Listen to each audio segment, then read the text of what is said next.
inspections, and we look for the defects, and we improve the accuracy using the recurring learning of the AI models, basically. And we integrate with most of the robotic systems or conveyor systems in the floor, and we look for various defects, assembly verification problems like connecting a wrong wire components on the electronic boards and so on. And we also do a QR code or a dot matrix or a OCRs and so on with the same camera. So our one single camera can do all of the job, which currently it's done by multiple cameras to do the inspection separately on a QR code or a dot matrix and the other aspects. So we're running out of time. So the major advantage we're able to provide for the manufacturers is reduce customer complaints and repeatability and reliability, and create a standard for quality across the supply chain. That's our focus, and that's our vision, basically. Thank you so much.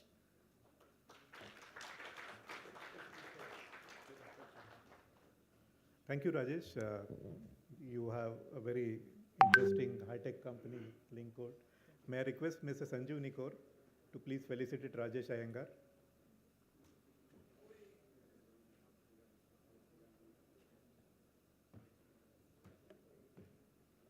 Thank you so much.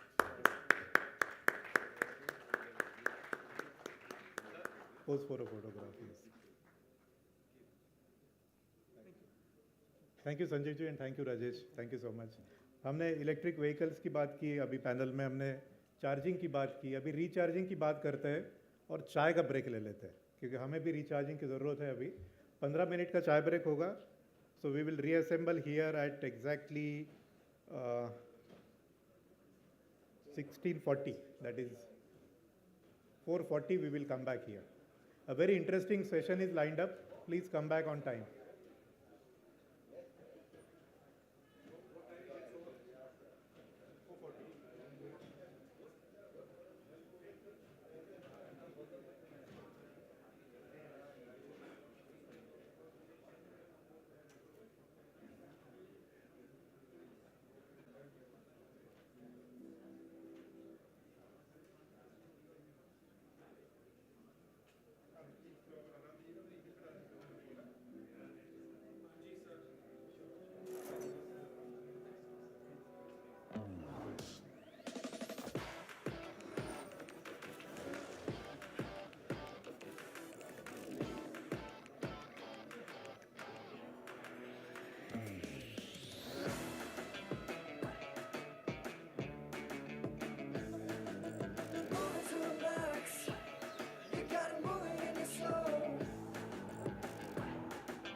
On EV Max moves you to the max.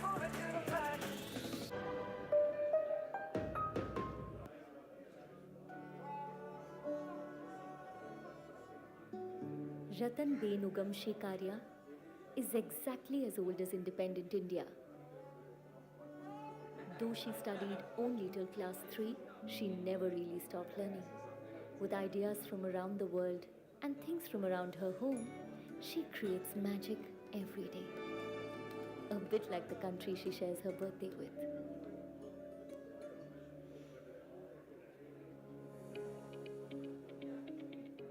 LinkCode is an artificial artificial intelligence and industrial IoT products organization, working towards increasing quality delivery of manufacturing companies globally by identifying, predicting, and eliminating product defects.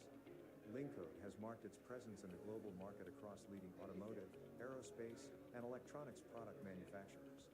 Currently, we have more than 400 plus deployments across 14 plus countries.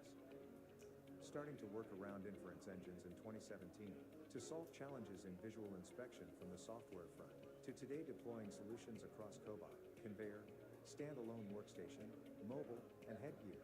Lincode's journey has marked a steady growth over the past 5 years. From starting as a research and development on creating a product for conducting AI-based inferences, to receiving appreciation from a company that received an award for the best technology implemented, Lincode has conquered several milestones. As per their inspection results, the company has achieved 99.9% accuracy and 100% repeatability in their system, the best result provided by a visual inspection platform.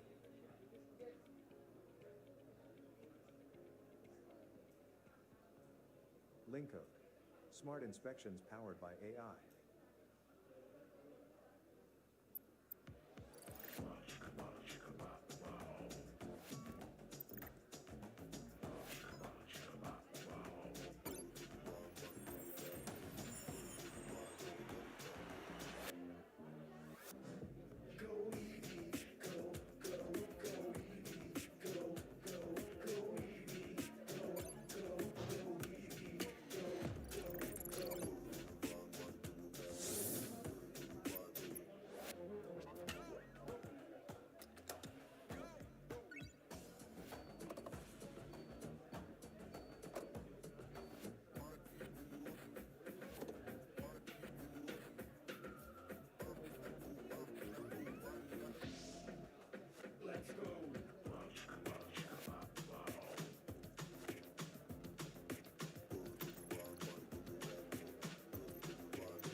Hey, do you hear me?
मेरी मानिए तो IDFC first bank के savings account को India के best savings accounts में गिना जाता है। पूछे क्यों? क्योंकि ये देता है सही इंटरेस्ट रेट, वो भी क्वार्टरली नहीं बल्कि हर महीने। सिर्फ यही नहीं, आईएमपीएस, डेबिट कार्ड और चेकबुक पे हैं लो चार्जेस, यानी आप इंटरेस्ट पे कमाते हैं ज्यादा और चार्जेस में बचाते हैं ज्यादा। यही तो है इनकी ऑलवेज यू फर्स्ट वाली सर्च। मैं तो जुड़ चुका हूं इनके साथ, आप भी जुड़ जाइए ना। IDFC first bank, always you first.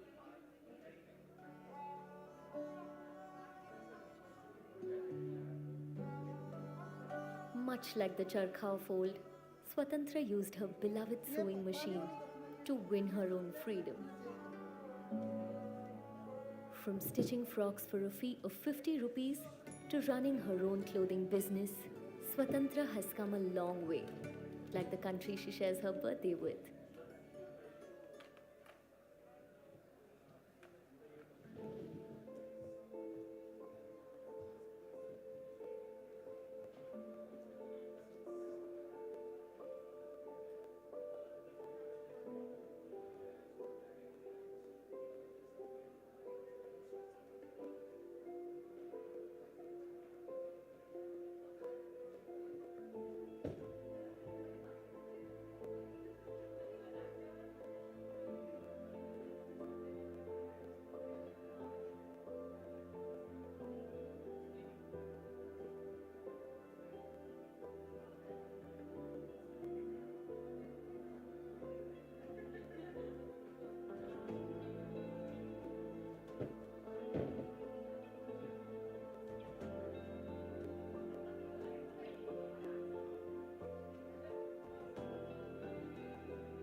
Get ready for the rise of the new age energy, built with a purpose to accelerate a virtuous cycle that our planet deserves. Nestled amidst 30 plus acres of lush green tree cover, we build sustainably for sustainability. We build by empowering for empowerment. We build by unlocking opportunities to further unlock more opportunities.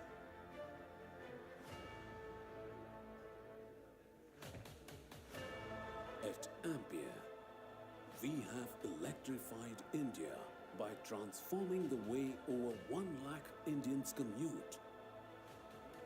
Now, we are all set to make India a global EV destination.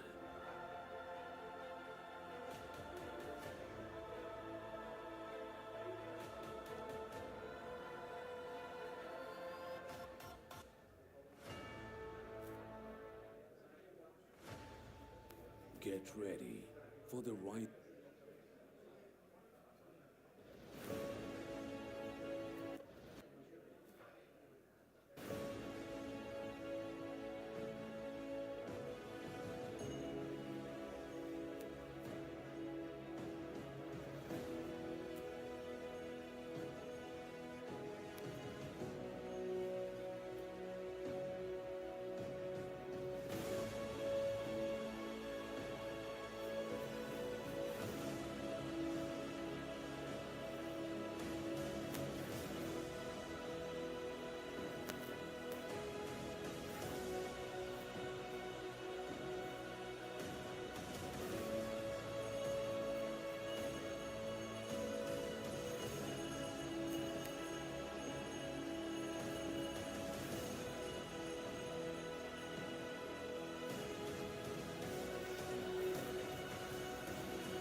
Get ready for the revolution. It's coming to you now. It's coming to you now. You're witnessing an evolution. It's coming to you now.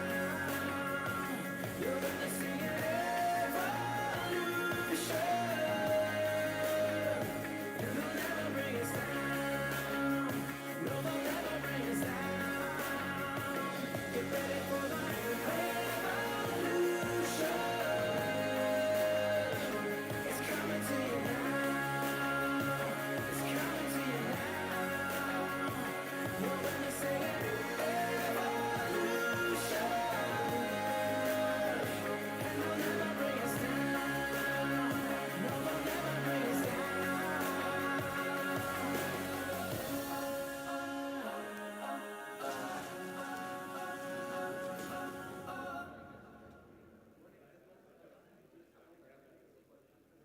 Get ready for the revolution.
Tucson EV Max moves you to the max.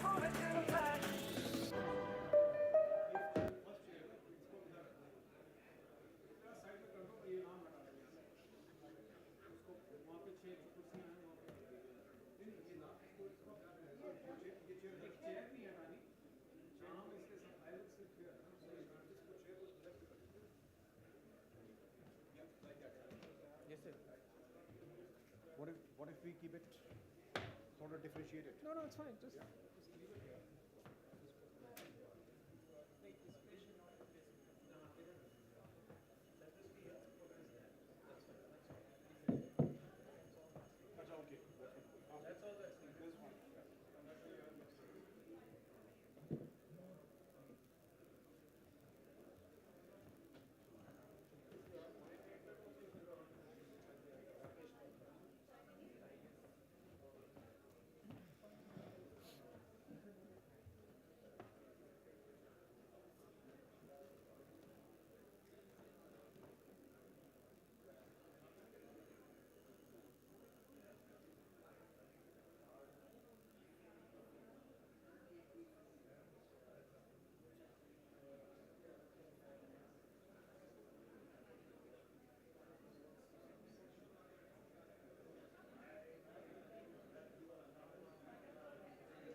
Welcome back. Welcome back. Good evening, everyone, again. Good evening. The next session promises to be yet another exciting session as we had since morning. This is about startup ecosystem, and startups are contributing a lot to the entire electric vehicle ecosystem. To further take the proceedings ahead from me, I invite Mr. Rakesh Batra. Rakesh Batra is Senior Partner, Industrial and Automotive at Amrop India Private Limited. Mr. Batra will be anchoring this session, and he's associated with e-mobility and startup ecosystem with Climate Tech Accelerator for early stage startups as a mentor and a strategic advisor. He'll anchor the session for the startup session now, and he will introduce the speaker who will be speaking next, Mr. Batra. Thank you, Manish. Please applaud loudly. I don't need the applause. Thank you, Manish. Good afternoon, everybody. It's my pleasure to introduce the first speaker who actually needs no introduction, Mr. Arjun Malhotra. I have the proud privilege of introducing you to him, and I've actually known him for a number of years. We're both alums of IIT Kharagpur, though he's much senior than me. So Arjun will be,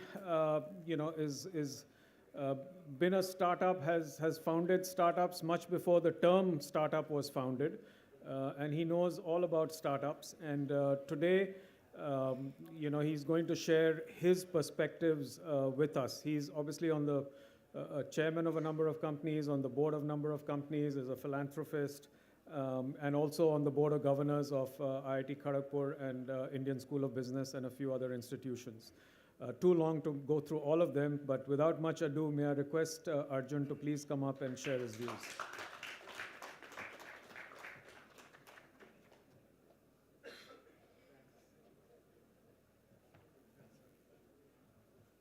Thank you. Thanks, Rakesh. Thank you. Nice to see everyone still awake, probably after that cup of tea or coffee. But, I've been in this conference since the morning, and everything that I wanted to say somehow someone has already said it. So, you know, as I always put it, you feel like Elizabeth Taylor's fourth husband. You know what you have to do, you just don't know how to make it interesting. So that's my situation right now. But I did, through all that, put up a cheat sheet. So let me get it out so I can. So first thing I want to say is that I am no expert on EV. I'm an IT person. I've been in IT my whole life. It's I graduated in '70, so 52 years. That's what I've been doing. So I will not be able to talk to you about EV, and I think a lot of these people have talked about it already, and so you have a good idea. What I will do is try and share with you my dream of how the ET or EV industry should progress and what India should do on it. And basically, that dream comes from, it's just not a dream, but it comes from my experience with what we saw in IT and what I've seen in telecom. Two revolutions that have happened in India and have changed the country in many ways, both with different starting points. So I look at EV and try and say that, look, here's another revolution that's coming. And if I had a dream and if I had a way to look at it, how would I look at this from a country point of view? And I think from that, what will emerge, in my view, is some of the issues that entrepreneurs will want to look at, and maybe some ideas that they might want to take to the next step. Not all of them will be applicable without regulatory authorities, which is like it was in the old computer days. But yeah, it's just a set of ideas that I thought I would share with everyone. So first thing is, I think we have to take a holistic view. The country, and I'm talking, this is my dream for the country, has to take a holistic view of this whole EV revolution. And when I say holistic view, it's you've got to look at the whole thing. And I'll try and describe some of the elements that I think we need to look at. A lot of people have talked about them in different sessions with different things. And the other thing I want to mention is that when we did IT, India was a very small market for hardware, for computers. That's how we started in HCL. But today we are the third or fourth or fifth largest number of cars that are sold and the largest two-wheeler market in the world. And so I have a market. I can leverage that, and I should leverage it with my suppliers and not become a slave to what they supply me. And I think that's something we have to learn in India, that is a strength. I'll give you a small anecdote. I did the advanced management program at the Harvard Business School in 1985. And there was a director there from Ciba Geigy. And we had a discussion about some problem Binaka to. Ciba Geigy walked out of Australia.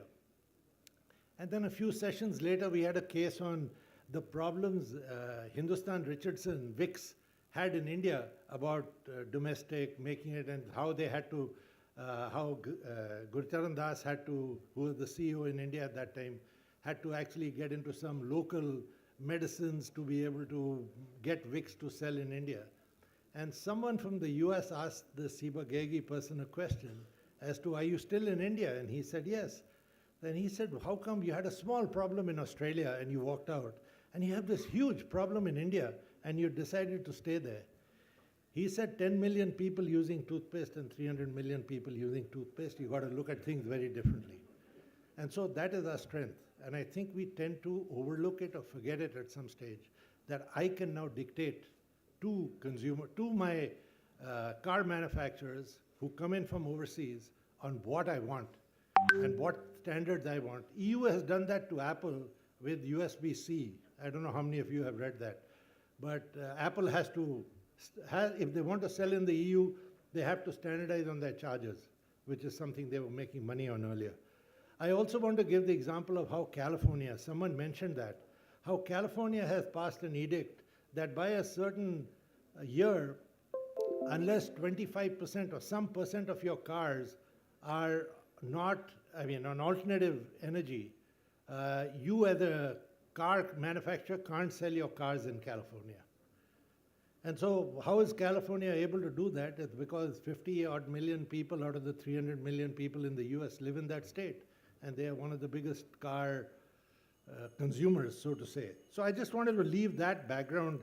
And my dream is based on that. The fact that I have that market and that I can dictate to my suppliers as to what I want. And my first thing is, I would like to standardize my battery. I would like to standardize my cell and say that I have a cell, it's a small cell. Two of them maybe go into a two-wheeler, three of them go into a three-wheeler, four of them go into a car, 12 of them go into a truck. But they are constructed from that cell. And then it makes my life very easy because I can talk about my present petrol pumps replacing charged batteries. Yes, I have to do some technology to see how old the battery is, what I should charge them, put a little meter there that gives me battery life, but those are solvable problems. But the whole idea is that if I have that, then I dictate to people that if you want to sell a car in this country, you have to use this standardized battery. And then my recycling plants and everything I have to do with the battery becomes fairly simple. The other thing I wanted to mention was, we talked about lots of battery technologies. We talked about lithium being a big problem. I know some people in the US who have developed batteries commercially available. I don't know how good or bad they are. I haven't looked at that, how dense they are or whatever. But they use aluminum instead of lithium. Right? I have, tons of aluminum, tons of bauxite in this country. Yes, there's an energy problem converting bauxite to aluminum. But that's something that makes me independent of any supply chain overseas. And I become completely, quote unquote, Atmanirbhar, as we all want to be. So I just wanted to mention that. And again, I'm talking about my dream here. I'm not saying that this is what... Welcome to Electric One, India's first multi-branded... Okay, I thought... Yeah, also, we've got to take a long-term view. I think, right now, everyone mentioned we are playing catch-up with what is happening in the EV space, right? We'll probably catch up at some stage. It'll take us X years. Someone else mentioned technology is moving so fast that while you're trying to catch up with the old technology, some new technology would have come in and taken over. I think we've got to take a long-term view. And I didn't get a chance to talk to the Niti Aayog person. Obviously, they're doing some good work. But I think you've got to look at it a little long-term. How many of you know or have heard of flying taxis that are supposedly coming up, haven't become commercial as yet, but will be there in a few years? And so maybe that's what we should do our research on and be the leader in those flying taxis rather than trying to be a leader in something that other people have already got leadership positions. I don't know how many of you have been in technology, but what we've got to do all the time is gamble on something new that's coming and put your weight behind it. And if you make the right bet, you're a real winner.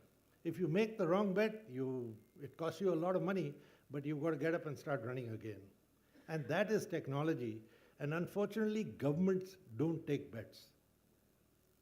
Right? They, in fact, they just don't take decisions most of the time.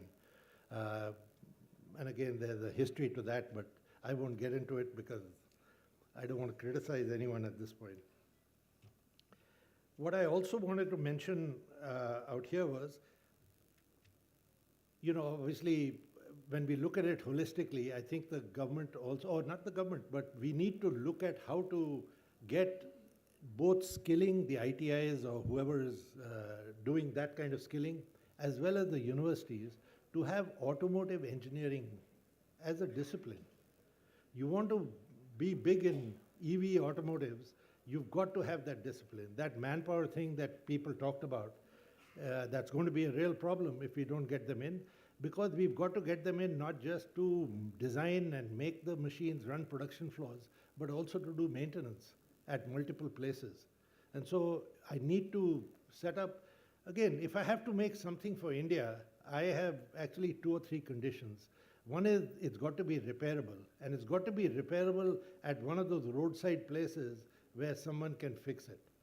Obviously, he can't fix everything. Some things will be swapped. But there should be, whatever can be fixed, should be simple enough for that person to fix it. At a roadside dhaba, all our workshops, today you send your cars, they all go to these small shops that are on the side of the road where we work. That's our infrastructure, and that's what we've got to leverage. I think the second thing we've got to do is we've got to make things upgradable, right? So I don't know how many of you, in the US, I still have my 2007 Lexus, and it's giving me, touch wood, it's giving me great service. I don't feel the need to replace it, although there's a lot of pressure to go hybrid or electric. But, you know, typical Indian, I can't throw away something that's working. And so, you know, I've had it, it'll last me, I hope, for a few more years. But in India, we need to make sure it's upgradable so that you can, the cars, as someone mentioned again, there's no wear and tear other than the tires, which you change. There are no real moving parts here, except for a motor and the transmission and a few things. So why can't I add what makes the car go longer? I can have the car for 20 years, and what's wrong with that with these new cars coming in, unless, of course, I want the new design or whatever.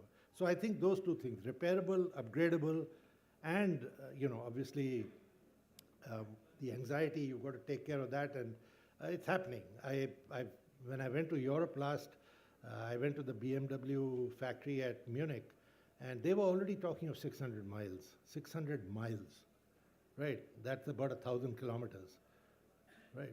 I don't think anyone needs something that drives that long.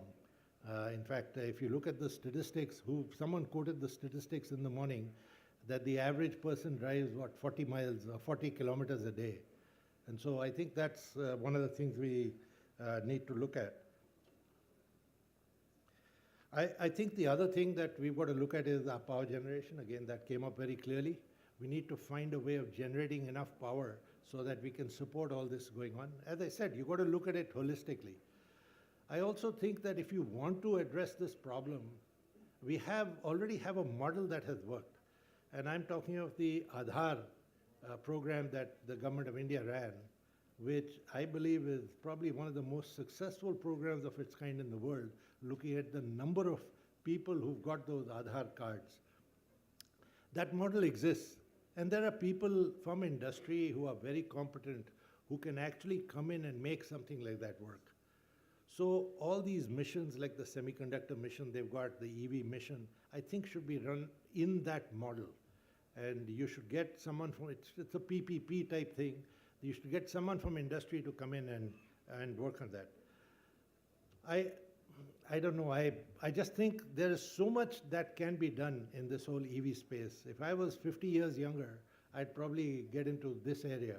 Or if I was in technology, if I was in biology, I would get into medicine, into biotech or something. But yeah, it's an amazing business. You've got to, there's just so many things you can do that are relevant to India.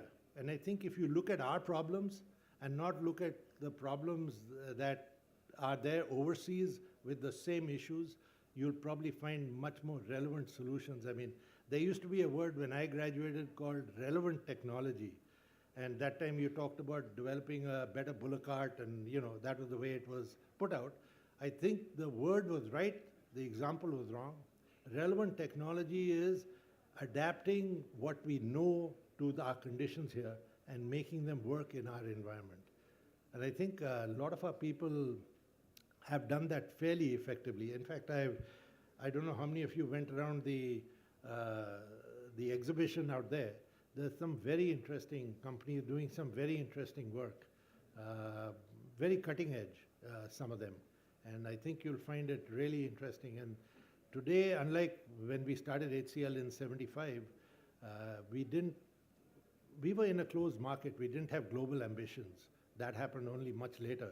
I think we went overseas in '98 or '99. But today, you don't have to look at just the domestic market. The entire world is actually your market if you've got the right kind of product at the right kind of price, with the right kind of quality. So I'll sort of end there. I don't know how much of it is helping entrepreneurs.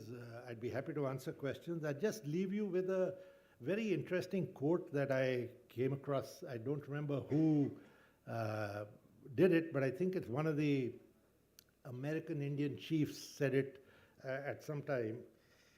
He said, "We do not inherit the earth from our ancestors. We borrow it from our children." And I think that's the way you've got to look at how you put off lights when you're not using them, and do a number of things. When you throw away paper, why don't you use the other side if it's printed on one side? By the way, there's an Israeli company now that takes the laser ink off the page and you can use that paper again. So there are lots of very interesting things going on all over the world that are actually working towards this climate challenge that we should look at very carefully, and there's no reason why we can't replicate a lot of that in India. Thank you.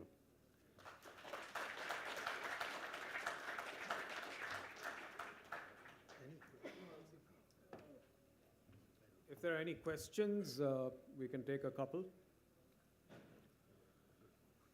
In that case, I'd like to request Mr. Vaibhav Dayal to please come up and hand over a memento to Arjun. Arjun, thank you very much for coming. While we're waiting for Vaibhav, a small tidbit. Arjun, of course, is a BC Roy gold medalist from IIT Kharagpur, but he was also on 5 IIT sports teams, if I remember right: basketball, cricket, soccer, tennis, and athletics. Not tennis? Okay. But 5 IIT teams, I remember that. Please give him a big hand.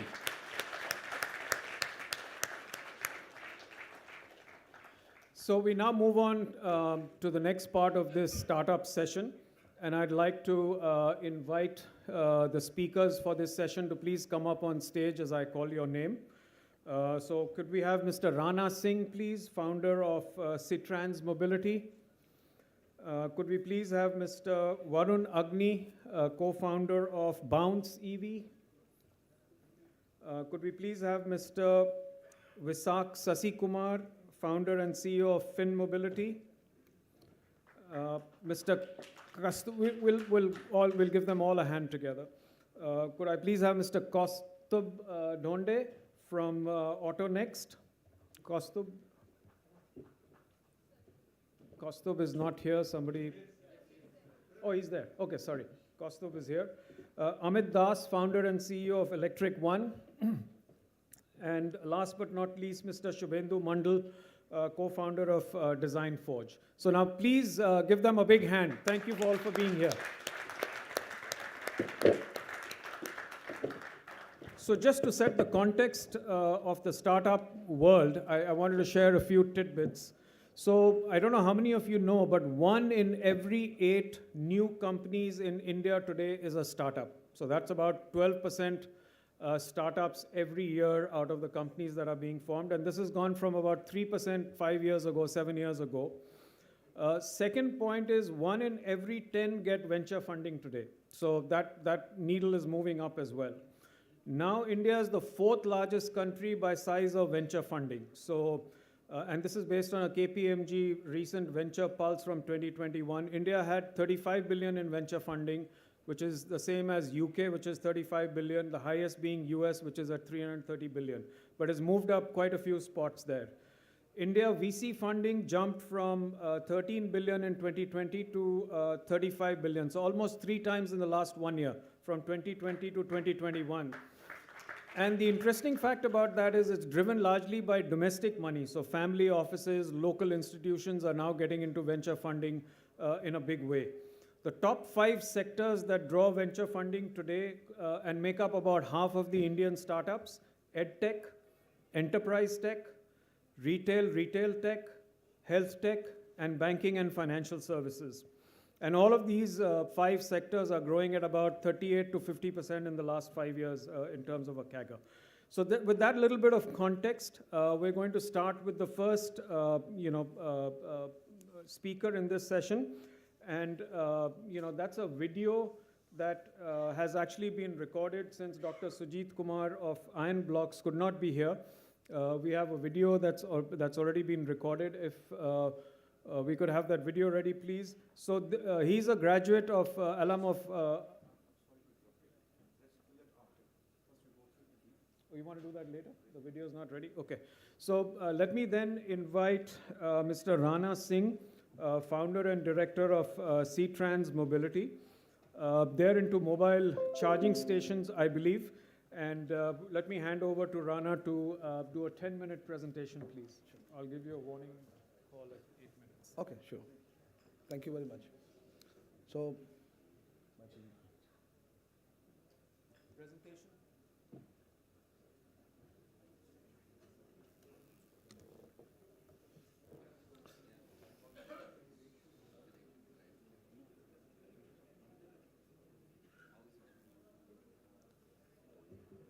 well, good afternoon, everyone. I know that we are running short of time, so I will try to be as fast and quick as possible. So, anyway, we are trying to make the EV as fast and as quick and as possible. So here, first of all, I would like to quote, since the morning we have been hearing about range anxiety and many other words. Everybody is, I think, is bored. But right now, here we are with actually solution. This is something, all the problem that we have been talking about is a charging infrastructure or anything. So this is just a quick show of that what we are actually are. We can skip that part. People can just run through this. I would like rather to focus on that what we exactly do. So can you go to the next slide? Skip this one. I'm saving time, that's it. These are the data which is everybody is aware. So we all are learning people here. No need to go through a lot of data. Just at a glance of it and just go to the next slide. Can you go to the next slide? Yeah, next. Yeah, these are the typical problems. There are series of problems we discuss, and I can just highlight you that EVs are catching fire. We are having the issues regarding the power. Even if the power is there, then the insufficiency of the parking space. People are struggling. Why you have put in the EV station over here? We need to put our vehicle in this particular space. And then the charging station itself, I've been hearing about that there are charging stations from Kashmir to Kanyakumari everywhere. But is it enough, or are they going to be enough? How many of them we will require? Then we have a standardization issues. People may say that we have a lot of standards, but now that is a problem that we have a lot of standards.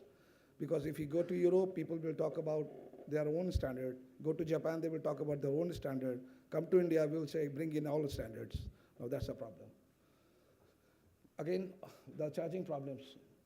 Now this is something that we oftenly see, and these are the fancy pictures we know, and all the companies are claiming about the range, that these are the best range vehicles.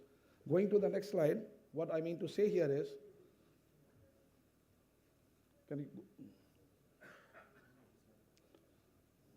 this is how the things change. People in India are very price sensitive. They need everything within their pocket, however rich they are, but they need everything as cheap as possible and as fancy as possible. Till date, nowhere in the world it has been possible in case of electric vehicles. We do not manufacture any components, so it is not getting possible. So what happens that if you lower the range anxiety comes into the picture. If you higher the range, the price anxiety comes into the picture. So we have to overcome the situation. The same company will have both kind of a offering, but not essentially that will be satisfying to the people. Then we have the issue that it keeps on dropping every year. The range anxiety means just not that how much I run, the range anxiety also means that what will happen after 1 year or 2 years or in a different situation. Next slide, please. This is about US.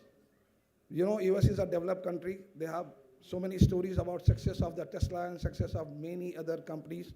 But if you go by the data, you will find almost 66% of the people are not in a position to take a decision whether they can actually go for the electric car. Now, giving in the situation that we will be having so much of electric vehicle by 2030 or by 2070, we will be having 100% electric vehicle. Looking in this particular developed situation, and we still into a developing situation, looks something very fishy. Next. These are the factors we know that these are affecting the range. So range will always be a problem. So what should be the solution for the anxiety? Now I'm coming back to the same word, anxiety. Next. This is where we come into the picture with a very, very basic thoughts. That if we do not have enough land, enough infrastructure to put in the charging station, why not make a charging station which can go to the people, because we don't have so many electric vehicles everywhere. So our electric charging stations can go to the people, to their home, to their office, to any location, even on the highway when you are driving. And someone said, quoting about that, anybody asked Varghese Kurian that what do you think, and you have so many challenges, and he said, I never thought about the challenges. I only thought about the problem, and that is the solution.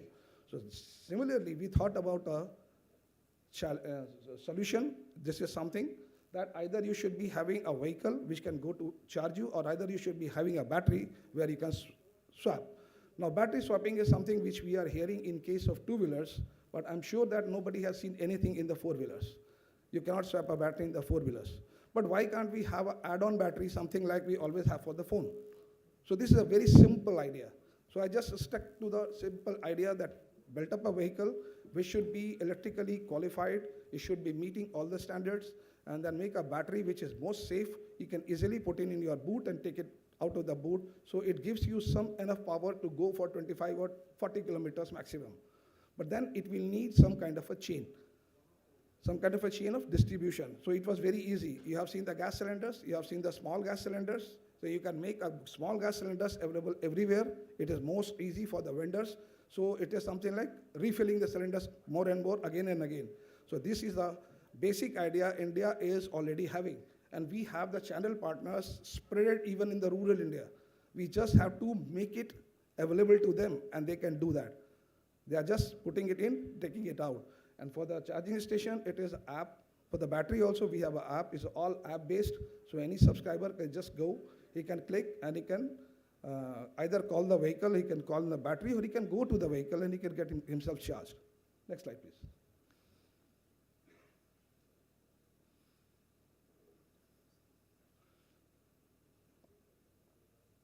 Okay, these are the few of the examples this I was talking about. I think I was going ahead of the slide. Like these kind of solutions, what we can put into the railway stations, we can put into the malls or many different locations where our vehicle could be in a range of say 20-25 kilometers, and they are available for the people who are trying to look for a charging station. So land is very expensive, and putting infrastructure and waiting for a car for a whole day again is a punishment. So we are just taking that punishment out through the app. Next. This is the vehicle. I think some of you people would have seen it is standing outside. It has got the ability which can charge around 100 bicycles, over 100 bicycles on this vehicle. It can charge around 6 cars simultaneously on this vehicle. And then it has got some other factors which you can just run through. If I would have time, I would have loved to tell you more about it, but I can see all the friends are eagerly waiting that when I'm going to finish and let you know. If you want to know, actually, there's a vehicle standing outside. You can go there, you can collect the flyer. It is basically put inside the flyer, and you can collect from there. Next.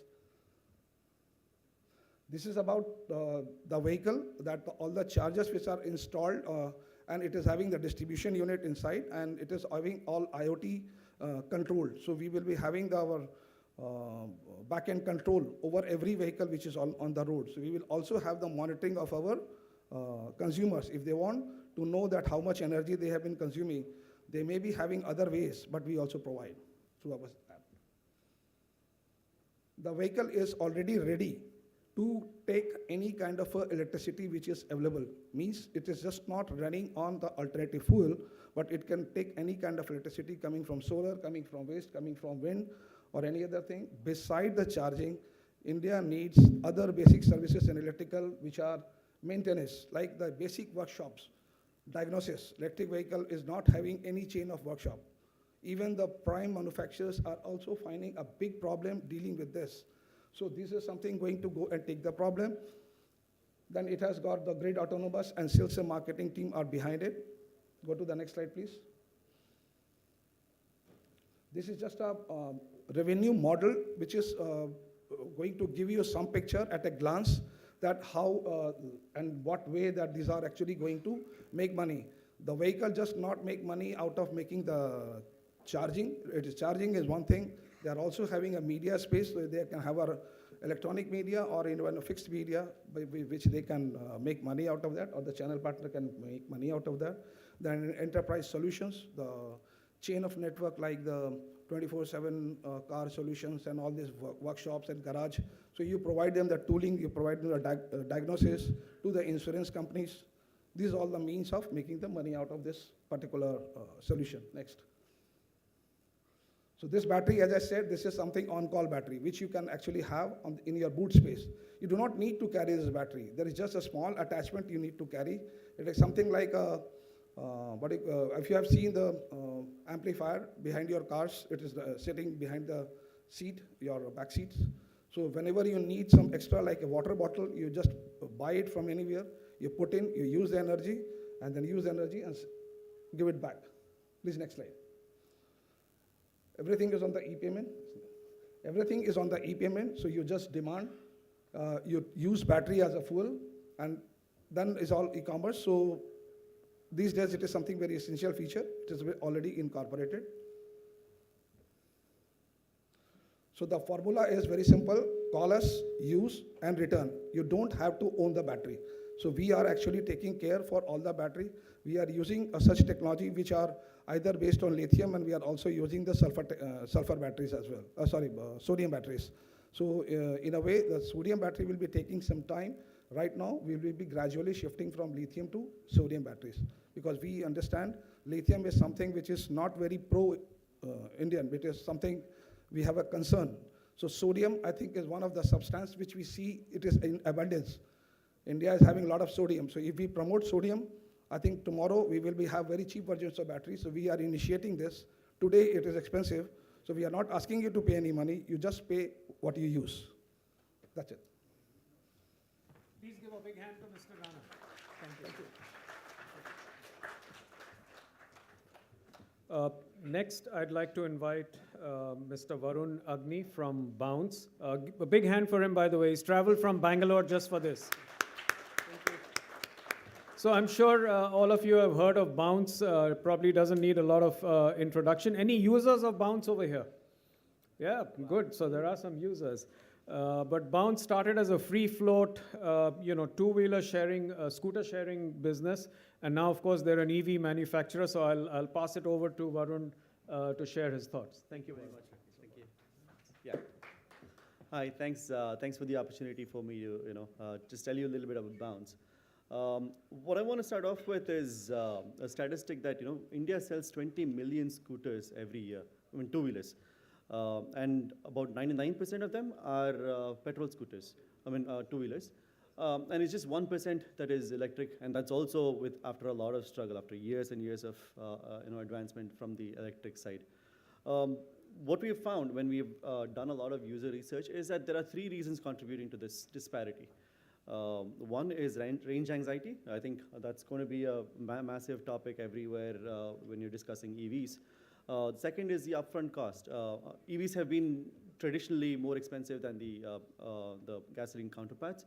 And then the trust. Because it's a new technology, people are not entirely certain as to what's going to happen, what the resale value is going to be, and then there is that apprehension for jumping into EV. And with Bounce, what we have tried to solve for both range anxiety and the upfront cost is by introducing battery swapping technology. What we've done is standardize the battery that goes into all the Bounce models. And also, it can be interchanged between different Bounce electric vehicles. We've also tied up with multiple OEMs who can use this battery as a platform for reducing their upfront cost. And it is also the same battery that goes into autos powering the commercial fleet in Jaipur. So the whole point is we can actually continue giving that range to the vehicles by doubling up the battery and assuring a longer range, 400 kilometers, 500 kilometers, or in case of two-wheelers, it's going to be like 130, 150 kilometers. But that's only going to increase the cost further. Today, the two-wheelers and even four-wheelers are being subsidized by the government, but that's just a Kickstarter. It's not a ventilator. At some point, the subsidies will go away, and the only way to make EVs at par in terms of cost of both cost of acquisition and cost of running is by making batteries modular and swappable. What we can do, and again, I think there are statistics that, that indicate that the average utilization of a scooter is just 20 kilometers. But then we have scooters that have a range of 150, 170 in the market. It clearly is an overkill. I mean, there are people paying for that kind of capacity with, with upfront cost increase, but no clear utilization for it. What we can do instead is make the battery smaller and make the barrier to entry lower, and have the swapping infrastructure to take away the range anxiety. So in Bangalore, we have set up swapping stations every kilometer radius. So wherever you are, you will never be far away from a swapping station from Bounce. And that gives people the confidence that they can run the electric vehicle the way they want it and wherever they want it, and completely forget about the apprehensions of charging, worrying about how long the charge will last, how far their electric vehicle will take them. And it's also some of the pre-requirements for a lot of people, because electric vehicles need infrastructure for you to charge at home if it were the charging kind. And a lot of people in India don't have that infrastructure in their homes. A lot of people in Bangalore, new to employment, who would be looking for a two-wheeler as their first mode of commute, would be staying in PGs or hostels or rental places where they don't have any infrastructure to charge their vehicles, let alone charge their vehicles. They don't have infrastructure to park their vehicles. They park it on the streets, and then they walk up to their hostels or PGs. And the only solution for them is to have a portable battery that they can take to their room and charge, or having a swapping station nearby where they can swap the battery out. And this is what we are really, aiming for. If we want to make EV mainstream, we have to really open it up to the absolute general public. It should not be an option for the privileged. It should be something that everybody can take advantage of, and that's what the Bounce, Bounce has in its motto to make. We've been working on dockless mobility in India for a while, and our entire vision has been to democratize commute. And Bounce Infinity is just another arena for us to do the same. And then the trust factor is again something that is important for people to take that EV leap. And that comes from apprehensions about what happens to their scooter when, let's say, the battery dies in the future. What is going to be the cost? And then what happens when they want to sell the vehicle? How are they going to determine the value and things like that? And Bounce's answer is, you never buy a battery. You just subscribe to the service of battery as a service, and then you just keep on using it whenever you want, and you just pay a monthly subscription and pay per swap, and never worry about how to replace or what happens to the battery, the warranty, nothing. And this has been a very revolutionary offering. We are the only ones doing the swapping, and we've really seen a lot of people appreciate this. And because these batteries are connected to our backend through IoT systems, we have data about how the vehicle has been used, how the battery has been charged or discharged, or what it's been put through, the environmental conditions it's gone through. And that data really helps in determining the value or the terminal value of the vehicle in the battery. And that's how we are able to even promise a buyback guarantee, where we can tell you that, hey, you don't have to worry about your vehicle's afterlife, or if you want to just swap up or trade up, you already have we already have data about it, and we can give you a buyback scheme, buyback guarantee on that vehicle. So this is how we're planning on going for helping the EV become mainstream. And our knowledge of operating a very large fleet, where we had about 30,000 scooters in the dockless time, has helped us a lot in terms of understanding what India needs, what kind of vehicle really would survive in the Indian road conditions, the kind of abuse they go through. And all that data has really gone into the design of the vehicle. To just summarize, it's a vehicle that is made in India, made for India. And it's just not the vehicle, but the entire business model around it, which has been catered to, encourage the mass adoption of EVs in India. Thanks very much. Big hand for Varun, who's come all the way from Bangalore again, please. Thank you, Varun.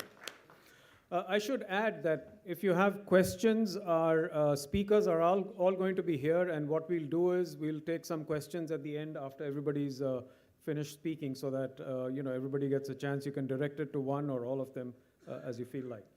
Our next speaker for this session is Visak Sasikumar, and Visak too has come from Bangalore, I believe. So please give Visak a big hand. So their business, at Fin Mobility is very interesting. So they're doing something which is, electric vehicle as a service, and around the last mile ecosystem. So let's hear from Sasi. Thank you.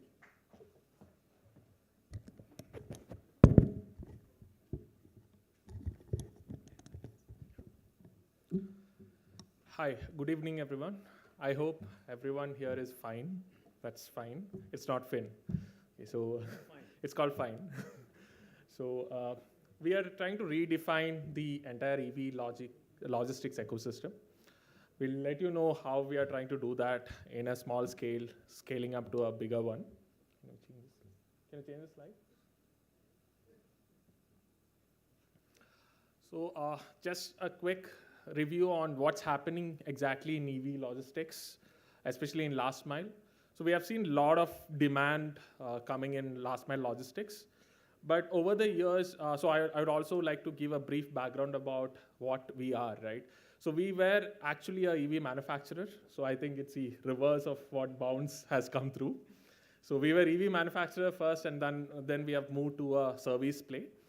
So we understood building EVs right from scratch. 7 years we spent on building electric 3-wheelers and 2-wheelers in B2B space.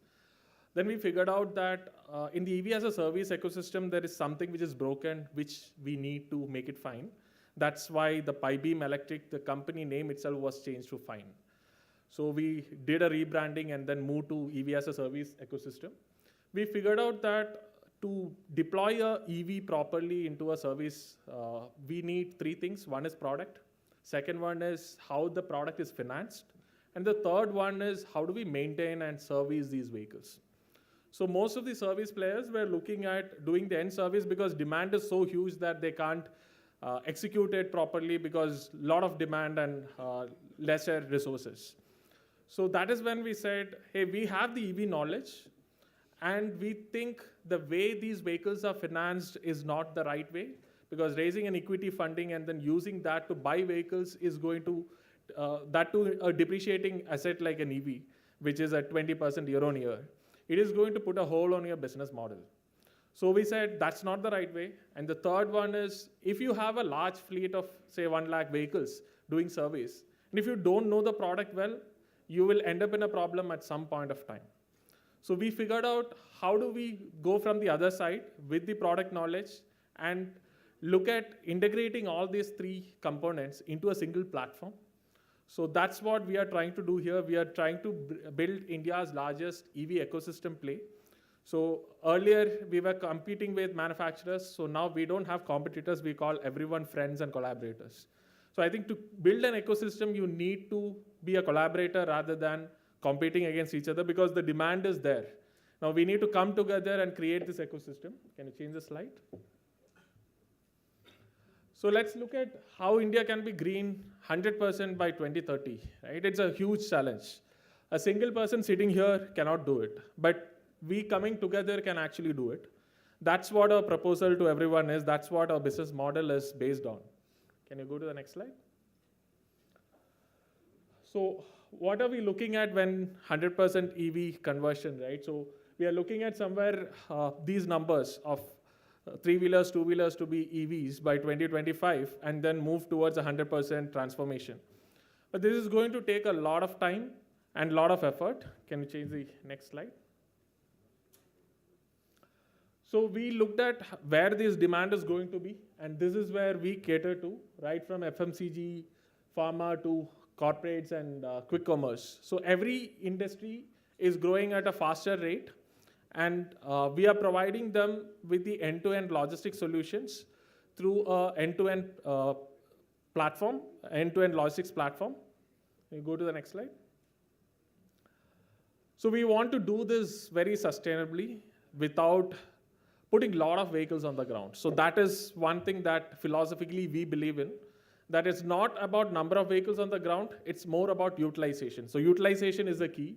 How do we utilize each vehicle to a 20-hour cycle without putting a lot of problems on the ground, right? So the vehicles should not break down. And these vehicles should have the fast charging capability, or as Varun was mentioning about swapping. So we are in for everything else to make sure that the vehicle runs for 20 hours. Right? So that is where we are trying to be the game changers. We are trying to bring a complete shift on how people are thinking about EV adoption. We say it need not be by increasing the number of vehicles, it can be by increasing the utilization of EVs. So instead of putting 2 vehicles, put 1 vehicle and run for 20 hours. That's what we are looking at. Can you change the slide? You ask us how we do it. So first thing is we have product manufacturers, we have, say, charging partners, we have financiers, we have drivers who drive these EVs for last mile deliveries. We have a lot of stakeholders. So first thing we do is we build a platform where everyone can come together. All stakeholders sit in the same platform so that unnecessary conversations which loses energy can be redirected and then converted into a single platform. So from the moment a large company like Amazon wants to deploy 1,000 vehicles to the point of deployment, we take it through the platform in a streamlined way. It will come to them as how you get a courier delivered through Blue Dart. Right? So it's as simple as that. All stakeholders are there. We ensure that these people have data transparency between them so that we can take decisions quickly and deploy the vehicles faster. And then we also ensure that these people are given the data, right kind of data, which each stakeholder requires, so that later this data can be used to improve the efficiency of our fleets as well as their last mile deliveries. Right? So what we try to do here is vertically integrate the entire ecosystem by bringing in our own products or partner products which we qualify as a good product that should go into the fleet, so that lesser downtime. And then ensure that we being coming from a manufacturing background or building EVs, we work with new technologies to get it integrated into the fleet, which is very difficult for a new service player to come and do it. Because of the EV know-how, we are able to do that. And at the most, we are trying to give complete transparency to the entire EV ecosystem, right from the deployment side to financing the EVs and to do the services. Can you go to the next slide? So the role of EV technology in the ecosystem, right? So you need to have fast charging, you need to have swapping. For this, you need to ensure that there are a lot of people coming together and work together. Can you go to the next slide? So the major point that we are trying to drive here is a vehicle which starts early morning 4 o'clock to be deployed till late night 12 o'clock. There are multiple options in which the vehicle can be deployed. How to build a platform to cross-utilize these EVs, that is going to be the key moving forward in adopting the EVs and B2B logistics. Yeah, can you go to the next slide? This is how we differentiate from others in the market. So we say it's vertically integrated. We have control on product, finance, and services. Others have to depend on a lot of other stakeholders, which will take more time and inefficiencies. Can you go to the next slide? So our experience so far, we have got all the stakeholders coming together and saying that we are there in the platform. So that is the best success or the most successful moment that we had, rather than putting more vehicles on the ground. We have been able to align all the stakeholders together into the platform. Thank you. Next. Yeah. So charging and infra, that is going to be the backbone of EVs. So those are also our critical partners. Can you go to the next slide? So we work with all of these players. So they're our partners and they basically help to create this ecosystem. So we actually invite every one of you to come to the platform and join us for the ride forward. Thank you. Big hand for Mr. Visak. Sasi Kumar, please, from Bangalore, from Fine Logistics. Fine Mobility, sorry. That was a fine presentation. Thank you, Visak. So next, we have Kaustubh Dhonde, and a small story. Kaustubh and I actually met about 5 years ago, I think, maybe about 4 years ago, when he was just starting off AutoNext. Actually, I think you were already developing a prototype at that time. We happened to meet, and I was pleasantly surprised to see him here today and see all the development that actually AutoNext has achieved in the meantime. So Kaustubh, is going to share his story about an autonomous tractor that they have developed and also an electric tractor. And over to you, Kaustubh. Thank you. Hello, everyone. My name is Kaustubh Donde. We are at AutoNext Automation. We are developing an electric self-driving tractor, as you can see. If you can play the video first, it'll be great. We can show the product directly. So just to start with, everybody is developing two-wheelers and three-wheelers. Actually, you must be questioning, why did I start with tractors? And that was in 2017 when EV was not there. So just to give you a background, my grandparents are farmers. So I have seen farming from my childhood days. I've always been there, in vacation times, and helped them. So I've seen the transition happen from the times when we had ox to get the job done to now tractors. So I've seen a lot of people, buying tractors, but then again selling it off, majority of the farmers. So I happened to ask them, what was the reason behind them selling the tractors back. That time I got to know that Indian farmers who own less than 5 acres of land, for them it becomes a very difficult or challenging task to actually operate the tractor because operational expense is very high. And we went on to discuss further and we realized there are more challenges, and that's where AutoNext started. We can play the video now. Yeah.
driverless tractor.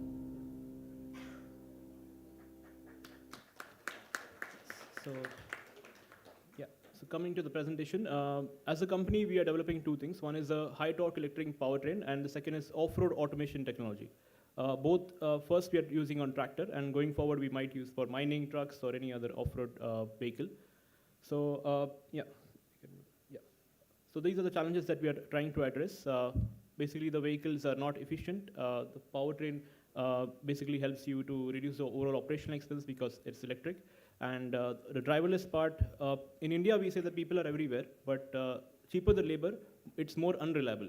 So basically, when it comes to farming, you have to make sure that the labor is present at the right time because it's a very short window that you get. So we are making it driverless to reduce that dependency that you have on labor.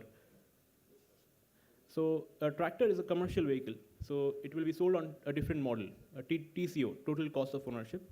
I think a lot of people spoke about it in previous presentations. We have a total saving of around 46 lakh rupees, basically, when you're actually owning a tractor for over a 10 years lifespan, and it's a very huge amount when it comes to farmers. We've compared the cost of ownership as well as the operatings. These are the three variants that we are actually starting with. First, we'll launch 45 HP tractor. We have 20 HP and 35 HP, which are fairly for different types of farming, horticulture and average farmer use case as well. People must be questioning that, in rural areas, there's no electricity, how are you going to charge the tractors? Especially in rural scenario, I'll tell you, even we had the question first when we went there. We saw that every alternate farm has a 3-phase power supply already present. So electric infrastructure as such is already naturally available over there because they're using it for the water pumps. So you can use the same power supply to actually charge your vehicle, and you can get the tractors running immediately. So we are basically software on wheel. A lot of data can be collected and offered it to pesticide manufacturers. Even a lot of government can also use this data that we are offering. We've already got a patent on off-road automation. 3 more patents are going to be filed in hydraulic electric powertrain. Our automation tech is very low cost, so you don't have to pay a premium to actually get the tractor driverless. Our accuracy is very high. We could even detect a small rat traveling inside a farm plot, which the driver could not see. Our deck could detect that. We got a centimeter accuracy also on the farm. So the market is big, $65 billion US market globally. India basically covers 50% of the market. About 20 lakh tractors are sold globally, out of which 9 lakh tractors are actually made in India, and 1 lakh are exported, and the rest are used in India. So it's a very huge market, and India is a global leader when it comes to tractors. We are going to target the 10% after by 28, which is going to be the electric. There are a few people who are already working on this area, a lot of competitors who are actually present globally. Few are using small tractors. Most of them are working on garden tractors, which are low HP, low power. We are the only ones who are actually working on high torque, high HP tractors, which are the 45 and 35 HP tractors. Apart from agriculture, the tractors are used in a very large number, and about 40% of tractors that are manufactured are used in these areas. You can see transportation, construction activities. You must have seen tractors being used on airports to actually carry luggage from one place to another. So we're also targeting that. Yeah, this is our plan. I'll just skip to the part. So contract manufacturing is the plan to go ahead. We want to be asset light to make sure that the product reaches the market as soon as possible without us having to worry about all the manufacturing. We have battery swapping option as well. Maybe Fine or some companies like that can actually be our clients to help reach the tractor to the market. So this is a funding round. We are already raised a pre-seed round through Mr. Chetan Maini is also on board as one of our investors. Yeah, this is a team, the core team. We have won multiple startup awards in agri-tech space. We've got Lamborghini family to actually license the name Lamborghini. We've got an LOI from them to actually license the name of Lamborghini to the tractors once we start production going forward. It will be useful for us in Europe and other parts of the world as a limited edition product. Yes, thank you. Thank you so much. Yeah. Big hand for Kaustubh from all the way from Thane. I can tell you when I met him 5 years ago, talk about autonomous tractors, self-driving tractors was way ahead of its time. We were in India still, caught in the noise of how many two-wheelers, what percentage penetration in cars, two-wheelers, et cetera, And it's befitting that India, being the largest tractor market in the world, has one of our own that is developing electric and self-driving tractors. So thank you, Kaustubh. Next, we have Amit Das, who's the founder of Electric One. Electric One is a retailer and an EV superstore chain with a very large retail presence across 18 states and 70 cities and 100 plus stores. So let me hand it over to Mr. Amit to share his journey with us.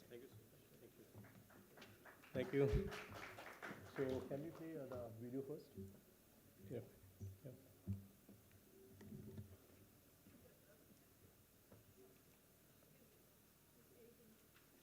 Yeah, can you play the video? Welcome to Electric One, India's first multi-branded electric vehicle store chain.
So I do simplest thing, which is sales.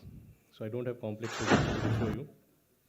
But when I started 3 years back, I was looking forward to produce an scooter, EV scooter, and then an investor told me, how will you sell your vehicles pan-India? There are so many challenges. Why don't you do a survey across India and check, what is selling, what is not selling, what are the problems at the ground level, We did a survey, and I'll ask a question to an audience, to the audience first. How many of you have driven a motorcycle and electric scooter? Electric scooter.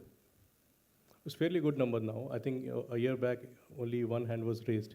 So the first point is that how many of us experience an electric scooter firsthand. It was very hard for me to convince my dad in Kolkata to buy electric scooter.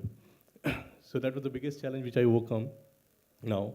So our chain helps do a test drive in tier 3, tier 4 cities across India. We are present in almost, can you show the presentation? Almost 90 plus cities. The next one. Next one. Next one. Next one. Yeah. So we are present across tier 3, tier 4 cities, pan-India. And the first thing which somebody comes to our store and does is doing a test drive. Because his perception changes completely when he drives an EV. How he starts, how he drives, how he charges, these are first-hand experiences which we give as a company to anybody who comes to our store. The second thing, which is very common for Indian as a consumer, is comparison. So we go to stores, we go to all the stores, we compare prices, we compare products, and many times it's a window shopping also. So we do give that space to people to come, to shop, and compare. The third thing which is very important in India is to be at a place which is good in terms of look and feel. When I went to a EV store 3 years back, I could not see a standard look and feel, CIDI, nothing at all. It was just a small store selling some Chinese assembled scooter. So we did worked on that look and feel, and now each and every store across India is basically same as we speak. It looks same. The fourth thing, I think it took almost 20-30 years for Honda, for Hero, for Bajaj, for TVS to build one product which is selling in the market. Honda has Activa, TVS has Apache, Bajaj has Pulsar. So what does it take for a young company, an EV company, to bring all the products, 7-8 products in the market, which have been a common norm, build a dealership, and ultimately a dealer ends up getting a dead stock. After 3 months, 4 months, one product is selling and 5 products are not selling in the market. That's where this multi-brand concept of ours came into play, wherein we have divided the segments into conventional scooter, premium scooters, cycles, e-rickshaws, and each segment we have multiple options, and each multiple option are actually selling products, which we have done, infused in our stores right now. Obviously, there's a talk between retail store, hybrid store, online stores, what are the formats which is going to drive, in the future. There are many players like Ola, which is into D2C. However, just to apprise you that Ola signed has agreement with us for after-sales service of Ola scooters in our Electric One stores. That means they have sold 20,000 scooters in Ladakh and in maybe Kashmir and other places, but the acquisition cost of servicing those vehicles are very high. That's where stores like us, wherein we have ready-made service stations in-house built. Each and every store takes care of servicing the vehicle. A very important parameter right now, which I think Varun also mentioned, that the penetration of EV is hardly 1%. And this 1% is not because of range anxiety or other anxieties, but it's because of stability of the stores, stability of the operations, stability of the servicing, which is there on the ground.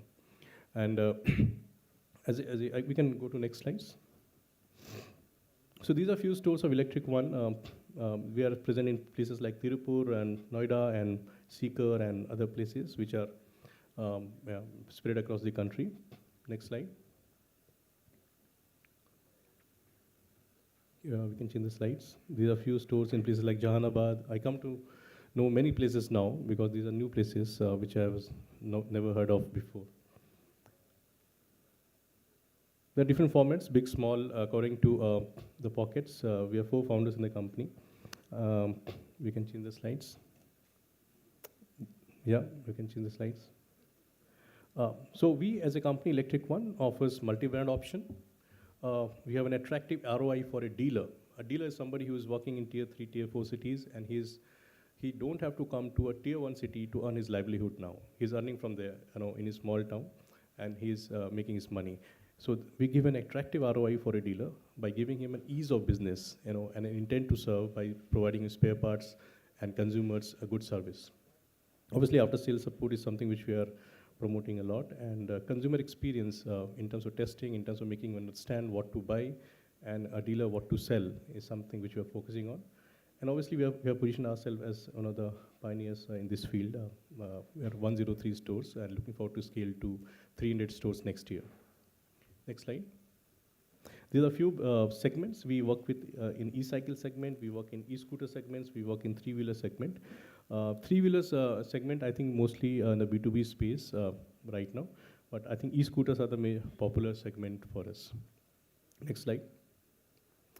These are few areas where we want to foray. We want to get into our own scooter now in terms of white label product. We are talking to a few international companies and bring them to India to strike a JV and bring strong products in the market. Battery replacement is going to be a big play next year, wherein there are 9 lakhs vehicles which have been sold this year, and almost 30-40% will be looking to exchange the batteries, And the first-hand experience or first-hand point for them to change battery will be Electric One stores wherever we are sold. So we will empower these stores with replacement of batteries for the drivers. Obviously, charging ecosystem and other play and we want to collaborate with more players. So that's where we are, and thank you for your time, and looking forward to great days ahead. Thank you. Big hand for Mr. Amit Das, please. Thank you. Our last speaker for this session is Mr. Shubhendu Mandal, who is the co-founder of Design Forge. And he will share his story with us. Interesting, as a startup, how many times they've had to pivot, starting as a B2B design company, and then pivoting into medical products, and then now into smart microgrid and green mobility solutions. So over to you, Shubhendu. Please, a big hand for him. Thank you.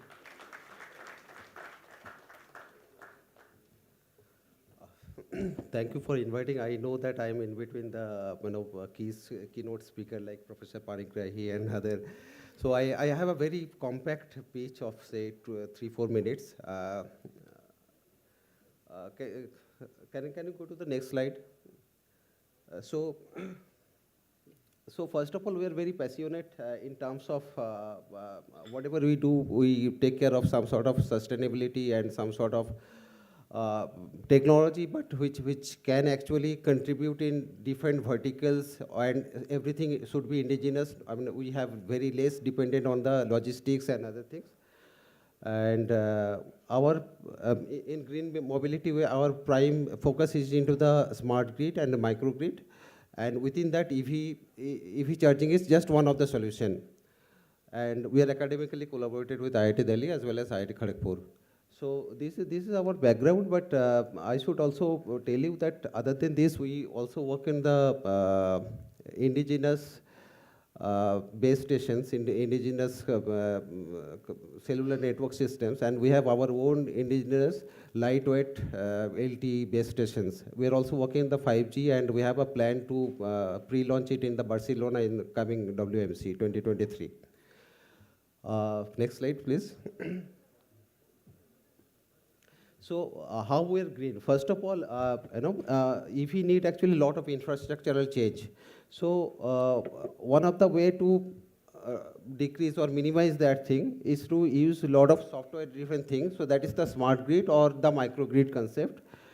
And we're also integrating the solar power into the EV charging system. We have a counter herein where we can demonstrate that how the solar power can be charged, can charge the EV two-wheeler.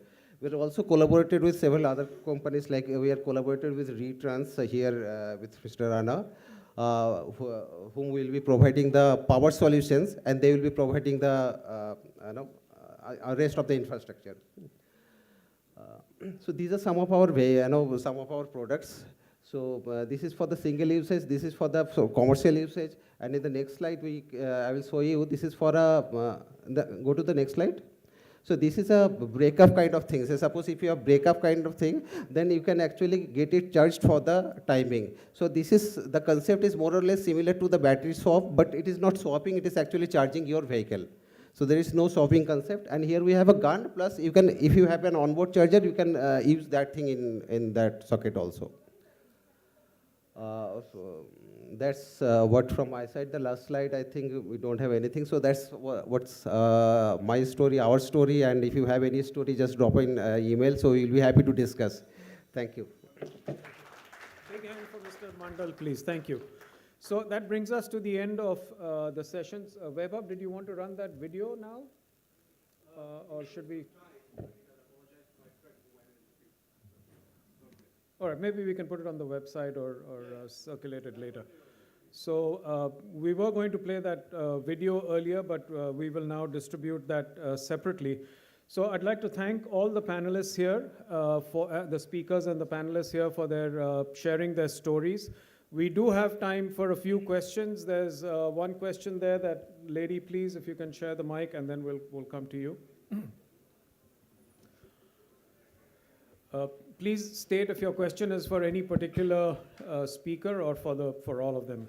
Yeah, hi, I'm Sumati from the International Council on Clean Transportation. So my question is addressed to the gentleman from Bounce, and particularly towards your battery swapping business segment. So battery swapping is essentially a very capital-intensive business. So if you could just shed some light on, the economics of it or the profitability dynamics. And the second question would be, what are the few very big challenges in the battery swapping business? And how would you like the government to support you so that you can scale up the battery swapping business? Sure, and if you can request one question at a time, please. We have others that need to ask questions. So Varun, please. You can come here. If yeah. So yes, the battery swapping infrastructure, setting it up is fairly capital intensive. But general rule of thumb is that we would need 30% more batteries than the vehicles that we have sold to run a efficient network. And although it is capital intensive, we are looking at utilization where people swap almost on a daily basis or once in 2 days. And that would be enough to keep the generating revenues to keep the network going. So the pricing that we have is you pay 55,000 rupees upfront for the scooter, and then it's 1,000 rupees per month where you get 10 swaps free. And this is a break-even pricing where we don't make any loss at all, including the cost of capital of the float battery and the battery that you would be running on your scooter. So it does make sense. Of course, it can get better if government were to subsidize this further. There are, the government is hinting towards a scheme where they would incentivize battery swapping. They have not really released any particular details of it, but there has been indication that there will be some incentivization for this. And I truly believe that battery swapping is the way to go for making two-wheelers, EV two-wheelers mainstream. And I'm very glad that government also sees this as a way forward and has a scheme in place. And I'm sure we'll hear about it pretty soon. Thank you. Next question over here, please. I'm coming to you. Good evening. I'm Puneet. I'm from E-Oxygen. We are giving services to last mile connectivity. Now my question is straight to all of you who are selling these good vehicles into India with range, cost, quality, all that anxiety which we have covered. But I don't know how you people or companies are controlling after-sale services. If anyone is interested to go for authorized service station, as if in the conventional is there, none of the companies are interested. They say, okay, you take our dealership and everything will be done at our dealer point. Now the question is, if there is a problem in the motor, say winding, say battery, not hall sensors. Okay, hall sensors can be changed at any moment of time, but when it comes to winding or magnets, then there is a problem. वो engineers देखेंगे वो होगी, etc. Same is with the controller. When there is a problem with the MOSFETs, because MOSFETs are not produced right now properly. So how you people are controlling this after-sales services as you all are there into last mile connectivity? So Which one of you would like to? Anyone, we'll take or one rather answer. all yes, of them, Mr. sir. Rana, please. Well, the question is from the automotive manufacturers, but I think if you have gone through my presentation, this is one of the area that actually I'm dealing with, which is the services. I talked about diagnosis, because we are having a vehicle. Right now, we cannot have a super infrastructure all across the country which is supporting every manufacturer. And you know, after COVID has not only given coronavirus, but it has also given around 1,200 or maybe more manufacturers to India. So all of people are having so many motors, all of people are having so many of nice designs and products, but then universal problem, as you said. So this needs to be answered. So one can download our app and they can come back to us. We are gonna provide. We are not started yet, but that is already into the agenda. We are going to take their call and we are going to provide the services. Our capability, and one of our very senior member, alumni, Mr. Kannan, I think most of the people know over here, his expertise is in the motor. So we are dealing with the motor, we are dealing with the charger, we are dealing with all the kind of services. And very soon we will be setting up the people, training them into the services. Our vehicle will be having the diagnosis and all the necessary equipments, what any roadside dealer even can deal up with. Then we can go to these all people who can connect with our vehicle, and this is something what we can do. Right. There are more that government may be doing, and they also may be doing. This is only from our side that we are able to do. Thank you, Mr. Rana. I'm sorry. So just connectivity. I'm sorry, no. Behind there, please. You can meet them outside. They're all going to be here, so I'm sure there'll be opportunities to network. Please, if you can make the question brief, and this is the last question that we can have in the interest of time. I am Dr. Rajneesh. I am Director Logistics in the Cabinet Secretariat under Prime Minister's Office. I just had a small query to Kaustubh Dhonde. You've been talking about the tractors. Your tractors, as you said, are being used in the sphere of agriculture and in the aviation to the extent of as a luggage trolley, pulling the luggage trolley. I just wanted to know, are there any prospects of manufacturing the tractors which can be used for aircraft towing? That means heavy duty tractors, 75-ton capacity and above. Either you or anybody else in the field. Is there anybody? Currently, as of now, what we know, nobody is doing that heavy load. We are already doing 19 tons. For us to go for higher ton load capacity, we'll have to, of course, work on that kind of a powertrain. We are working on that, actually, to be frank, as a future perspective. I would like to be in touch with you for the know-how. Thank you. Thank you very much. All right, thank you, everybody. It's been a great session and a privilege for me to anchor this. Big hand for all the speakers. And I'd request Mr. Sanjeev Nikore to kindly come up and felicitate all our speakers. Is Sanjeev here? Just stepped out. Can I request Dr. Ivy Rao to please come up and facilitate our speakers? Please, Dr. Ivy Rao.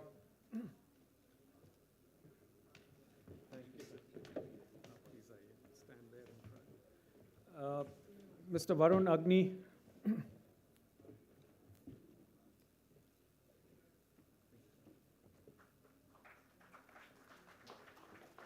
Mr. Rana Singh.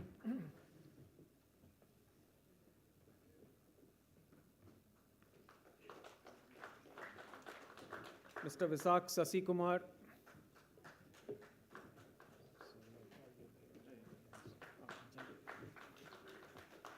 Mr. Kaustubh Dhonde.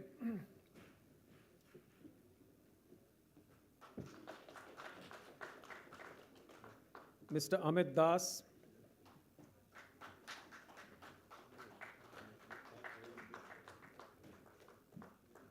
And Mr. Shubhendu Mandal.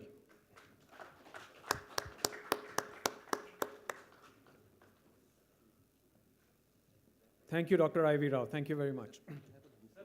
Yes, please, over there. Please come for the group photo. Dr. Rao, abhi aa jaiye, please.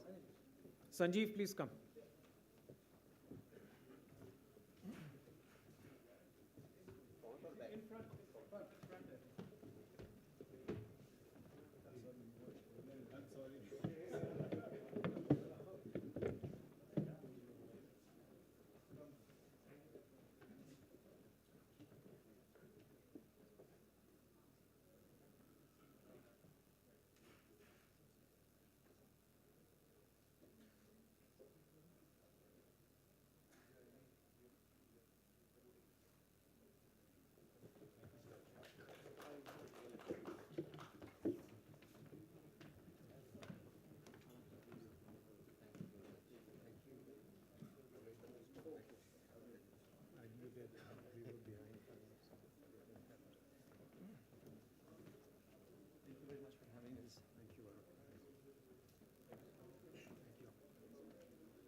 Good evening, gentlemen. Well, you know, everything is organized in phases, so is our program. Phase 1, Phase 2, Phase 3. With the conclusion of a startup panel, which personally I found the most exciting. You know, the fresh breath of energy, new developments, new innovations happening. With that, we have come to close of the Phase 2. Now we are coming to the Phase 3 program, okay? And for this program, to begin with, let me call Dr. Gitanjali from Pan IIT, okay, to be with you and take you through the program. Dr. Gitanjali, please. A big round of applause, gentlemen. So good evening, everyone. So nice change. So I am from one of the supporting alumni associations. So I belong to IIT Delhi Alumni Association, one of the supporting organizations today. So good evening, welcome to this session. So now we have expert lecture by Professor B.K. Panigrahi. Professor Panigrahi is presently working as a professor in the Electrical Engineering Department, and he heads the Center for Automotive Research and Tribology, CART, in IIT Delhi. Prior to joining IIT Delhi in 2005, he served as a faculty in Electrical Engineering Department, UC Barla, Odisha. And his research interests include application of AI and ML tools and techniques to power system planning, operation, control, protection, and management. He's presently also looking into issues of EV charging infrastructure and the impact of fast charging infrastructure on the grid. And he is on board of several journals published by IEEE, IET, Elsevier, Springer, and he has published more than 500 research papers. So warm welcome, Professor Panigrahi. I would request you to please come for your expert address. Slide hai na?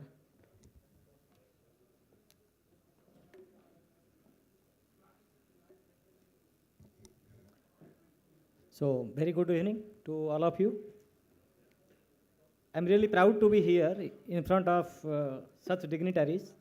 And I must acknowledge that as I am heading a new center in IIT Delhi, that is Center for Automotive Research and Tribology, and the main man behind this particular center and to make EV as a course curricula in different IITs as well as NITs, none other than Srivastava sir, who is sitting in front of here.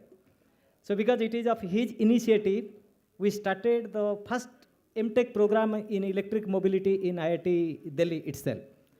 And simultaneously, an MSR program has started in IIT Guwahati, but after that, perhaps we have met 10 to 15 times with all the IIT directors and different faculty colleagues, so that even if you are not starting a new program, because starting a new program in any of the academia institute is having its own senate and all other things, so much hurdles, but at least you can have some courses, some feedbacks, and you can promote some certificate courses. So that's why wherever we are, and I'm proud to say now almost all the old IITs, including few of the new IIT, like IIT Hyderabad and IIT Ropar, even if IIT Mandi, they have started some courses on electric mobility. So coming to, will someone bring my slide? I have already given the slide. Okay. So before the slides come on here, so yeah, I'm thankful the Pan IIT Association and organizing such a nice event.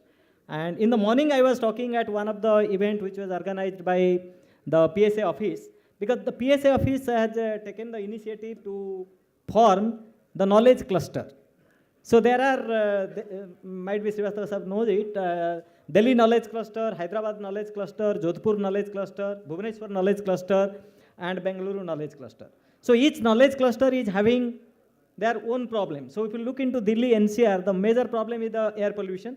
So there is a cluster which is heading to the air pollution, and another is the e-mobility which I am heading there. So the main idea is how to promote this electric vehicle and all other things here. So that's why today I am here as an academician, but being an academician, the main problem which we are facing, now you see how we can take this EV, for which the various policy planning bodies like the Niti Aayog has already taken the initiative with the FAME and now the battery as a service, BAS. I am a member, thank you sir, on the BAS, battery as a service. And here also we are looking the battery not only for the vehicle but also the storage for the grid and other things. So before my slides are updated here, I will give you some background about this EV policy, whatever we are doing. So my main concern is, EV is such a sector nowadays, it is mostly interdisciplinary in nature. And you might have heard so many startups are there, and every startup at least has to contribute maybe in a smaller way. Because if you look into the EV, it starts from the material, the body material and other things, the vehicle dynamics, and it comes with the electrical engineering then. We are talking of the charger, we are talking of the onboard charger, we are talking of the offboard charger.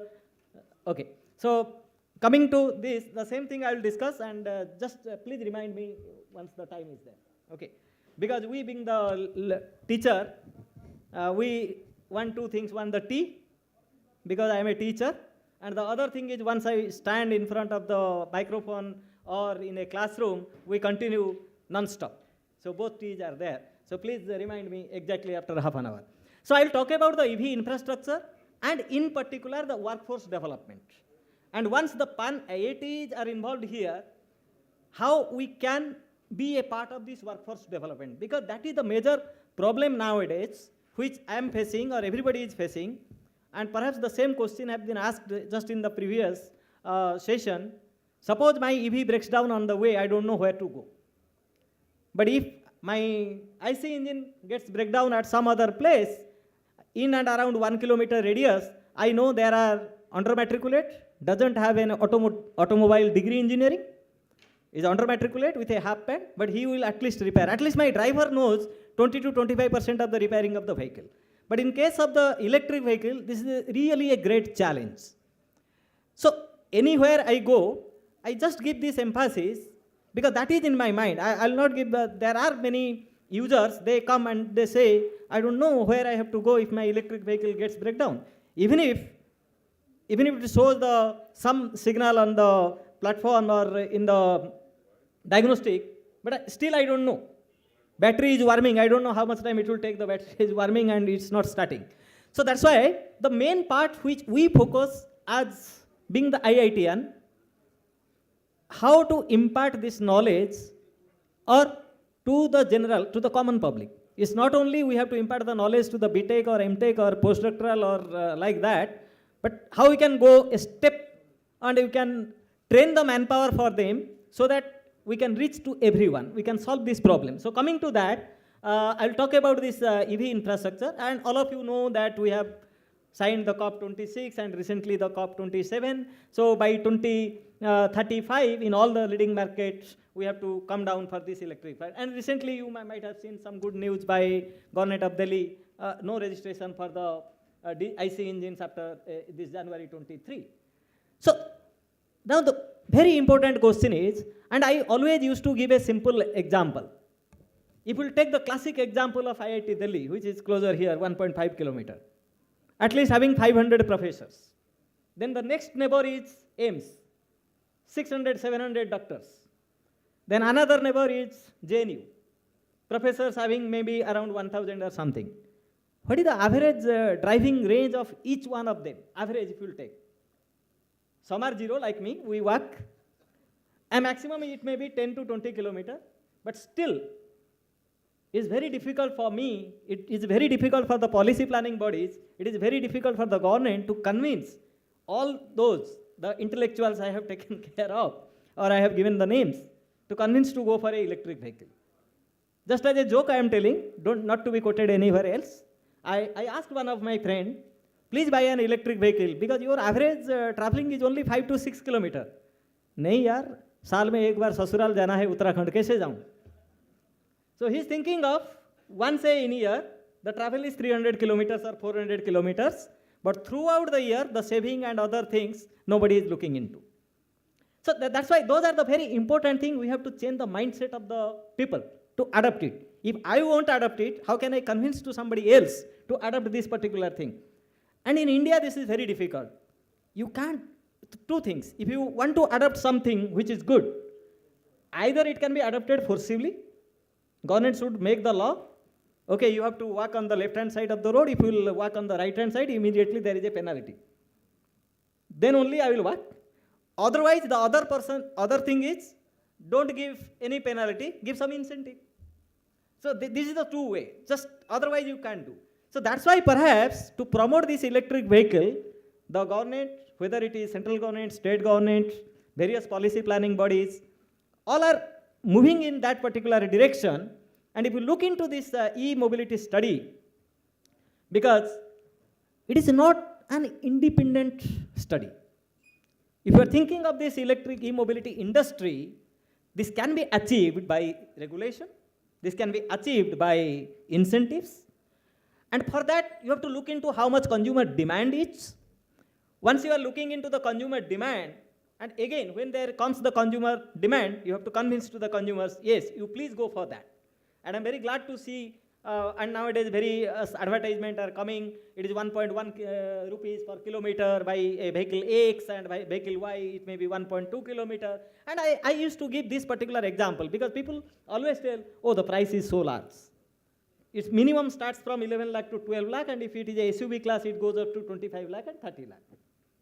Definitely this is high price. And this high price is because of, you know, that 40% of the price around the battery. So that is a real challenge in this particular case. And that reminds me, being a professor in IIT, when the solar cell comes into the market nearly 20 years before, 25 years before, the per unit charge of the electricity is around 15 to 16 rupees. And at that time, there was a question in everybody's mind, ये solar नहीं आएगा, ये काम ही नहीं होगा, इतना महंगे में कौन जाएगा? And even if I have a charger in my home, inverter in my home, the cost of the inverter, whether it is a perfect sine wave advertised by Sachin Tendulkar or something like that, perfect sine wave inverter or whatever, the cost is 2,000. But the battery is at least 7,000, 8,000 rupees. So coming into the same, the solar cell price at that time was very large. So please let us be optimistic. I know there are many startups, many industries, many IITs, and as well as the Niti Aayog is also pushing for the alternate chemistry for the battery. Definitely the day will come, like the day has come for the solar cell, we come down from 16 rupees per unit to at present hardly 2 rupees per unit, and the thermal power gone up to 7 rupees, 8 rupees per unit. So that's why let us don't blame the battery price is very high, so no, oh, kuch nahi hoga, ye EV aayega hi nahi. No, it will come, because there are some examples like that. And always I used to tell, EV is such an industry nowadays, this requires, like us, all of us who are sitting here, the academia, the industry, the OEMs, even if the startups, which may be treated as the squirrel in creating the Setubandh. So all has to come together and all has to take it forward in a cooperative manner rather than in a competitive manner. Competition hai hi nahi. We need at present a cooperative solution for this particular problem, and rightly our Prime Minister has already declared many times, we have to be Atmanirbhar. So if you want to be Atmanirbhar, then to be Atmanirbhar, you have to depend on other, and you are dependent on the cooperation of other. Without the cooperation, we can't be Atmanirbhar. So that's why that is my main point here. So we need all these things. We need the battery technology, whichever I have discussed. But the most important thing, now there are EV, there are large number of charging stations, but nobody is thinking of the other side of the story. Everybody is now thinking in the isolatedly. That's why I am telling the cooperative manner is very, very important. If I am a OEM, I manufacture the car, and okay, the car is in the market. If I am a charging manufacturer, I am creating the charger, then it is in the market. Now please think of, I am just giving a simple example. Now many government are going for the e-buses. The e-bus is starting from 200 kilowatt hour battery to 250, 300 kilowatt hour battery. If you put it the bus, so immediately you are taking 200 kilowatt. And let us in a depot, 50 buses charges at a time. You can think of 200 kilowatt into 50, which almost comes 1 megawatt power. Do your substation will be able to meet 1 megawatt power simultaneously? Because मेरे depot में तो रात को सब बस आएगा ना. So what should we do? So nobody is thinking of the grid. What will be the impact on the grid if I am putting the larger number of fast chargers together? So that's why we need fast charger, as well as we also need the smart charger. You can take the same example for a housing colony. Let us in a housing colony, there are 800 or 600 or 700 individual houses in that colony. and everybody is having a two-wheeler. Four-wheeler तो बहुत दूर की बात है. Four-wheeler भी है, तो I can't realize 20 kilowatt battery, 500, और हर कोई जैसे मैंने एग्जाम्पल दिया एम्स हो, IIT दिल्ली हो या JNU हो, 5 बजे 6 बजे घर में आएंगे और सब कोई चार्ज में बिठा देंगे. Even if 3.3 kilowatt हुआ, single phase charger, 500 vehicles are there simultaneously, 500 into 3 kilowatt, 1.5 megawatt, वो ट्रांसफार्मर ही फूक जाएगा. So how we can go for, how can you look into the grid also, because nobody is thinking of the grid. अभी नहीं है, but आ जाएगा तो हम तो प्रमोशन कर रहे हैं ना भाई. EV अडॉप्ट करो, ठीक है मैं अडॉप्ट कर लिया. So this is a just chicken egg problem. ये नहीं है, वो नहीं है, जब आ जाएगा फिर क्या करो? That is the main question. So that's why we have to look into the grid stability. We have to think of the fast charger. We have to think of the smart charger. And another important thing we have to think of, because we are talking of the GHG. If we are talking of the greenhouse emission, and you know that the total greenhouse, the pollution level because of the vehicle is 8% across India, and in Delhi, unfortunately, it goes to 20 to 30%, depending on the time. But by adopting EV, we are telling, and mostly if you tell to the people you adopt an EV, the simple thing, why you will adopt EV, you are helping the others, you are helping in the sense you are producing low pollution. Yes, I am producing low pollution, that is the tailpipe emission is 0. But what about the well-to-wheel emission? Because the power which I am getting to charge my electric vehicle are coming from the thermal power plant. So why not depend on the renewables? Why not depend on the renewables so that you can charge your vehicle from the renewables? We have enough, it depends on the geographical region, of course. But simultaneously, we have to find out the static battery technology, that is the flow battery, which is very robust. And because of the heavy nature, you can't transport it. But for a charging station, having many number of chargers, I have a grid, I have a solar power plant, and I have a storage.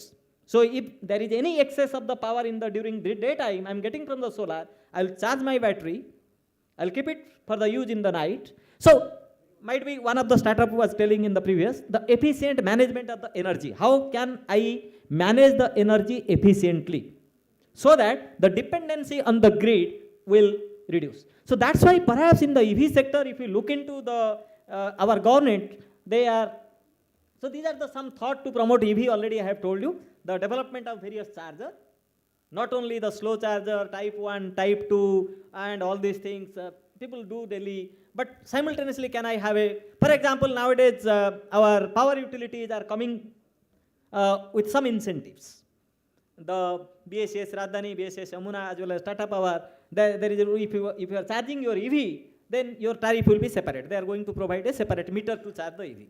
But there is another problem, because few of the utilities came to me, they asked me, sir, it is a 3.3 kilowatt charger, single phase in the home. So they provide a meter and a 3-phase pin, where you put your vehicle there to charge. Now whether I am putting my two-wheeler to charge it or I am connecting it to my AC, because in the type 1 charger, there is no communication. Only type 2 charger, there is a communication between the battery and the vehicle so that the charge will start. But type 1 charger is just like it is a electrical appliances. The 3.3 kilowatt is very simple, 200 volt, 16 ampere, 16 into 200 is 3.2. तो मैं मेरा घर में जो AC है वहाँ भी plug in कर सकता हूँ, थोड़ी BSS वाले आके देख रहे हैं कि भाई कौन क्या चला रहा है. So the question is how to make it intelligent. भाई मेरे को कैसे पता चलेगा कि ये electric vehicle charge हो रहा है और you are doing something else. So there are some questions which are still in our mind, but there are incentives. But how to, I will use that incentive as a responsible citizen. So for that, again people are trying to develop some technology, how to distinguish what type of charger is it. So there are many open-ended questions which should be addressed, none other than the young entrepreneurs, the startups, and all other things. So coming to this, I have already mentioned about all these things. I am not going to discuss about this. But the main thing is, this is a collective effort. The collective effort of the central government, the policy planning body, the state government, the automotive manufacturer, fleet owner, because this is another important aspect. I will wind up. I have just started. Okay, no problem. So, this is intelligent or sustainable transportation system. We talk about the sustainable transportation system. At least I am thankful that you are seeing many of the vehicle by the blue. Okay. So let us take a You can tell something when I'm booking, I'll book a electric vehicle. Because there are two things. I'm talking of individual transportation and the mass transportation. Can I go for the mass transportation? Then definitely I can reduce the pollution and all other things. That's why the fleet owner and operator, and mostly, I don't know how many of you are the investors and financial institutions. Please come up forward. You have to, because all these young startups, although they have the idea, they have the mind, and they are supported by various IITs, NITs, having incubation center, but the main problem is, the medicine is money. So I request all these investors and all other should come forward and to help to take it forward. So I'm not going into all this because he has already told me to stop. And so these are some example of various, this is, Srivastava sir knows I have taken it from the handbook of electrical vehicle charging because as a part of that infrastructure where various policy planning body, various ministries, and fortunately in India, most of the ministries are involved here. Your DHI, Department of Heavy Industry, the Ministry of Transportation, you have this MOHUA, you have Ministry of Power, the DST has taken some initiatives, various initiatives have been taken at various to support this. And mostly the CA, B, they are also coming. And standards, that is another important thing, we have to look into the standards also. So what IIT should do, I'll just finish within 2-3 minutes. This is the most important thing I want to tell you. If we want to impart the education, the main educational organizations are the primary level, intermediate level, advanced level, and the expert level. So if we look into this, the primary level, we can start from the vocational institutes and ITI in the states. And there are various skill development centers which are already established. We are working closely with the Automotive Skill Development Center, ASDC. So that's why the primary level is vocational ITI diploma, intermediate level, bachelor's degree, then you can go advanced level, master's degree, PG diploma, and the expert level is the PhD and postdoc fellow. So by which we can go ahead and we can create the infrastructure. But in IIT, I may train only the researchers and all other things, but they will be the faculty somewhere else to promote it. So this chain we have to create on our own. So I must thank Srivastava sir for this. And the role of institute in various way, how to promote it. I'm not going into the detail of that. But most important thing which we face can be solved by all of you.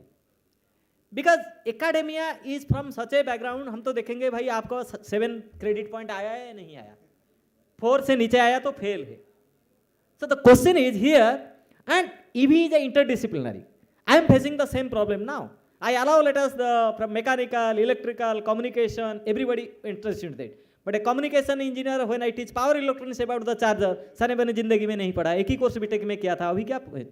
So that's why we need a cohesive manner how to take it forward.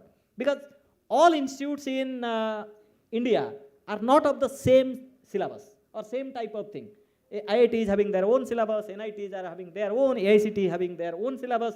So look into that and accordingly you can frame some bridge courses or certificate courses. So that is a pan-IIT phenomenon. And lastly, I want to give just one slide, whatever ongoing research in IIT Delhi.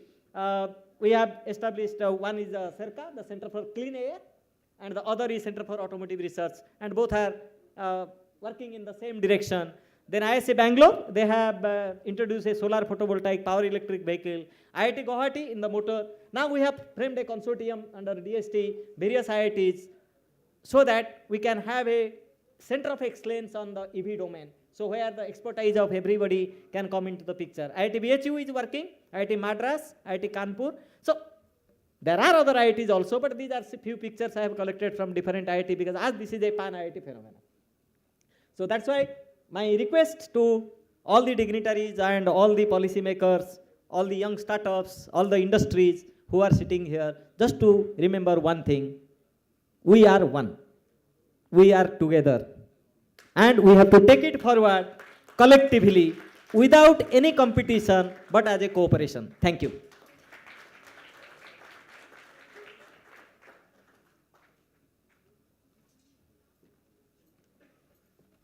Thank you so much, Professor Panigrahi.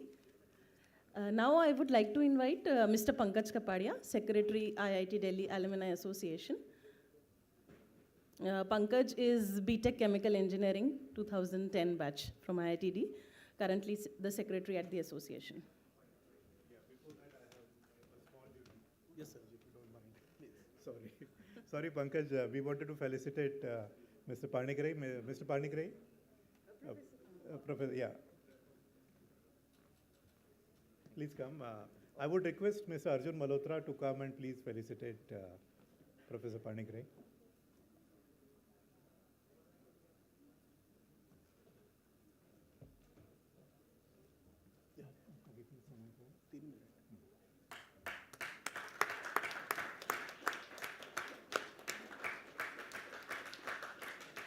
Thank you, sir. Thank you, Mr. Malhotra. Thank you.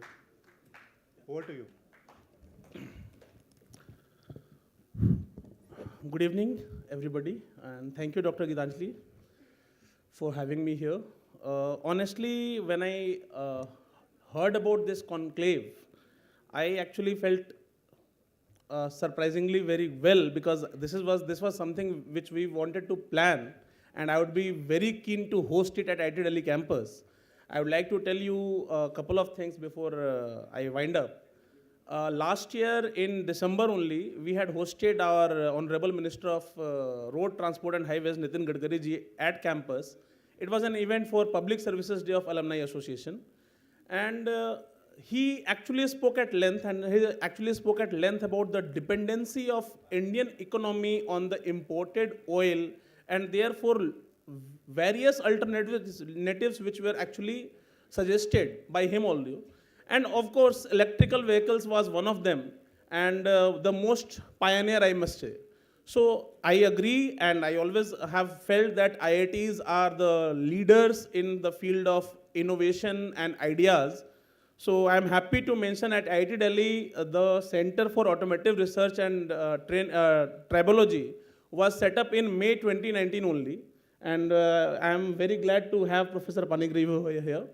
So coming on to next, these kind of initiatives, I'm pretty sure the moment it was, I'm very glad that other IITs also, our fellow IITs, IIT BHU, as well as Pan IIT in totality, are actually looking at this particular aspect in a priority manner. And this kind of conclaves where speakers from different backgrounds and different areas actually tell us about what apprehensions people have and what are the remedies. See, I can tell you as a common man, normally people will be apprehensive about two particular things. One is the cost. The other is, of course, the security, aag na lag jaye, etc. And third, of course, charging stations milenge nahi milenge. These are the three basic ideas on which people are apprehensive about. And I'm glad to say that these kind of conclaves are actually held. And IIT Delhi Alumni Association is very happy to be participating in this particular event, and we would like to hold such many events in IIT Delhi campus as well. With these things, I would like to conclude that I thank everybody, IIT BHU, Alumni Association, and Pan IIT, of course Pro FMG and everybody, and all the dignitaries who took time and spoke so well, and basically cleared so many doubts and basically suggested the way forward for this particular thing. Green mobility and electrical vehicles are certainly the future of the country. Thank you so much. It is economically as well as environmentally very, very necessary for this country. And I thank all of you for participating in this. Thank you so much.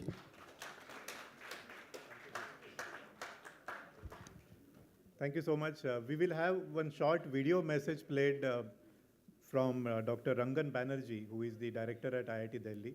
May I request the team to play a short video message from him. Good evening. It's a great pleasure to talk to you virtually today on the electric vehicle ecosystem. We at IIT Delhi believe that the transition in the vehicles, where we are going away from oil and we're going into electric vehicles, offers a great challenge and an opportunity.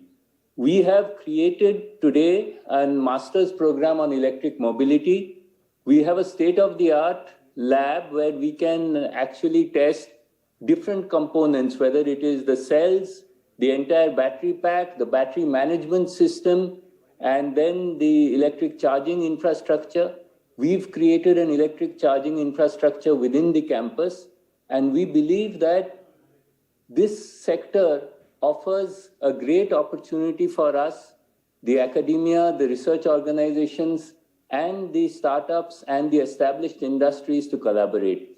We want to manufacture and help the industry get a competitive advantage in the electric vehicles ecosystem.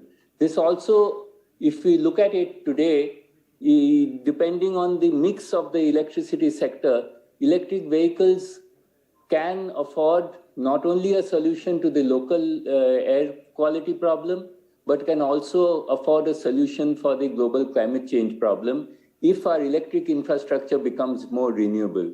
And towards this effort, we are also looking at solutions where we look at vehicles and batteries as a way of storage, vehicle to grid, vehicle to vehicle. There are endless opportunities, and this is something where young people, new startups, industry, all need to collaborate with academic and research organizations. So I would like to welcome all of you here to reach out to IIT Delhi, and we hope that we will be able to actually work together with you to see that Indian industry and Indian startups can have a competitive advantage, and we can not only innovate for our own market, but also be globally competitive.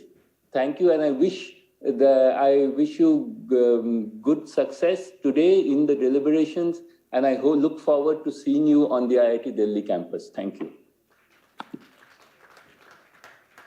Good evening.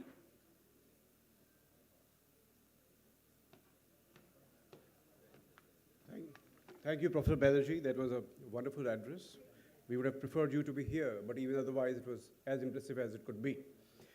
Next, we would like to invite Mr. I.V. Rao, a very distinguished fellow among us. He's a senior visiting fellow of TERI. He is part of the expert panel of Ministry of Road Transport and Highways. He is the ex-senior managing executive officer R&D of Maruti Suzuki, where he spent almost 26 years. I'm so sorry for my mistake, 36 years. So he has seen it close, and while there is a bit of speculation in the industry that what is Maruti really doing in case of EV, maybe he can throw some light on that, but more from the perspective of the government, at his main area where he's going to speak about is the decarbonization in road transport, the product and technology perspective. Mr. Rao, may I please invite you on stage?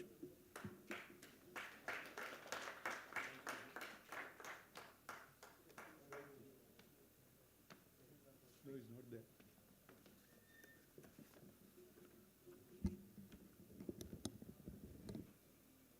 It's not there.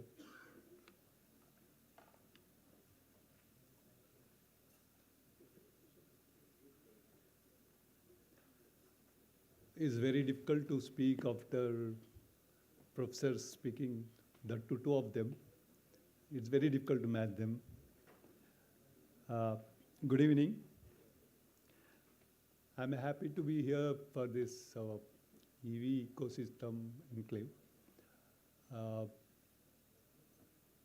And I would like to thank the organizers for giving me this opportunity to talk about sustainable mobility, the options for decarbonization of road transport.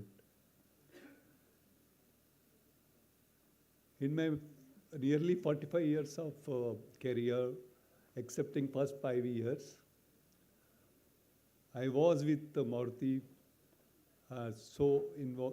closely involved in auto industry. And now I am with TERI in their Center for Sustainable Mobility. To give a glimpse of the changes in last 35 years in auto industry, during my years in Maruti,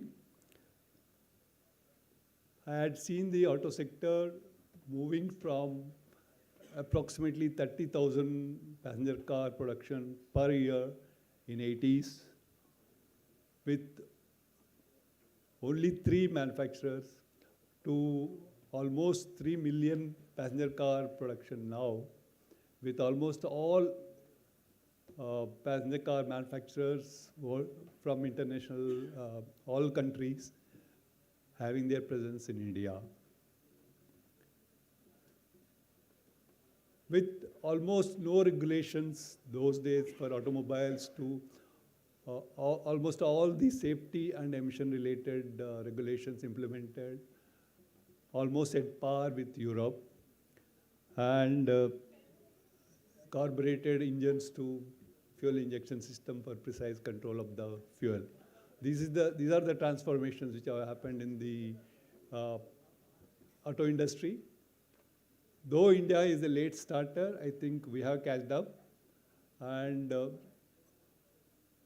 the manufacturing numbers and also the regulatory compliances, we are almost at par with what is happening in Europe after the implementation of Euro 6 equivalent emission norms in 2020. Why I'm saying this is that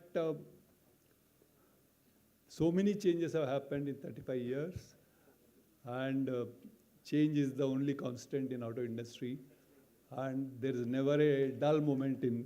The slider, we cannot find the slider, so you just say we change it manually. How frequently hoga, madam? What happened? Slide? Just now, professor was doing it. We were changing from there. Okay. No, I never asked for change anyhow. But the changes what we are seeing now are totally transformative technological changes never seen before. Yeah. Some numbers about energy and emissions to set the context. India has all 4 modes of transportation with a network of 63.31 lakh kilometers of roads, second largest in the world, and 63.03 kilometers of rail network, again largest in Asia. The road network transports about 65% of all goods and 90% of passenger traffic. India consumes 27.5 exajoules of energy and uses all forms of solid, liquid, and gaseous fuels. And 80% of the energy needs are met by coal, oil, and solid biomass. And out of this, road transport consumes about 4.2 exajoules and mainly fueled by petroleum liquid fuels, consuming 204 million metric tons in 21-22. And diesel accounts for 38% and gasoline 15%. And India depends upon almost 83% imported crude for providing diesel and gasoline fuels. And 45% of the natural gas required for CNG is also imported.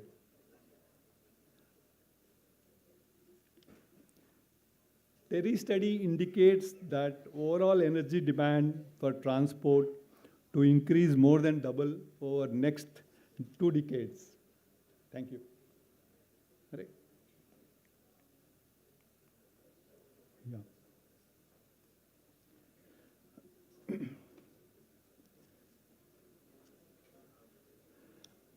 And it's going to be more than double over next 2 decades. And 90% of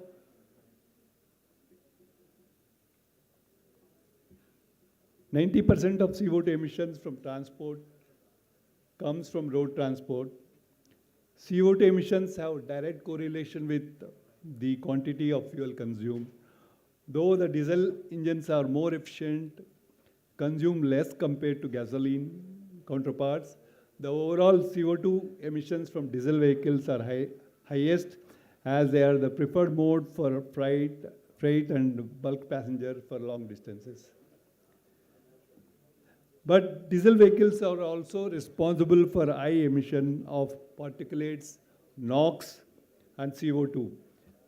And CO2 emissions deplete the ozone layer, threatening to increase the average ambient temperatures by almost 1.5 degrees centigrade. And the particulate matter and NOx emissions from diesel vehicles are high, and they have adverse impact on health.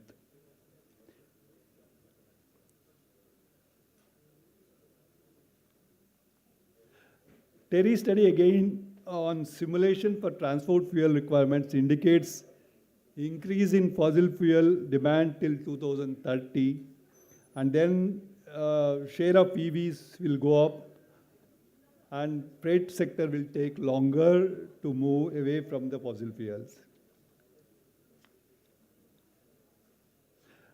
India is a developing country and one of the few growing economies, and with low vehicle penetration of only 30 cars and 150 two-wheelers per 1,000 population.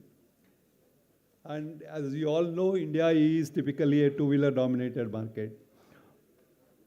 Though auto industry has seen some degrowth during COVID years, it's now bouncing back, and all indications forecast robust growth.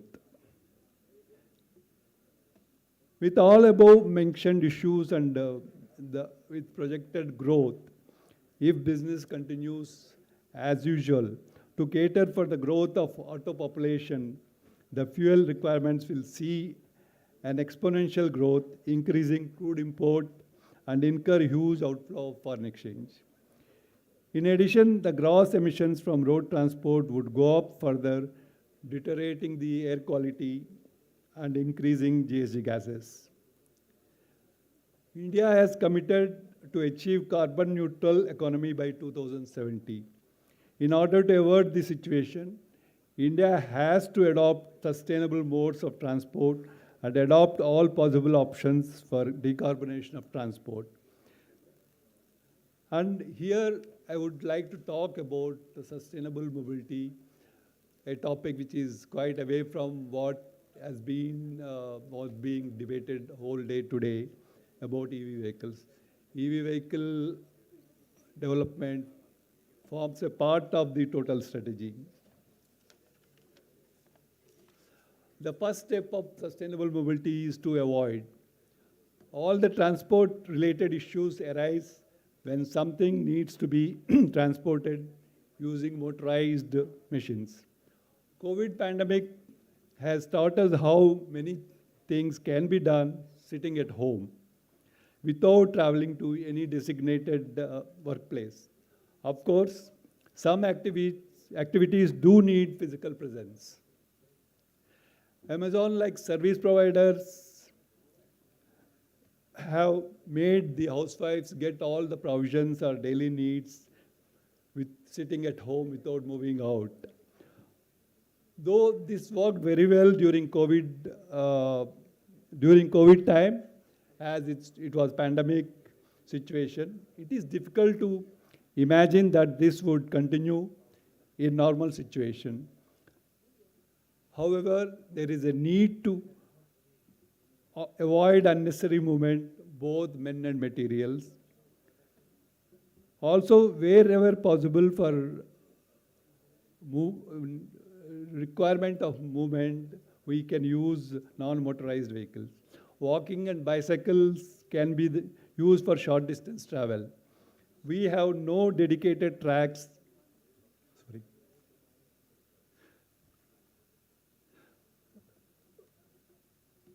We have no dedicated tracks for either walking or cycling in the present situation. This also has limitation in terms of the distance one can walk or pedal. So second option is shift. When need to travel, adopt mass transport vehicles instead of personal vehicles. The mass transport vehicles emit less per passenger carried.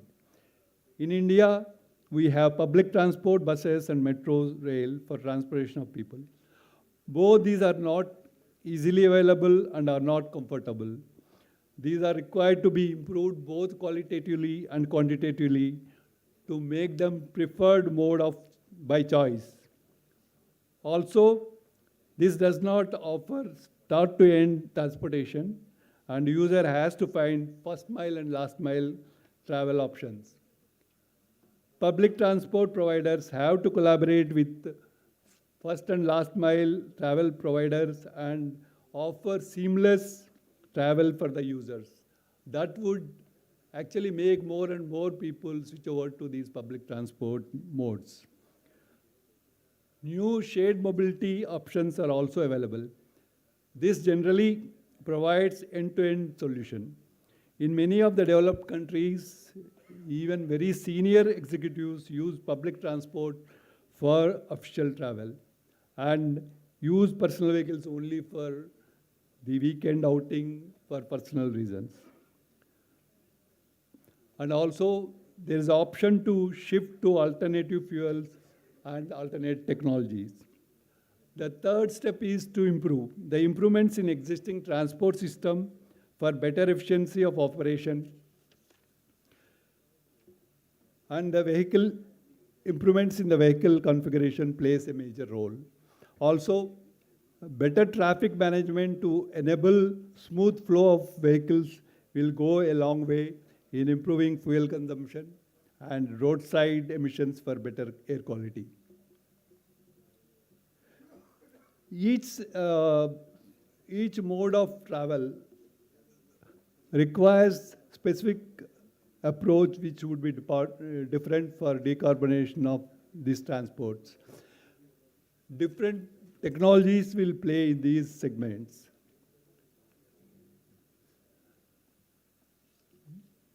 Here, these three avoid, shift, and improve steps for sustainable mobility.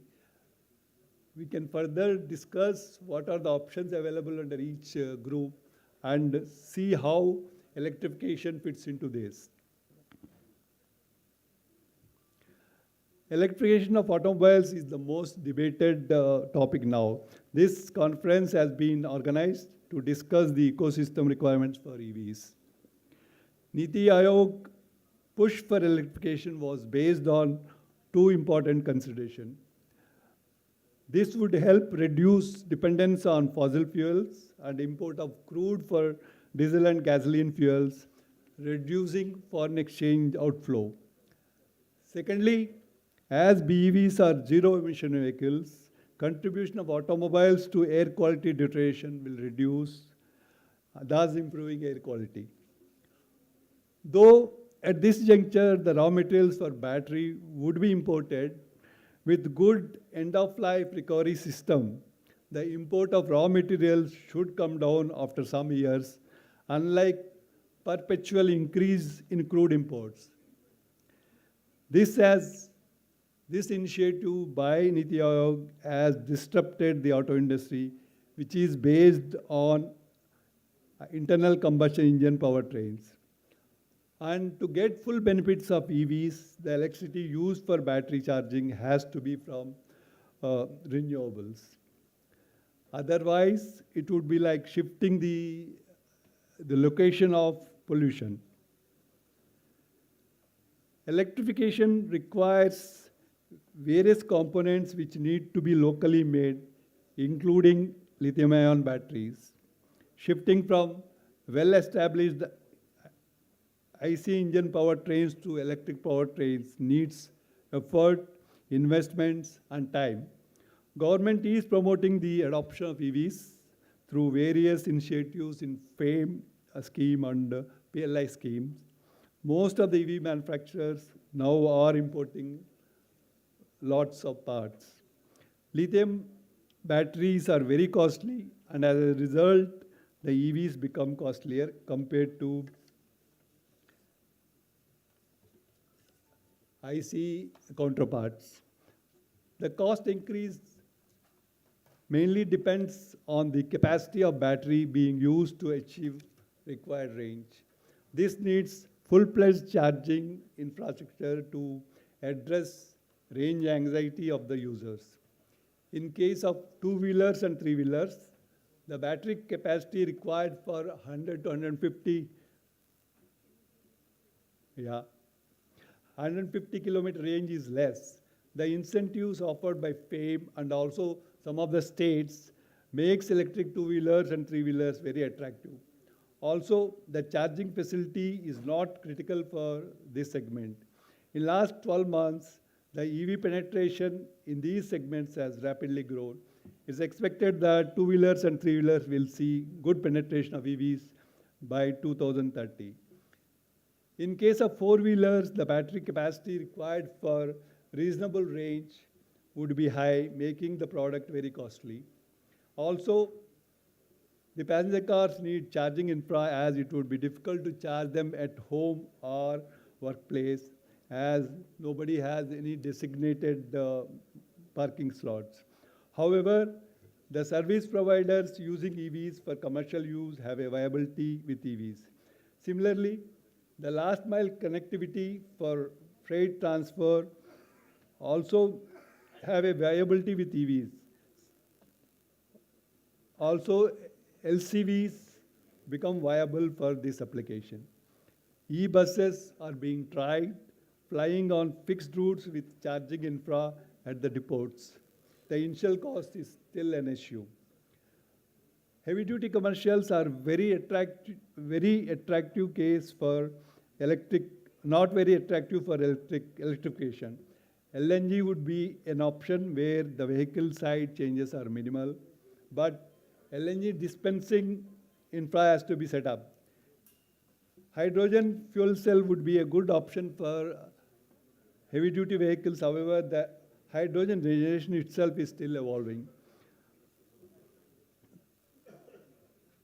Electrification of automobiles will take long time to penetrate, and a lot of supply chain related developments have to happen, and lithium cells prices have to come down. The penetration also will not uniform in all the segments as explained above. IC powertrains are likely to continue for long with electric powertrain. In order to meet India's global commitments for near zero carbon economy, IC vehicle performance also needs to be improved for reducing GSG and other tailpipe emissions. Various options are available, like alternate fuels, ethanol blending, flexi engines, biogas, biodiesel. All these have advantage of continuing the existing IC vehicles with some modifications. Biogas generation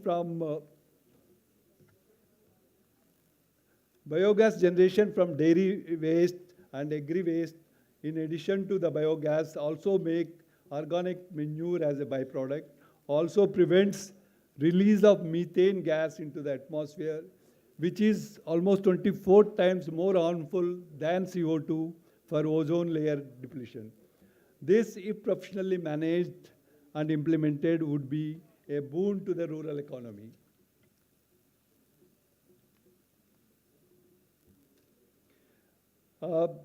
Tractors are not considered as part of the automobiles, though many tractors are seen on roads in rural areas or outskirts, sometimes in the main cities also, overloaded with the people moving very slowly.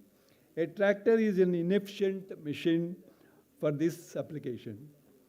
E-tractor has an advantage of higher torque at low speeds, which helps plowing on all types of terrain.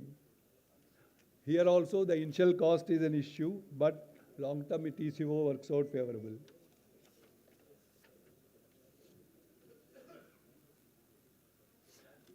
Understanding about the test, sorry.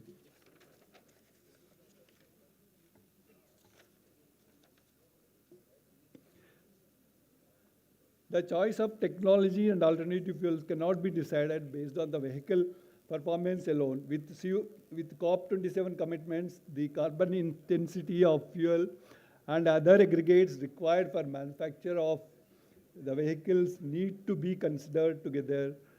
TERI has undertaken some life cycle analysis for different types of vehicles with different set of fuels, including electric vehicles. Yeah, to compare cradle to grave emissions. With this, one cannot say that EVs are the best. Biogas as replacement of natural gas stands out as gas generation itself is carbon negative. All biofuels also have an advantage on this account. It is very clear that all options have to be worked with for continuous improvement, for reducing the carbon emissions to achieve our global commitments. The road infrastructure management need to be improved for smooth flow of vehicles, which improves the efficiency of operations and facilitate and promote walking and use of bicycles for short distances. I wanted to talk regarding startup, but because of paucity of time, I would like to close. Thank you very much.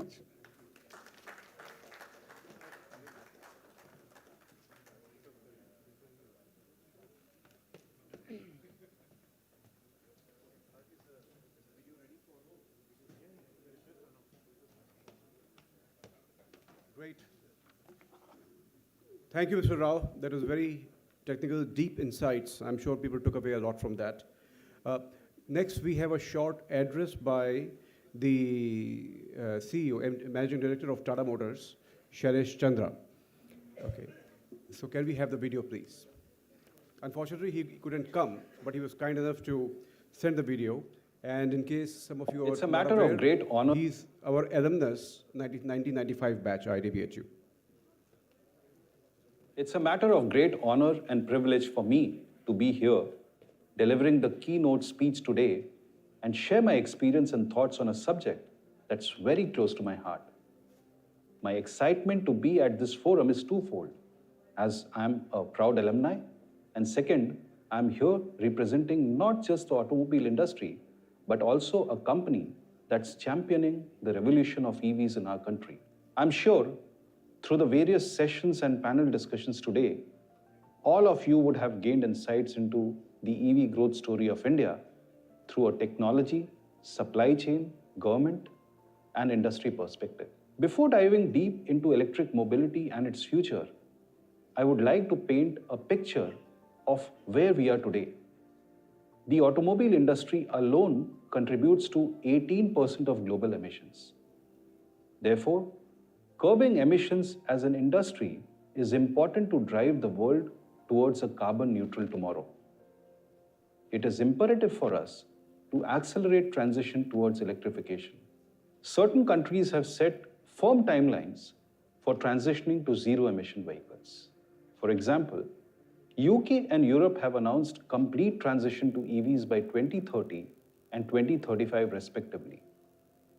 Stringent emission norms and series of actions to speed up the development of a full ecosystem aligned to the set timelines is being adopted. Consequently, automobile manufacturers have pledged investments to phase out ICE vehicles and enhance their EV manufacturing capacity. Globally, manufacturers have also set their own targets to achieve carbon neutrality and have pledged $515 billion to achieve these targets. As the fifth largest economy in the world, achieving net zero is critical for India. Last year at COP26, through a five-fold strategy, Panchamrit, India committed to achieve net zero emissions by 2070. Moreover, earlier this month at COP27, India launched a long-term low-emission development strategy, reaffirming our commitment towards the net zero agenda. India also has an acute problem of air pollution and related health issues. A majority of the top polluted cities in the world are from India, with New Delhi and Kolkata being number 1 and number 2 respectively.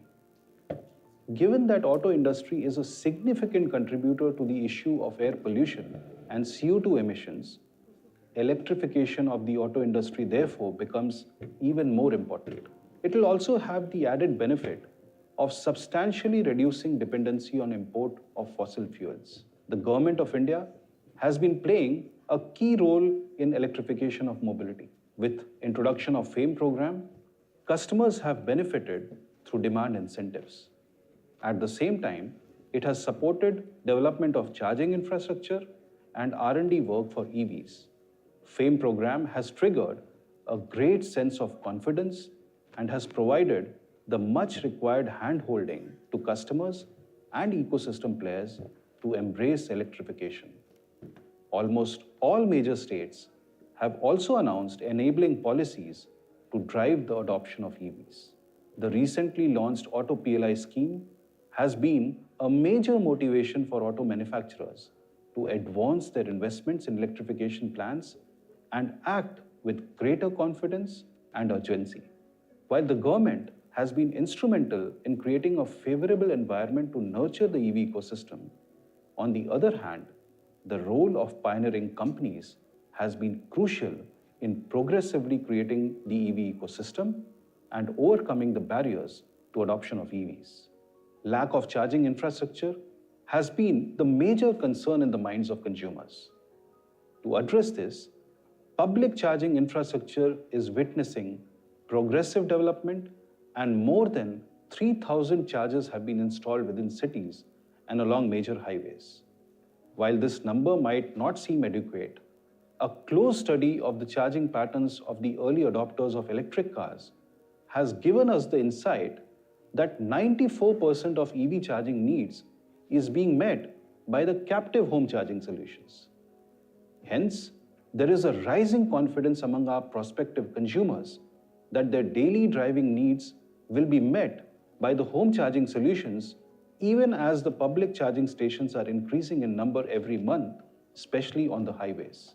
Price of electric cars and huge dependency on imported components is a big challenge in the long term.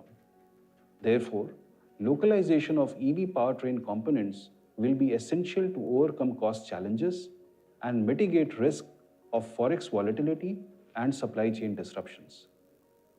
The recently launched Auto PLI scheme and PLI for Advanced Chemistry Cells, ACC as we call it, will prove to be helpful in accelerating and significantly enhancing the domestic value addition in EV manufacturing. We are seeing increasing interest and initiative by global and local auto component manufacturers in localizing advanced technology components. Tata Auto Components has been at the forefront of this drive by localizing components like battery packs and motor assembly. Aside from policy and ecosystem development, the rising adoption of EVs in India is also a result of positive feedback from early buyers. Several myths that were present at the early phase of EV rollouts are being overcome by the very expressive early adopters who have become EV evangelists and share their experiences on various social media platforms. This has provided the much needed confidence for many fence-sitters to go ahead and adopt EVs. Over 50,000 customers have adopted Tata Motors EVs, a number which seemed a very distant dream a few years back. Nearly 70% of these customers are now using electric cars as their primary or only car. This is contrary to the perception that EVs are suitable to be used only as an additional car. The future is here. India is ready to drive into the next phase of the EV revolution. Certain key actions and focused actions by stakeholders like the government, the industry, partners, and the customers will help in further accelerating EV adoption. We look forward to the continued support from the government, continuation of demand subsidies and support for localization of the supply chain will help us be on course to the government's Vision 2030, which targets 30% of EV penetration for private cars and 100% for public transportation. Further, India lacks natural resources such as lithium, nickel, cobalt, permanent magnets, which are pivotal in manufacturing batteries and motors. Therefore, fast-tracking initiatives such as Kabil for securing these natural resources will go a long way in establishing the indigenous EV industry in India. In terms of charging infrastructure, it will be necessary to install common AC chargers at residential complexes and workplaces to provide access to charging even for customers who do not have a dedicated parking space. Needless to say, public charging needs to see rapid deployment on highways to overcome range anxiety and not overburden the car with a larger than required battery pack, which otherwise will make the car costly and will have more embodied emissions of additional battery cells. In view of low renewable energy mix of power generation in India, greening of electricity will contribute significantly in lowering the life cycle emission of EVs. Utility companies must work aggressively towards increasing the share of renewable energy in their portfolio. Government has taken an aggressive target on renewable energies as a part of Panchamrit. It is important to emphasize the need for a collaborative and synchronized effort among the various ecosystem players. This will ensure optimization and efficient use of resources while creating the highest impact and benefit for all stakeholders. And I say this with confidence based on our own experience of developing such an ecosystem, which is the Tata universe. We leveraged on different domain expertise of various group companies like Tata Power, Tata Auto Components, Tata Chemicals, etc., to work in a coordinated manner and overcome this chicken and egg issue of driving the transition to electrification. Finally, this growth has to be supported with a surge in talent across engineering, technology, manufacturing, and service sectors. Premium institutes like IITs can help leapfrog by developing specialized courses in areas pertaining to electric mobility, such as battery architecture. Enhancing industry-academia cooperation will also play a significant role in the development of the landscape of electric mobility in the country. We at Tata Motors and Tata Group are committed to India's net zero target and will continue to play our role in enabling the Indian auto industry towards electrification. I look forward to seeing you all soon in person and hopefully also collaborate with you to build India's electrifying future.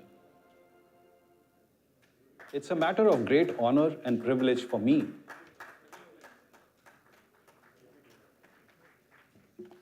Wonderful.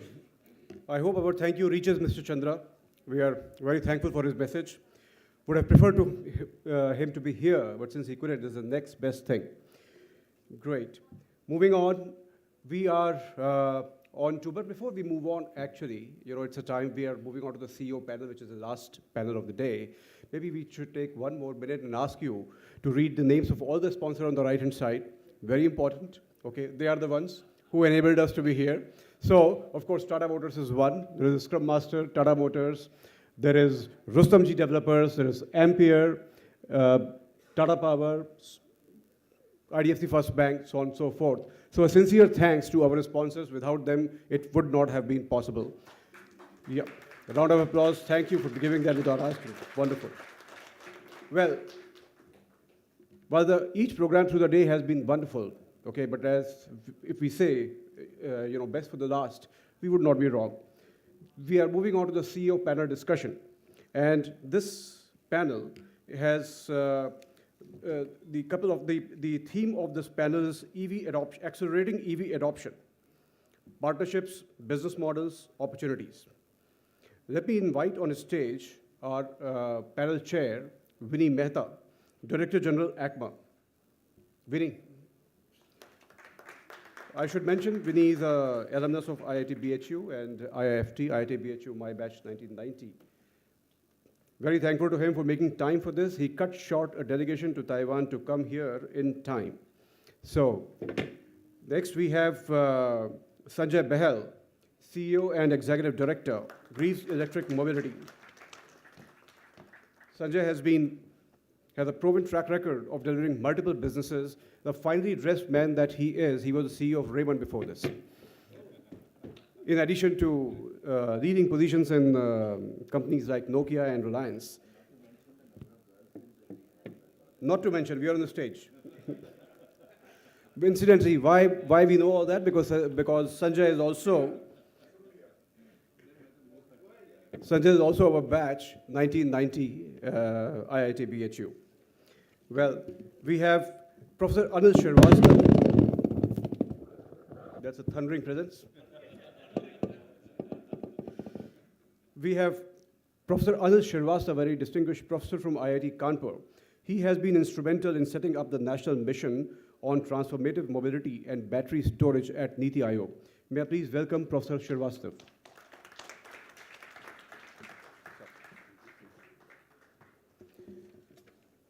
As you can see, this is a heavy-duty panel, a lot of words of wisdom, a lot of gray hair, but it's still very young though, right? And among them, now we have a disrupting voice, which is Puneet Goyal of Blue Smart Mobility, one of the startups doing exceedingly well. I'm certain if you live in India, in one of these cities, you would have seen their electric vehicle taxis, the whole fleet, right? So he's a guy. If you have not been served in the taxi, please ask him, but not on the panel, later on. So Vinny, over to you. Mr. Ganj, oh, I'm sorry. Why it is not here? Well, okay. Mr. Ghansham Prasad, of course. He's chairperson of Central Electricity Authority. Another IIT BHU alum, 1989 batch. Please. All right, Vinny, over to you. Thank you, Viri, Vaibhav Dayal, and ladies and gentlemen, very good evening to all of you. At the outset, let me thank our institute for making us what we are today, and thank you for inviting me and all my panelists to be speaking here. And big congratulations to Sanjeev Nikoreji and Devashish Da and Vaibhav for honestly putting up such a lovely program. It's really amazing that you could bring in such a huge number of eminent speakers here. Some of them are boring, I must tell you. You know, I speak my mind out, that's how I am. And honestly, we are at the fag end of the session. So I'll be short, and I will request all my panelists to be short. Thank you for having me, and the entire industry, the automotive industry, the world over is transforming, so it is in India. When we began the whole journey of electric mobility, there was a lot of resistance that the industry had, but thankfully now it's got the imagination of the people and all the governments. I'm very thankful to the government of India. There was a slide by Professor Panigrahi. Government does set the boundary conditions of operations of any industry. So the regulatory framework is getting tightened when it comes to emissions. That's driving electric mobility, and there have been some lovely schemes like the FAME2 scheme, and then the PLI that is driving electric mobility. Notwithstanding that, there are 26 states in the country today that are offering incentives for electric mobility, either directly to the consumers or to the manufacturers. There's a wonderful startup ecosystem that is being supported by the government, but also beyond the government. The industry is really active on that front. Just to give you some numbers, I'm not giving you the numbers of the entire industry, but yes, the automotive industry happens to be a key driver of Indian economy. We are the 4th largest automotive industry in the world, and honestly, we cannot be left behind, so we do have to transform. Last year, we did something like close to 200,000 units of two-wheelers, about 1.8 or 180,000 units of three-wheelers, about 16,000 units of pass cars, and about 1,000 units of buses. We just, at ACMA, which is the body that represents the component manufacturers, we just did a study with McKinsey, and we believe that by 2030, the entire three-wheeler industry will be electric. About 70 to 80%, if not more, of the two-wheeler industry will be electric. Buses, of course, it's a huge, huge focus on the buses. About, we're going to be having a tender of about 50,000 buses over a period of 5 years, looking at electric buses procurement across the state governments, the state transport corporations. Commercial vehicle, probably about 10%. We don't have a viable solution at that level, economically viable solution. And pass cars, about 10 to 15% would be electric by 2030. With these opening comments, I would sort of invite all my very eminent panelists. Maybe we'll begin with Mr. Srivastav. Mr. Srivastav, why I'm calling you first is, as I said, the regulatory and the boundary condition are what define the electric mobility or any function of any industry. So maybe you could give a perspective. You've been very heavily involved with the FAME scheme. You've been involved in the PLI. You've been also involved in the battery swapping policy. So maybe you could sort of give us a perspective, and you can also sort of talk to us what you're doing at IIT Kanpur. That'd be very interesting. And then I will invite Ghanshyamji, because infrastructure is a huge, huge issue. We all talk about carbon neutrality. Our goal for carbon neutrality is 2070. Today we consume around 400 megawatts of power, but about 74% of that is fossil fuel. 2032 we have a roadmap. We'll be generating 500 megawatts of power, and therein about 30% would be fossil fuel, or 32% would be fossil fuel, or say 30% would be for fossil fuel, 30% is coal, and another 3% is gas. So, but then, when we talk about 50,000 buses coming in, while there are depots, but believe you me, not a single state transport unit knows about how to put a charging infrastructure. Now, they're all very keen. They all are coming and participating in the tender for the buses, but they do not know how the charging will happen. So that is another huge, huge issue. And I'm sure you will talk to us about how the government is moving ahead in terms of carbon neutrality and also sort of putting a robust infrastructure in place that would make the electric mobility story viable. Sanjay, the two-wheeler industry is in some sense transforming. It's a huge threat to the conventional industry. Some say that the consumers are today confused whether they should go for the two-wheeler electric or the conventional, and in some sense the sales of the conventional two-wheelers have plateaued out. So maybe you could throw light on how you're looking at this transformational journey. I would expect you to talk about the skilling of people, because we do not have skilled people who could handle electric mobility. How are you looking at it? And eventually, the service part of it, which I guess, we know some of the larger service providers and the cancellations that you've had have been so terrible, but Blue Smart is somebody who is really redefining that. So I would expect you to talk about how do you see the service, in some sense, the quality of service that would, in some sense, create that user experience for people to graduate to consuming electric mobility products. So that's the boundary condition that I have set for you. Please feel to digress, but then please think about the audience. They're already bored, okay? So there you are.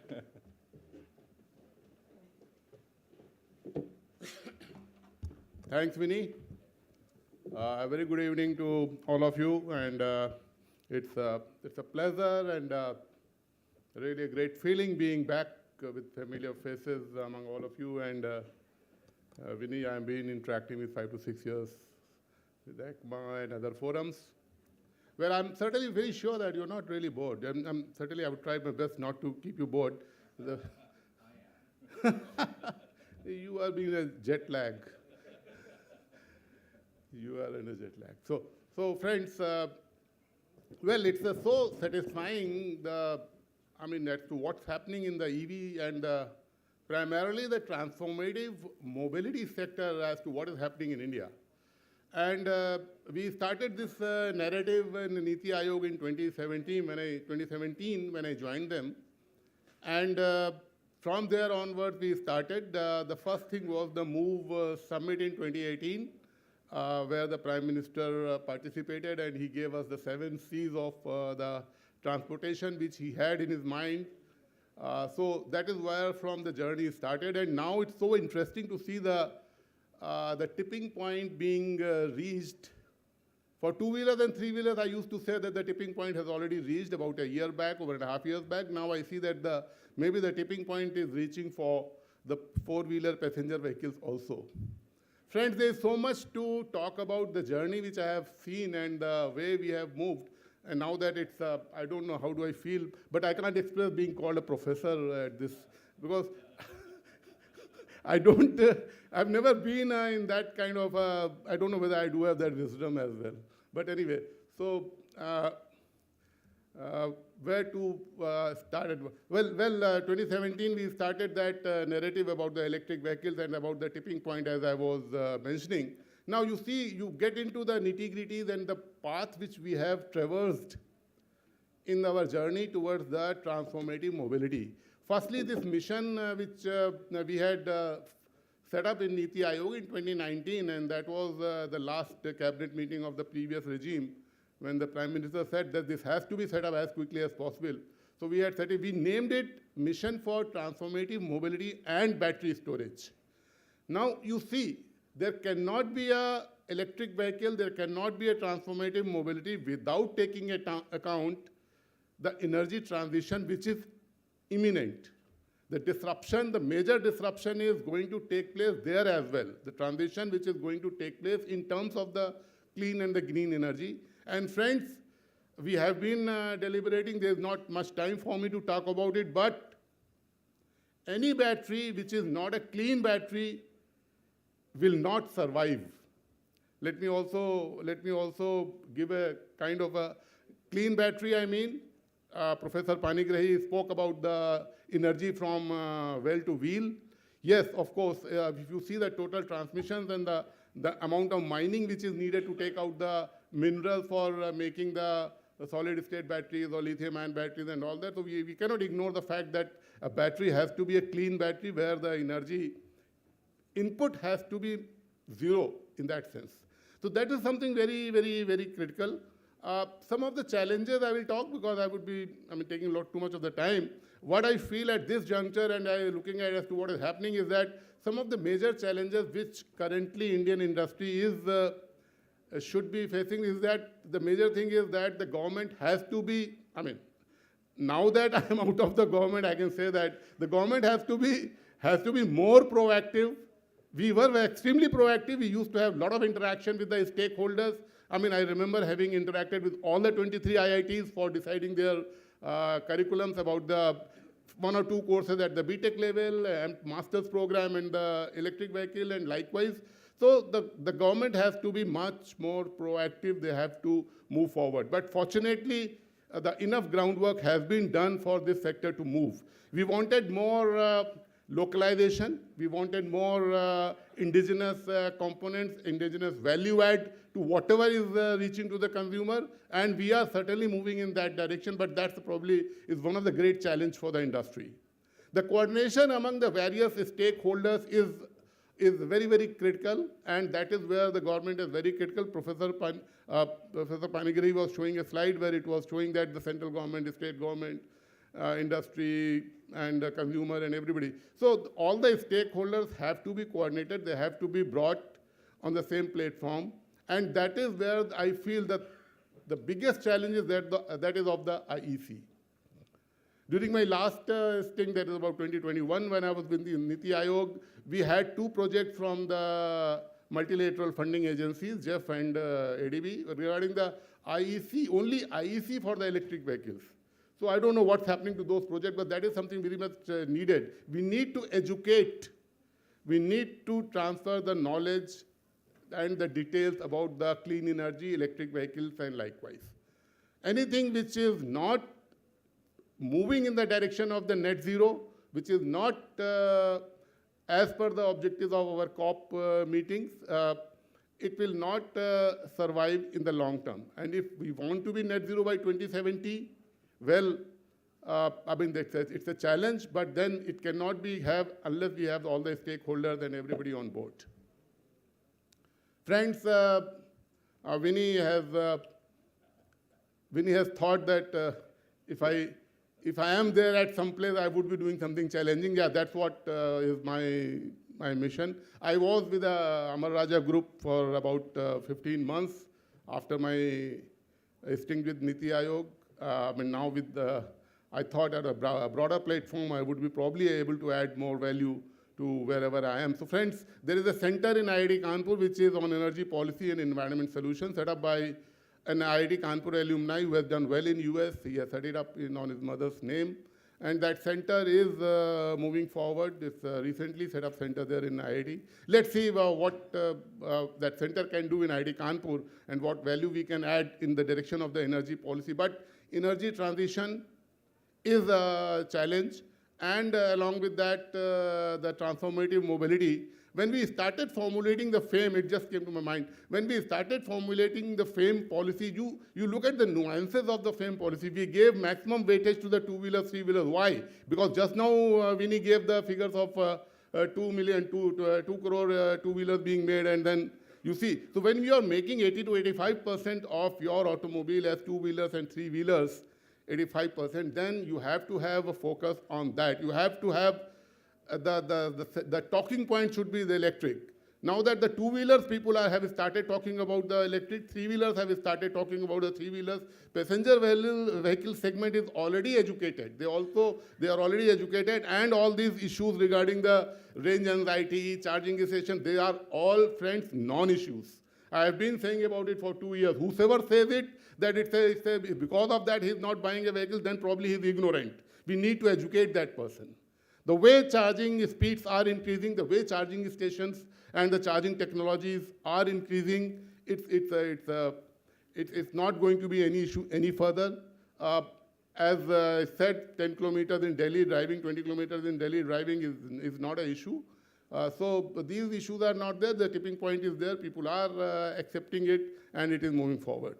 So once again, friends, not taking too much of the time. I mean, whatever came to my mind, I could speak it out. There's a lot of things which I could speak, and there's a lot of things which have been done during the last 5 years while we have started talking about the electric vehicle transformative mobility and the battery storage, clean energy, and all that. But friends, I used to say that the writing is on the wall. Please come in your gears, if Vinny remembers that.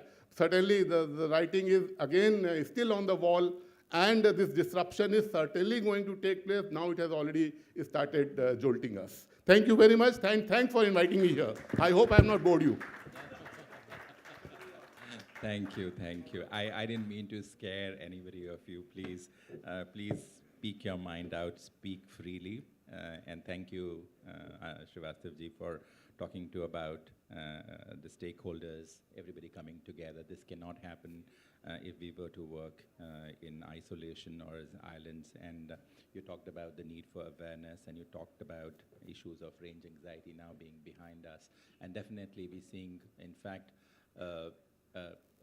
Sanjay would bear me out, pre-October or pre-festive season, we were just doing 50,000 two-wheelers a month. And the festive season, October and November, we've done 75,000 two-wheelers a month. So it's really, as I said, come on, 76. Engineers are so sharp on figures. So there you are, 76,300. There you are. So now I have the pleasure of inviting Mr. Ghanshyamji to talk to us, sort of give us perspective on how they are contributing and how the energy sector sort of needs to support us in this transformative journey. A very, very warm good evening to everyone. And thanks, Vinny, for giving me this opportunity. And let me thank the alumni first, that it's because of this name which appeared in the mail, I'm here today.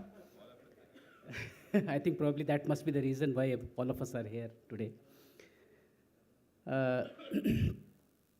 I had been throughout in the power sector, and have closely seen power sector right from the day I came out from the college in '88. Initially, of course, I was there in 3 years in the steel plant, and after that, I had been moving throughout the country and across the world, looking after the power sector, and now I am the chairman of Central Electricity Authority.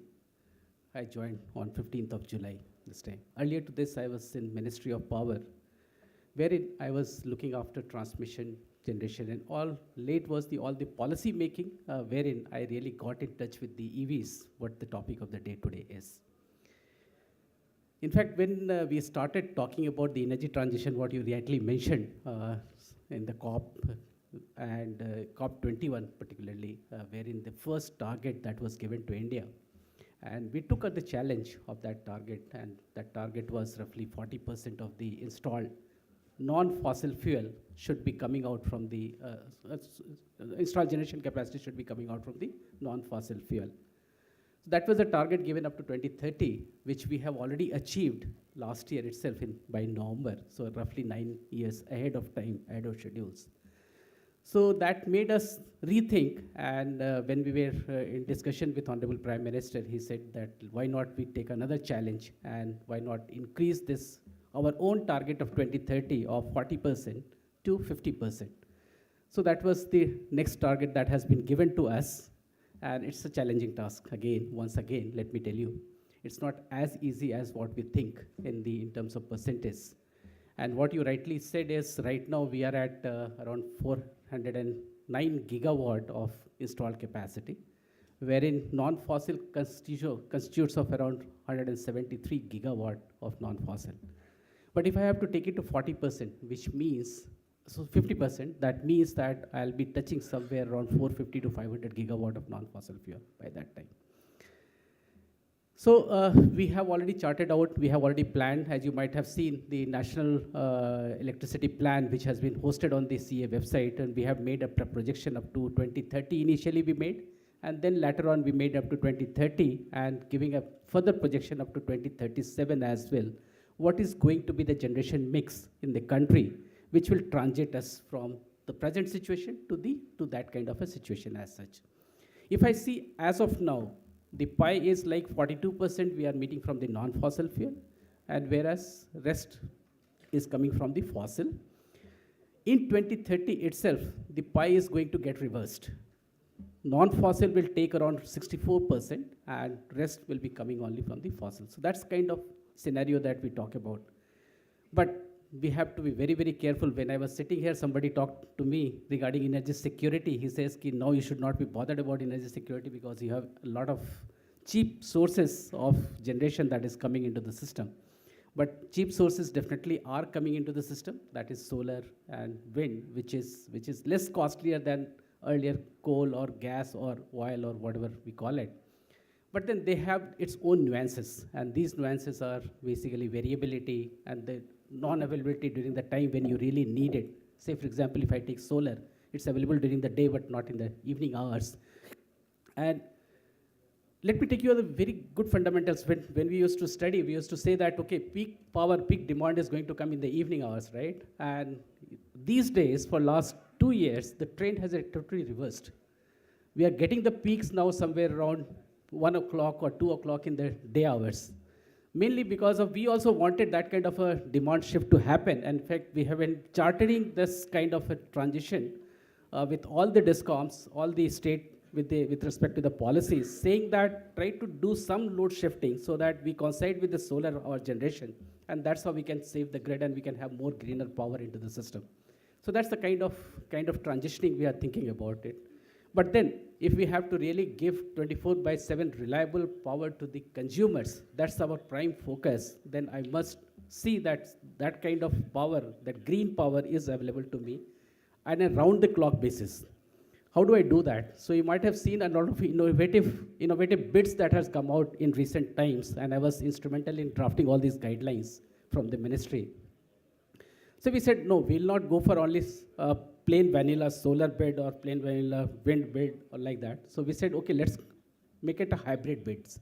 So initially we tried out with solar and wind together. Then we tried it solar, wind, and you can add anything what you want to do, but you give me a committed power 24/7 RTC power, what we have started calling it as round the clock power.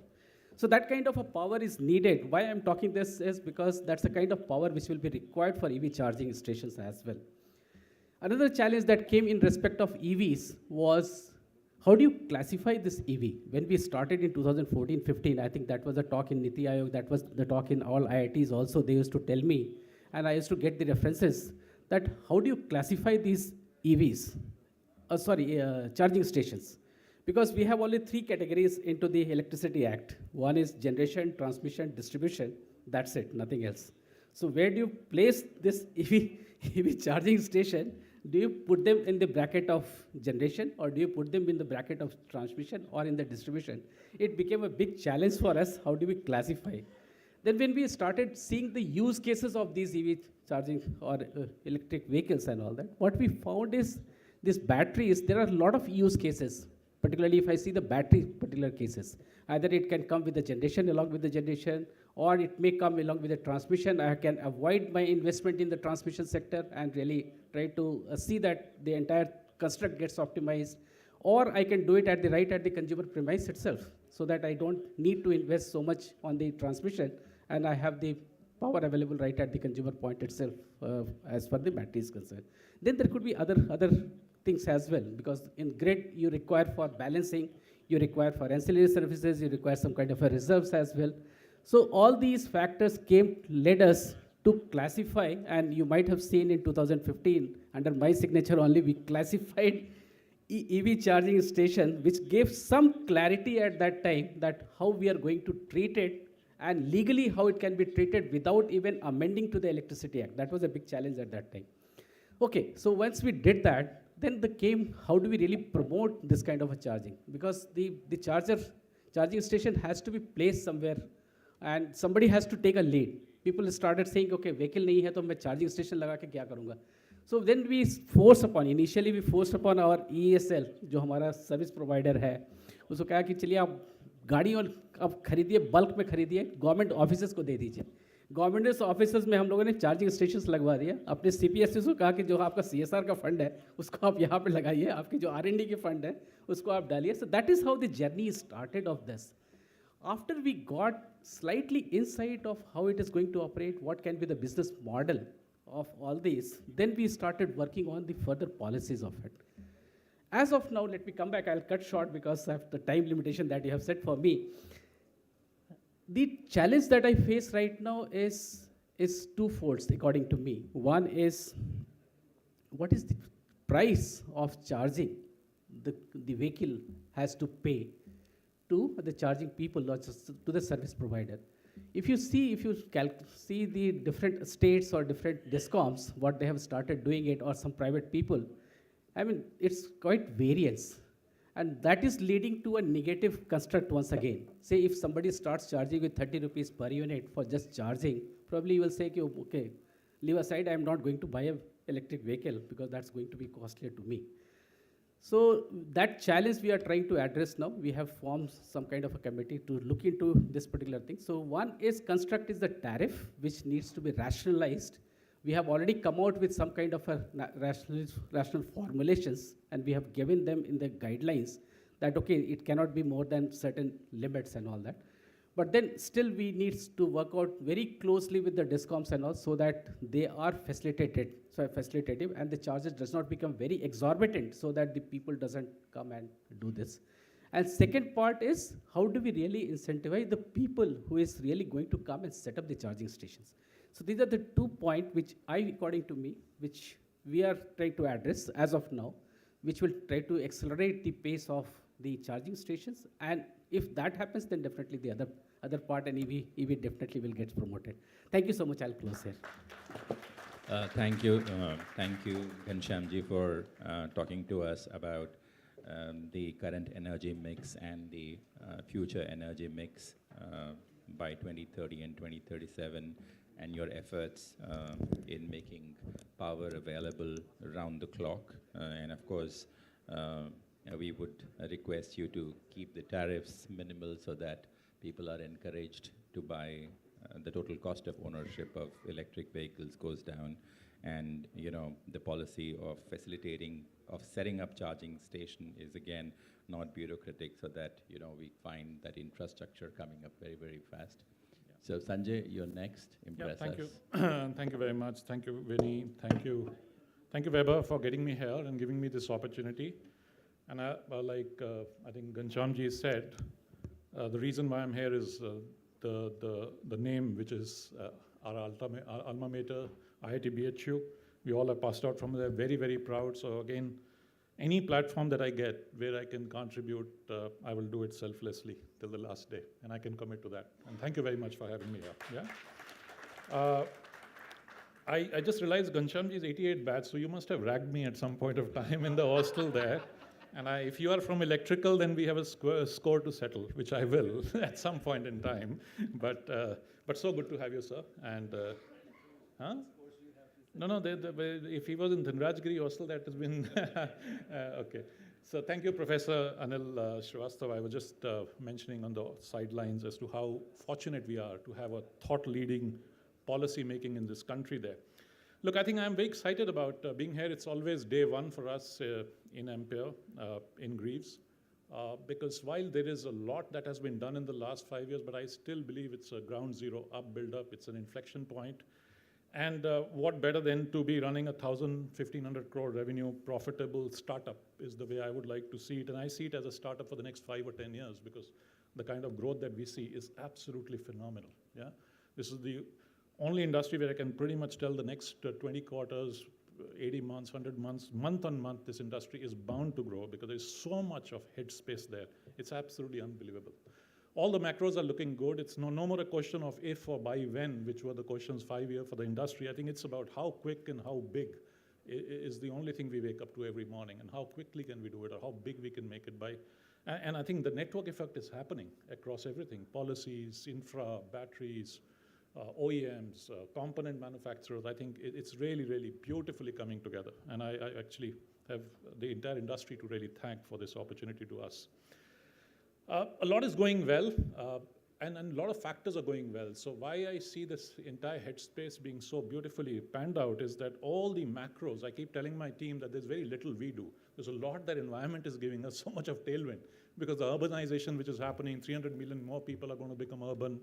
That opens up a whole new market for a motorized vehicle, for kind of a multimodal energy distribution. Everything is going to be actually required by, I think, by the country, and there is a lot being done already there. The demographic dividend on this country, emerging middle class, 95% of homes, I believe, will have at least one two-wheeler in the next 7 or 8 years, and 99% of those two-wheelers are likely to be electric. So understand, 1 billion two-wheelers or at least 200, 300 million homes are going to have that. So I've always seen that in any disruptive technology, all the early estimates always get missed, and all the medium or long-term estimates always get delivered earlier than time. It always happens. So actually, when Vinny says that three-wheeler will be 100% electric by 2030, I can pretty much put my bet on it that it will be 100% electric by 2025. I can tell you that. It is bound to happen, yeah? And it's not going to be just 60, 70% two-wheelers there. It's going to be 95% of two-wheelers are going to be electric by 2025. There will be some people who will want to live with, for the romance of it, but there is no reason for it to be, I see, at all, because of the kind of forces that are there. And then the dual income homes, working women, so many things are going right for this. Or the rise of e-commerce. It's only 10% of India. It'll be 25% of India in 3 to 4 years from now. How will the biggest metric with Zomato, Swiggy's, Amazon's, Flipkart that worries them is cost to serve? Because the rest is all there. It's a marketplace. It's your inventory lying in their warehouse. Only cost to serve is the real, and that's the cash burn. And if an industry can go and say, I can cut down your cost to serve by 70, 80%, why shouldn't any or all these e-commerce, whether it's food grocery or whether it's normal grocery or any kind of a delivery system, not go electric? So I think everything is going right for it. And the perfect, I think, solution is the electric mobility there. So I think disruptively clean energy. Already the TCO before the subsidy support we got was 30 to 50% lower than IC. With the subsidy, it's almost 70 to 80% lower. So we're actually excited. But a lot has to come together. I think there are 4 broad pillars on which this will get built. I think OEMs have to do their job, which is my job in my company and my colleagues in the industry, which is EV manufacturers. There are infrastructure providers, and I'm just going to very, very briefly mention what we expect from them. There are a lot of ecosystem enablers which are now burgeoning, in the early days of that, but that will also create a massive network effect. But I think there's a lot already been done by government policy makers like Professor Anil here, and I think if they can just be consistent and steady with the support of the industry, I don't think we need any more radical this thing, as long as they are steady, consistent, and morally and committed to this industry. I think that itself is very, very good. From an industry point of view, as a manufacturer of two-wheelers and three-wheelers, I think There's a lot that is being done or needs to be done. I think the first thing we are trying to look at, the point that Vinny made, was range anxiety. I think that's almost gone, if not fully gone, but it's still there. When you go to the customers and ask them about, now people may not in urban scenario drive 80 to 100 kilometers every day, but they still don't want a 80 to 100 kilometer range. They want 150 to 200. Why? Because a IC benchmark, and let's take the largest selling IC scooter there, Honda Activa, is about 5.3 liter engine, and let's say 45 kilometer theoretically, you're talking about 240 kilometers, yeah, in one fill. So EV has to reach there, and I don't see any reason why next 18 to 24 months we can't reach a 250 kilometer range in this industry. So that's the first thing we are working on with our partners, with our suppliers there. Second is the life of an EV vehicle is another very big thing that we need to work, yeah, because there is a tendency to say 2 saal warranty, 20,000 kilometer. Now industries move to 3-year warranty, 30,000 kilometer. And there are players who talk about 50,000 kilometers in IC or 5-year warranty. So people are saying, an Indian mindset, after warranty, you don't throw the vehicle away. You go again and pay the money to get it repaired and stretch the life to 10 years. And then you again resell it. Now, EV is not established there. It's still very, very nascent industry. So we need to, as OEMs, benchmark a 10-year life for the vehicle and a resale value, yeah, which has to be really driven there. Now, the number one cost, and cost is another very, very big factor. Affordability is key. 80% of the market is between 70 to 90,000 rupee price point there. Most of the EVs are 1 lakh above. Thankfully, we have a magic kind of a presence in that price point. So as an Ampere brand, we do extremely well at that 80,000 rupee kind of a price point there. But even that's after subsidy. So clearly we are 30-35% more premium to an IC equivalent vehicle, and that's where FAME subsidy comes to help us. My view is that there is a magic to happen from $130 kilowatt hour power, the cells, that battery that we're getting. We are about 18 to 24 months away from it becoming sub 100. The moment it goes sub 100, then the FAME is really not needed, and pretty much we can take and give back a vehicle at a parity cost to IC, and it is only going to get better there, and that's the reason I say it will become electric very, very fast. So that's there. There are many newer technologies. We already talked, many speakers talked about sodium ion. I think it's an extremely promising technology at a 30-40% lower than lithium technology. Reliance has already done a tie-up, as you know, with a UK firm there. They're committed to it. There are many big players evaluating it. Toyota is evaluating hydrogen fuel now. That's, again, very promising technology in my view, but it may be a little beyond the sodium, maybe about 3 to 4 year timeline there. A lot of indigenization there, which is happening, and that's extremely important. I think some policies are helping us there. I think also believe that LFP liquid will become LFP solid. The whole point that I think Professor made is about cleaner energy, stable energy, safe energy, and I think it's very important to have safe batteries. And again, I want to thank on this forum the Government of India for giving really strong standards. The new standards, AIS 156, I don't know whether you know the technically phase 1 and phase 2 in 2 phases. In the next 4 months, the entire electric industry is going to move to the newer battery standards. That is by far the most stringent quality standard for a battery safety in the world, by far. There's no certification and this kind of it's a great, great support that I think government is giving us. And it also helps this whole semi-organized assembly manufacturers to really get shaft, which is very important for the benefit of our customers. Lots of work on quality and design. We are looking at high build quality, really acoustics, driving, ergonomics, still early stages, I would say. As I say, it's a day zero still. There's a lot more work in terms of balancing the vehicle with that 25 kg, 30 kg, 40 kg batteries that people are putting there to get the range right. I think that has to come down. The ergonomics has to improve. So there's a lot of optimization that we guys are doing there. And I think there is, for a marketeer like me, I think differentiation is like written on the wall. There are so many things I can differentiate EVs on. Clearly, there is a lower total cost of ownership. Yeah, we already have taken a sticker price down with subsidy. I've told you that in 18 to 24 months, without subsidy, the sticker price will be down and it will only keep going down. Total cost is anyway 70 to 80%. And I agree with that charging point that I think Professor made. It's just a misnomer. It is not there. What do you need a two-wheeler? It's like a mobile charger, 15 ampere plug, go plug it in your home, take the battery out, take it home, charge it, and next day you're done for 100 kilometers. And you're pretty much done for 3 or 4 days. So the issue in India is whether the charging points are safe enough. It's not the vehicle, it's the charging point. Does it have earthing? Does it have proper circuits? Otherwise, that can be one danger. So we're working on that. Software on wheels is what people say. I agree. I believe in that. I've just set up, prior to this assignment, I was doing a data science company, software SaaS company, and I think this is a software on wheels. This is SaaS on wheels there. And eventually it'll be OTA of everything over there. Everything will get OTA. I have 10 years I've spent in mobile. I've seen from 5% penetration to 90% penetration in 1 decade. I don't see this probably is going to be faster. And software helps. Yeah, OTA of everything would mean you want to increase the speed of your scooter because you're going far, you want to increase range. I don't think you need to go and change your battery. It's going to be on a mobile phone. You just download an app and say, I want to unlock next 50 kilometers on this battery, and it'll be done for you. So, and not just this, there could be data monetization in everything. You will say, okay, I want to make money out of my scooter. You will be able to make more money than you bought the scooter for, because you'll be able to use the data in various stacks, and I can talk endlessly about data there. And then we can add a lot of bells, whistles to it. You can always say, what is your carbon credit? How much of net zero you've done? You can give carbon credit to people for driving it. So that's a huge, huge job that we as an industry need to do.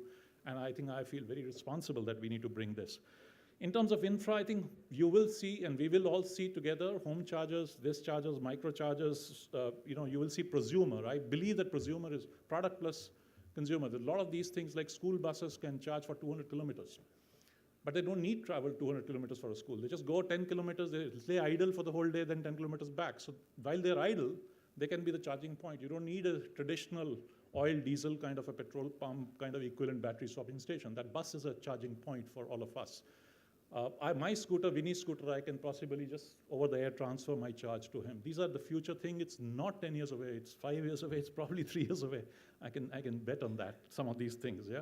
So there are so many other things there in terms of bulk fast chargers are going to be available, super fast. In fact, I'm launching one pretty soon, which is saying if you want to buy a super fast charger in 2 hours, you want to buy a 1 hour charge. Then there are options there. Of course, you pay money for it, but why wait? You just need or you need microcharge. You just need 10% charge. So they should be easy to do that. So lots of stuff there. Very exciting financing, which is coming now. Zero down payment financing, which we also announced, some of our players have announced. Wet lease models are going to be another one. B2B fleet mobility, hugely interested in wet lease. They're saying, हमें नहीं चाहिए अपनी balance sheet में गाड़ी. आप एक बीच में aggregator बन जाइए, ले आइए, और उसके balance sheet में रहेगी. Amazon is saying, Big Basket, Reliance, all of them are looking at that. You take vehicle plus the entire service cost life cycle with you. I'm ready to pay you because I'm saving 8 rupees per kilometer, or 80% of my per kilometer range. I'll give you 20% more. So there is a huge win-win for ride ecosystem players in this thing there. I also believe that a lot of usership will become more than ownership in this industry, and that's why Bounce and other people who were there earlier in the panel are also going to have a huge value game to play there. And then lastly, the policymakers. I think a lot has already been done, but one would love to see if old vehicles which are emission polluting the planet are taken out with a vengeance. Now, and I'm not saying because I'm not on the other side, I genuinely feel concerned about it. In my purpose statement of my company, we have taken an oath that we will do everything to heal our planet, and every single vehicle will add value to that. It's a genuine, very authentic feeling that we have as a team. So, any vehicle which is running more than 15 years or 10 years, if the government can bring out some policy, whether it's BS5 or whatever, I think that's going to be important there. Public procurement of e-vehicles is one possibility. GST is still inverted structure, not very friendly. A lot of money gets stuck for OEMs there. Some of these are, I think, niggles there. The big ones are already handled, but there are some niggles that are still left. So I just want to leave you at that. I think there is a lot of exciting work we'll see on the software on the wheels. There is a lot of data monetization you'll see, data tenancy you will see. The same data of a driver behavior for both the scooters. Look at the inefficiency today. I and let's say Vinny bought the scooter on the same year of manufacture, and he ran 30,000 kilometers. I also ran 30,000 kilometers.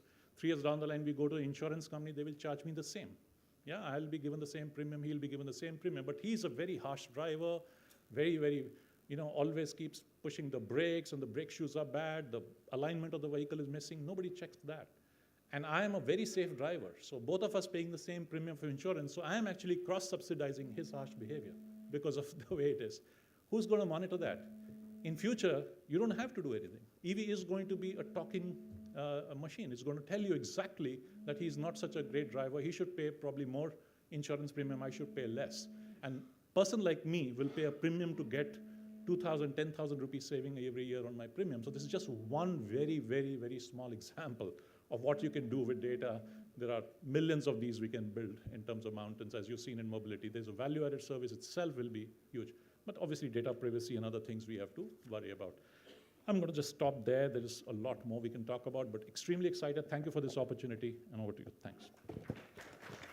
Thank you, Sanjay, for talking to us so eloquently about how the electric vehicle players are bringing down the TCO, and of course, a big thank you to the government to bringing it as low as 70% of the conventional vehicles.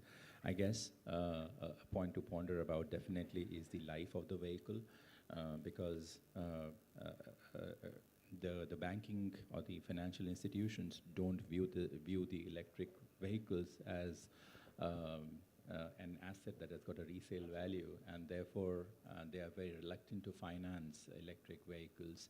And Arjun would recall in the early days of the computer industry, we faced exactly the same problem where the banks would not give loans for buying computers, because the moment they came off the shelf, they would depreciate by 50% in value. And if you don't have a secondary life, the banks are unwilling to fund you, finance you. And absolutely, I mean, this is nothing but a computer on wheels or SaaS on wheels, depending upon how you, and you can get an easy upgrade and newer features, just a download away. Yeah, so a lot of excitement, as you said. So we bring in more excitement, Puneet. Thank you, everyone, and thank you for Pan IIT for inviting me here. And I didn't go to IIT, but my founding team, Tushar, Anirudh, Rishabh, they all are great IITians from IITs. I was in fact invited by IIT Delhi early this year to speak about electric mobility, but that's the only IIT connection.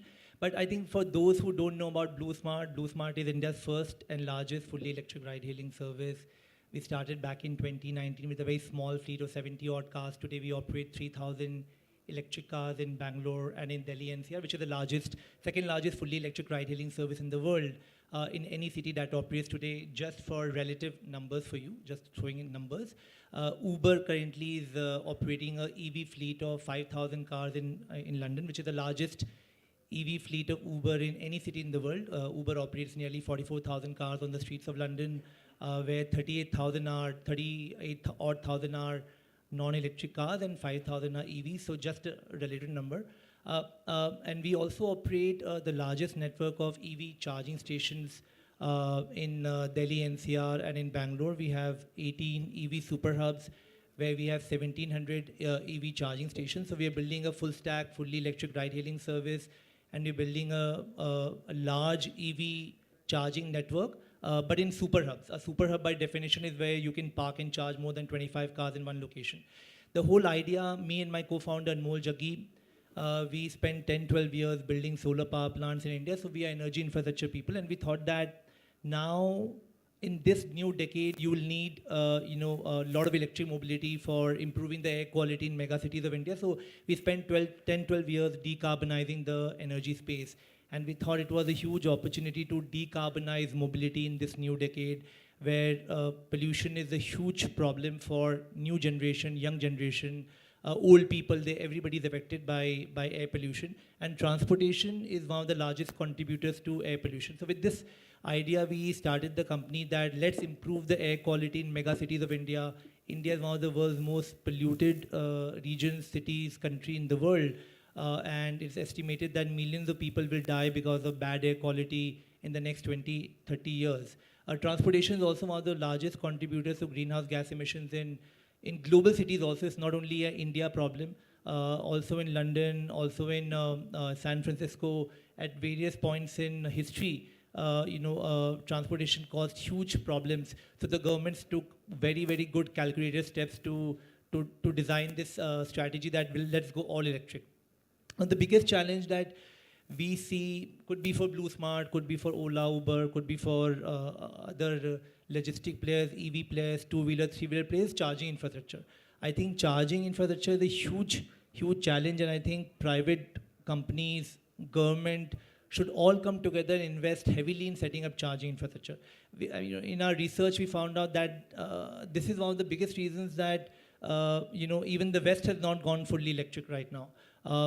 We were studying and we found out that, funnily, we found out, our competition Uber, it operates in 900 cities globally. It's one of the world's largest mobility companies. But just five cities, which is San Francisco, Los Angeles, Sao Paulo, New York, and London.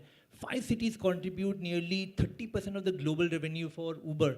And Uber also, we met the Uber US team, we met the Uber UK team, we met the Uber global team. And we were trying to understand the pain points that just 5 cities contribute so much revenue for them. And if they were to electric, where will they go in those 5 cities? But those 5 cities, which are the mature markets, developed markets, with all the EV tailwinds and all the support, they are finding to go fully electric, finding it very, very difficult because of lack of charging infra.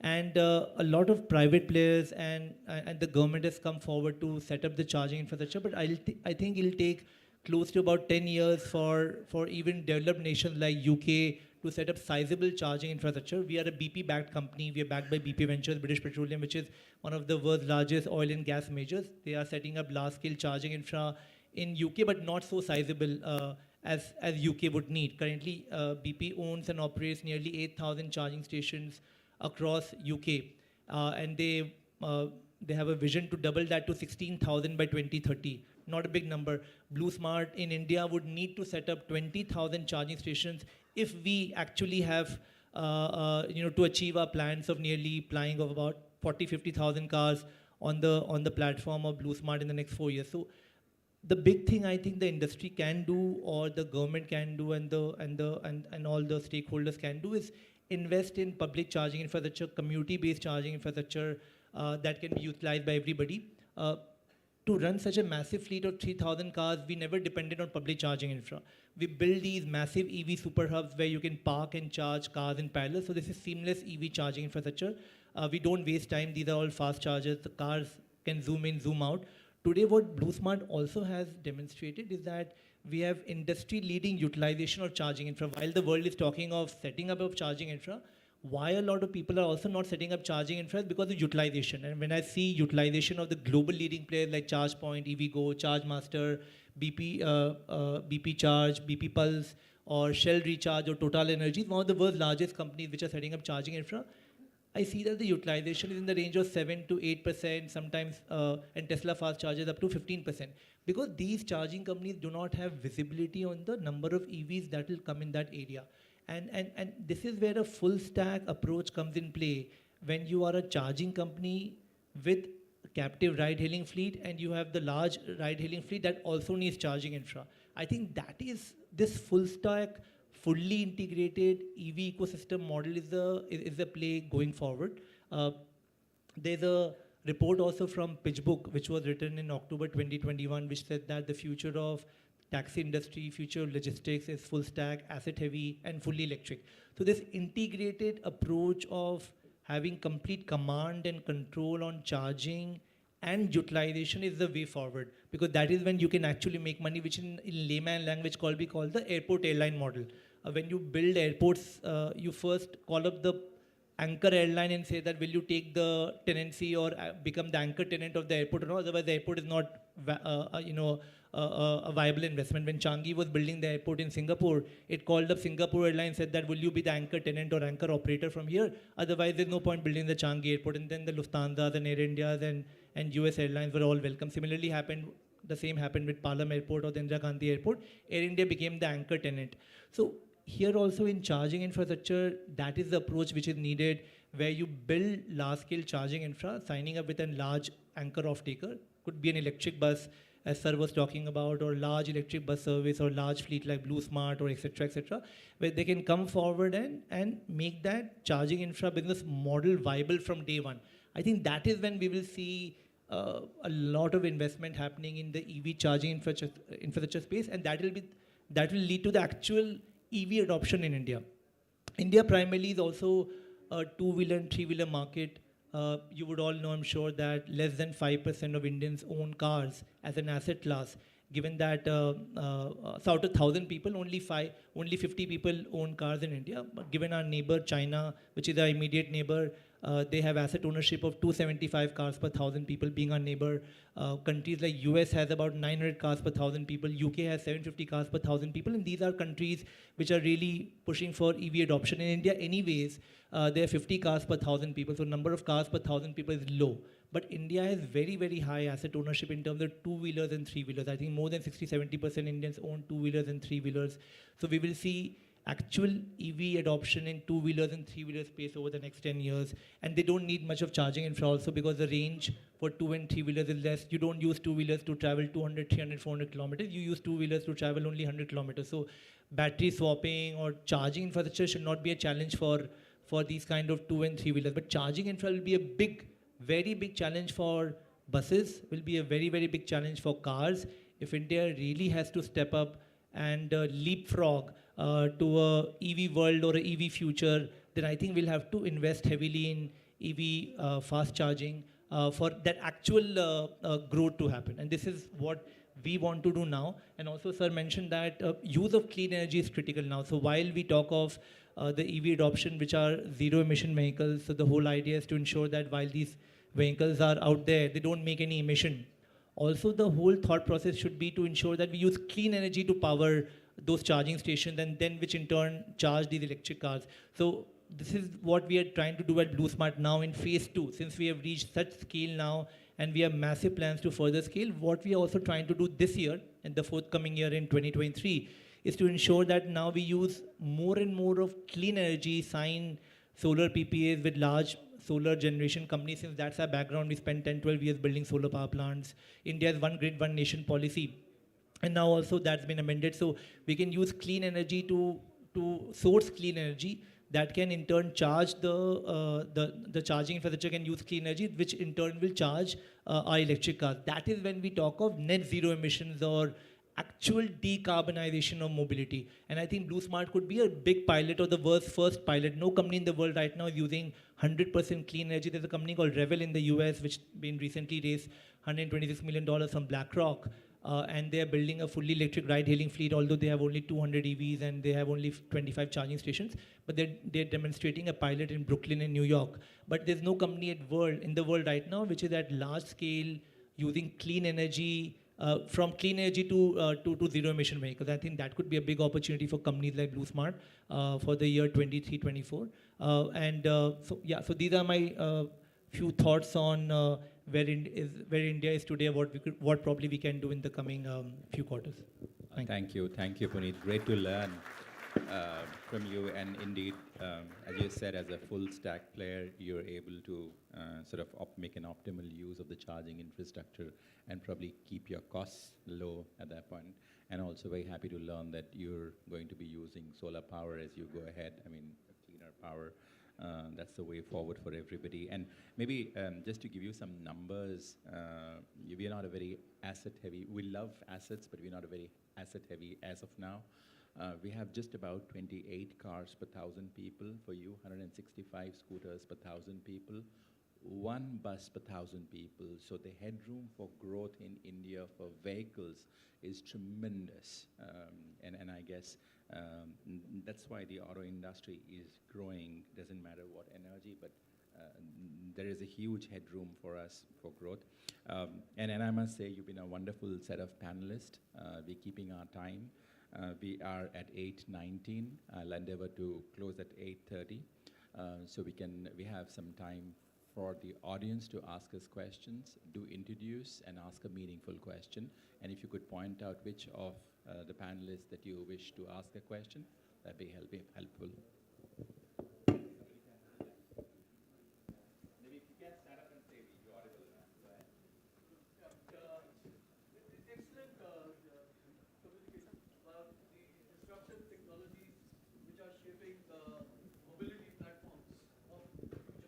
So if you could let us know where you're from, it helps us understand, answer better. Okay, I'm Gurundar Dua and I'm a crypto and blockchain advocate. So my question is exactly related to that. And that is, so all these disruptive technologies are going to shape the mobility platforms of tomorrow. understood. Today, business models are all platform-based technologies, right? Like Apple, Google. So if tomorrow the new business models which have to come up have to be network-based business models, then what is your view on the use of blockchain technology in shaping that? Over and above what you said. I mean, like, you said a lot. Thank you. Yeah, so you wanted me to answer that? Yes, you are. Okay.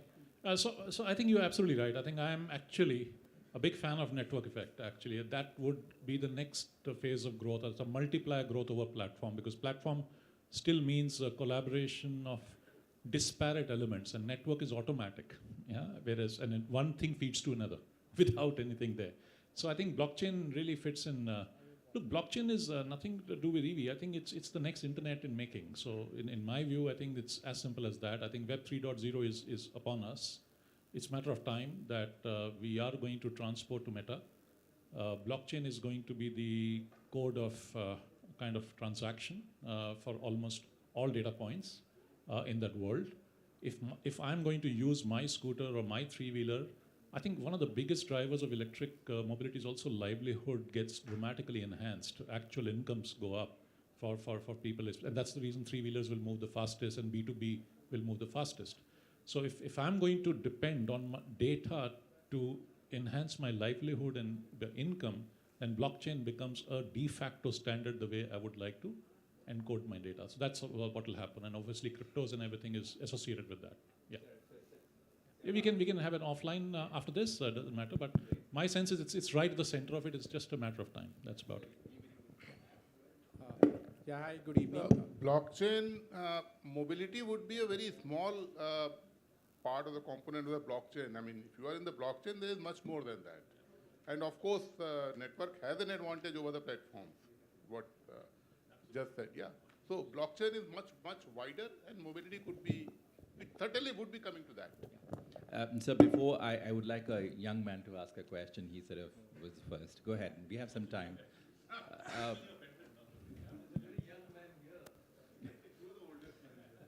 Hello, Mr. Puneet. My name is Rupan. I am from Masters Indian School of Business. So it's very welcoming to hear that BlueSmart is aiming for clean energy utilization for charging. But I just wanted to understand of the carbon emission that is being created on mining of nickel, cobalt, and lithium, which is mainly used in batteries, and about how these companies who are utilizing this are contributing either in terms of a carbon credit, or is there any carbon tax that should be levied on each layer of the utilization of that battery usage raw materials? I also see it as a one-time investment. So if you dig out coal and petrol and gas every day for 365 days in a year, you are doing that every day. So even if you see solar panels or for that matter, wind turbines or batteries, you definitely are emitting carbon. I mean, the world is moving around. You cannot move the world without carbon emission. But if you do it one time and that one-time investment stays put for the next 20 years, 25 years, it makes a substantial impact. Or relatively, you continue to dig out oil, gas, and burn it every day. You probably write down on the left-hand side in a ledger that what's your carbon emission if you continue to use coal, petrol, diesel, gas on day-to-day basis. On the right-hand side of the ledger, you can write, okay, you did dig out all these minerals or, the coal-based energy to make those solar panels at one time, because even the central grid, which is powering India, 60% is coal-based and 40% non-coal-based. That is powering the factories, making solar panels and wind turbines, but the ultimate product is going to provide you clean energy for the next 25 years. So, I mean, yes, there is carbon emission that is going to be everywhere. What we can do, what we cannot do. What we can do is to limit the carbon emissions, and we can do by shifting towards battery storage. Or, cars are ultimately storing energy only. They're moving energy storage devices, and they can store it for longer period of 8 years, 10 years. In fact, those batteries have a longer life. You can use it for passive usage also. It's not that once the life gets over on EVs, the battery is done. You can use it for passive usage as well. So the batteries have long life for 20, 25 years. So I mean, we ultimately can do what we can do. I mean, I'm sure there are companies like Breakthrough Coalition, Breakthrough Energy Ventures. We met them in the US, which is Bill Gates Fund, which is trying to decarbonize everything from cement manufacturing to energy generation to mining of minerals to storage of data. So there's a lot of work happening. I'm sure these brilliant IIT minds are doing a lot. But what we are trying to do at our level is to ensure that further emissions should not be emitted in cities. We're not trying to further ensure, we're trying to ensure that no more emissions are there in mega cities of India, which can only happen with use of ZEVs, which is zero emission vehicles.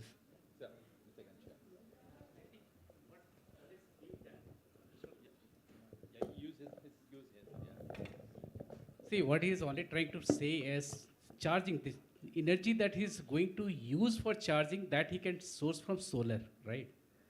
My option is that I can take the coal power also and use the charging. Still, I contribute to the emission. But I can do the same by using the solar power or wind power or any other RE power. And government has facilitated that as well. And I think if you are following up, we have announced green energy open access rules, which allows any person with even 100 kilowatt, he can take directly from the solar generators or from the wind generators. So this is going to incentivize anybody who would like to use the clean power. So that's the way you really contribute to reducing the carbon emission. Yeah, Jitin, yes. Yeah, hi, Raghav from IIT BHU. My question is to Mr. Ghanshyam Prasad and Professor Srivastava. Like Mr. Sanjay Bahl said, that EV adoption is going to be very fast. 2025 also we are going to see maybe 90% EV adoption, 70% EV adoption, especially in the two-wheeler space. So all these EVs are going to be now charged in the night. Okay, and so then they will get the scooties back home and they will charge it in the night. Now my question to Mr. Prasad especially is how does the grid need to be upgraded and modified and improved to take this massive load, which is grid ko upgrade karenge to it takes time and discoms are suffering under these huge losses and all that, but this EV revolution is much faster. So how will you deal with that? So that's my question. I think I was purposely trying to avoid that kind of a reference, but I'll do that now. In fact, today only we launched a massive transmission plan, which was launched by Honorable Minister of Power and NRE. That is going to be investment worth more than 2.5 lakhs of crores of rupees. And that will take care of integration of 500 gigawatt or 537 gigawatt of renewable energy into the system, into the grid. That's on a larger scale. Now the point that you are trying to say is how do we really take care of this kind of situations when they hook up to the charging stations, right? So that one thing that we are going to have is the kind of tariff that I was trying to tell you is we are going to rationalize the tariff part of it. So probably the tariff, the time of the day tariff itself is going to be a big incentive to schedule the charging at a time when it is less costlier. So maybe during the solar hours, you can have it at cheapest price, and maybe during the peak hour when everybody needs power and the solar power is not there, that time it could be slightly higher. This is one construct that we are trying to think of. For the two-wheelers, the good news is that we have already allowed that they can do the charging at the domestic tariff itself. So domestic tariff at most of the places are, it's very, very, very cheap. So that we have already allowed as such. The third thing is that we are trying to mandate to the DISCOMs that they should not charge anything beyond the average cost of supply. They should not take the marginal cost of supply. They should just limit themselves to the average cost of supply. So this is some of the measures that we are trying to contain the price, number one. Number two, how the behavior can change, that can happen with the time of day tariffs. Yeah. Great, thank you. Just to add to that, for the two-wheelers, you couldn't have any other option but to allow it at the domestic grid because, and maybe more it will be through the hook or something which they use, the katiya bolte hain. So, koi option nahi hai aapke paas. We did a study in Niti Aayog regarding, did a modeling as to what rate the demand for the charging of the vehicle will be moving and at what kind of a adoption of the clean energy, renewable energy, and then the preparation for the grid. So that must be there on the Niti Aayog's portal, and I would request Mr. Prasad also. We can, I mean, there's an energy wing in that Niti Aayog which has done it. So that has to keep pace with the growth of. If Sanjay is so upbeat about it, and I share his, I mean, I fully endorse what he's saying, it is going to happen like that. And that's my perception as well. If it is going to happen like that, then we really need to be prepared for that. And on a very lighter note, you know, and especially for Sanjay and all the vehicle manufacturers, please focus on the rural market. There is no tariff on electricity there, so your total cost of ownership goes down drastically. Please don't crucify me, the government. I know I've just run out of time, but as a matter of respect, I would sort of allow our gentleman in the first row to ask a question.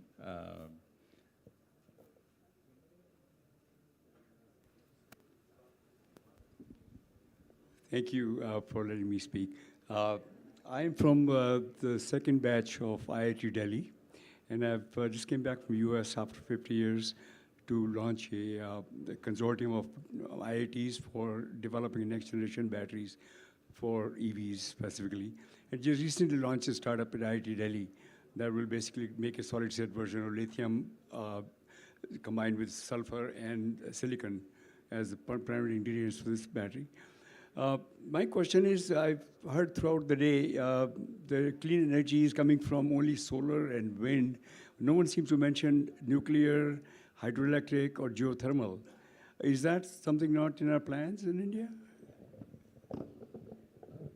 You rightly touched those points. In fact, nuclear, we have a very little quantum in India. Right now, we are pegged at something like 7,000 megawatt only, which is the installed capacity, which is hardly less than 2% share that we have as of now. There are few challenges in the nuclear as such. One is the long gestation period that we have in the nuclear. But what we are now considering is the SMRs, that small modular reactors, which is going to be a good option if we really have SMRs for those people particularly who are going into or venturing out into the green hydrogen or green ammonia. Because what we have seen is if somebody is targeting something like, just to quote you a figure, if somebody is targeting 1 million ton of green hydrogen per annum, the massive requirement is around 25 gigawatt of solar power that they will be requiring. So, and that too, if I have to run in 3 shifts, for example, then probably the challenges is going to be very huge. Somebody will have to bank that power somewhere, and then again it has to be recovered back. We don't have the enough capacity if somebody can bank those powers somewhere else. So what we are trying to have a combination of SMRs with solar, wind, etc., so that at least this kind of behavior can be adopted. So we are thinking about the SMRs, and Niti Aayog is also driving, and remember Niti Aayog is very keen on that particular part of it. Thank you. Thank you. I profusely apologize to some of you who have questions. I'm really out of time, and I'll hand it over to the organizers. Yeah, thank you so much. Thank you, Vinny. You. Thank you so much. Please stay back on the dais. We have felicitations. Please stay back. I would request Sanjeev Nikor and Devashish Bhattacharya to please come and felicitate. First, Puneet, Blue Smart. Very smart presentation, sir. Up in the front, yeah. Sanjeev.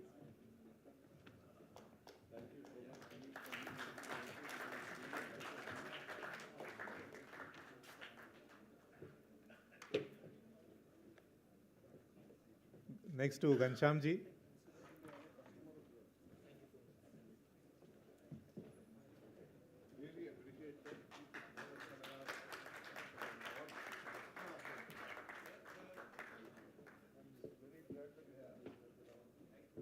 Anilji.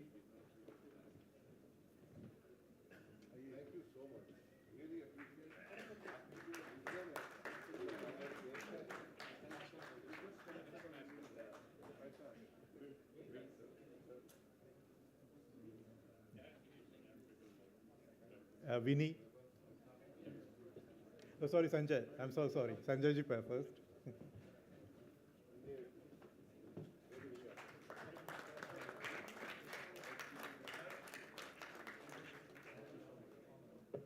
Vinny Mehta from ACMA.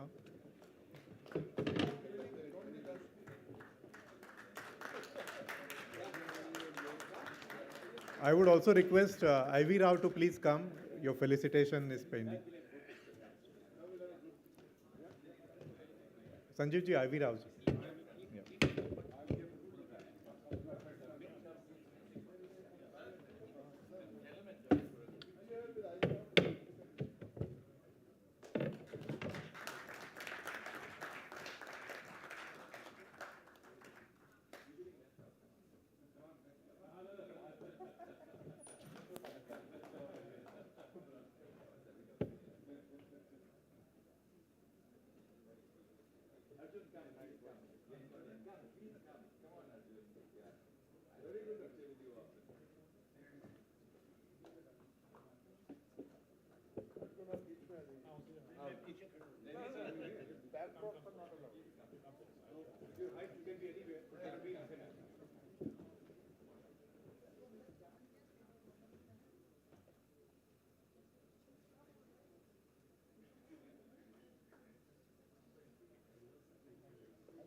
Thank you so much.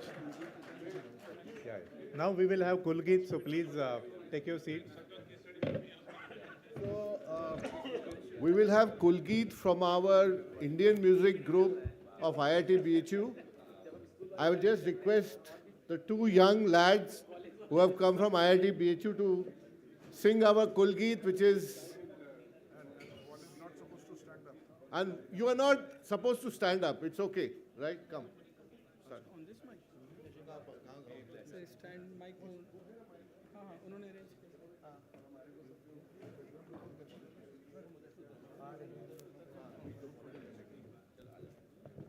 उसके बाद आपका music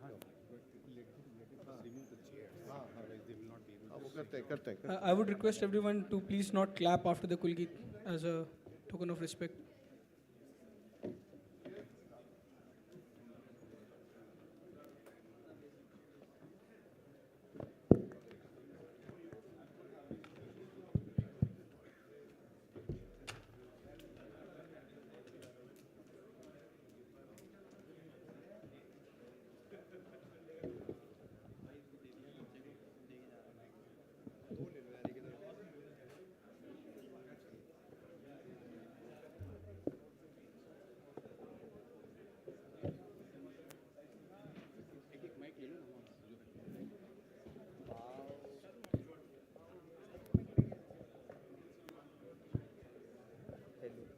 Hello.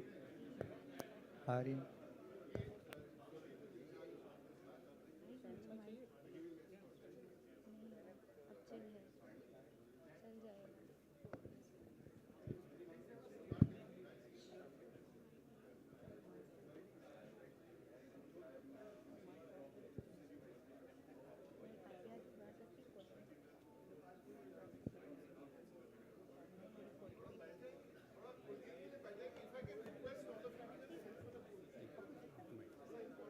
Sanjeev.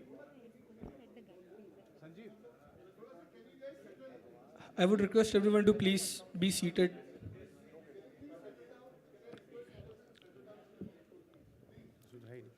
Hello इसमें तो आवाज नहीं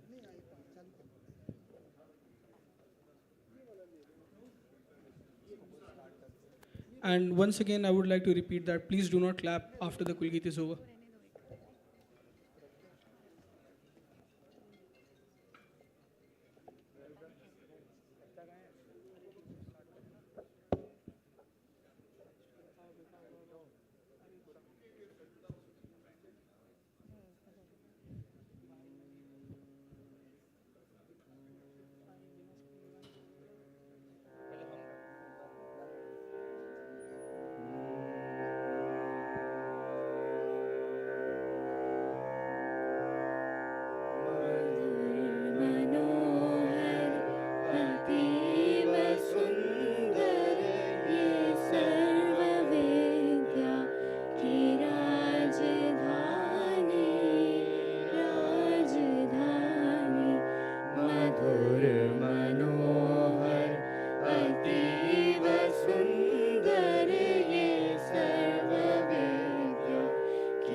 next we have the musical program by the talented students from IIT BHU. And alumni as well. So we are going to have a mix of both. Please stay back for half an hour and then we'll have dinner.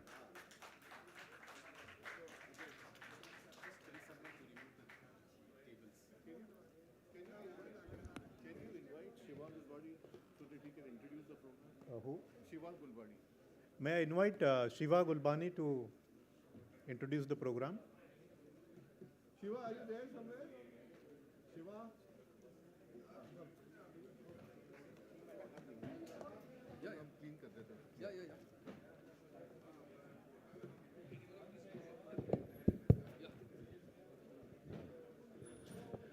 Hi, good evening. I can't hear you. Pramod ji, good evening. Yeah, great. Great to see this energy level at the end of a tough, hard day. Lots of gyan, lots of interesting information, lots to think about. So what we are doing is, keeping in mind the theme of the conclave today, which is on electric vehicle, we are bringing to you 12 songs which we have selected from, Hindi films. And each of these songs is to do with a vehicle. Either it is sung in a vehicle or it is sung around a vehicle. So keeping in mind the theme of the evening, we have, and I would like to invite the singers first, ताकि मैं उन सबका परिचय आपसे करवा दूं.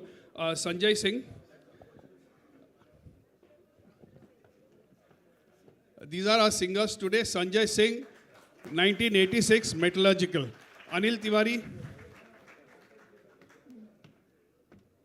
Anil Tiwari, 1982, Chemical. KVS Manian, he was also a participant, panel, he was one of the panelists, 1982, Electrical. Where's Sanjay Bell? Okay. Yeah, Sanjay, 1982, Electrical. And Ajay Singh, where are you? Oh, yeah. Ajay, 1982, Mechanical. And then Utkarsh Mishra. Where's Utkarsh? Hello. Okay, Utkarsh was here. Okay, he's coming. Okay, and I, Shiva Gulwadi, 1982, Chemical. So these are all the singers. And we have lined up 12 songs for you. And we might exceed the half an hour allotted to us. But no problem. I think dinner will be ready. And I've requested Sanjeev that even if people go out, to get a bite, to keep the doors open so that the music can carry outside as well. So you don't need to sit in your chairs to listen. Feel free. Of course, you can't get food or beverages inside the hall. But I'm sure you can hear us outside.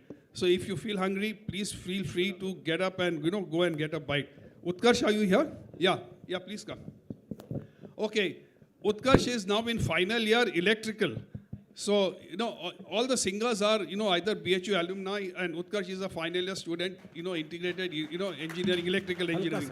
Okay, so we start off first. We have selected songs from the period 1958 to 1997. So almost 39-year period.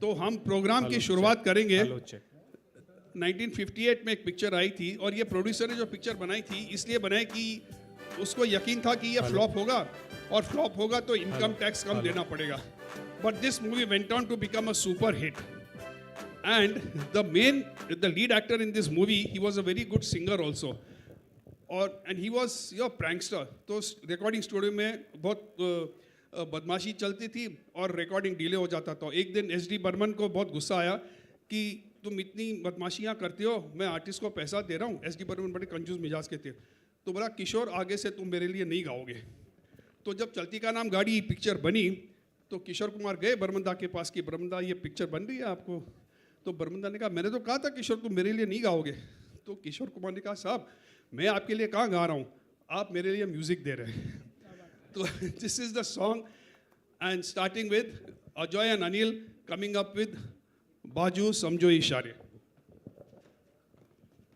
First song, we'll just check the mics. Hello, hello, hello, Hello. hello, hello, hello. This is okay. Hello. Hello.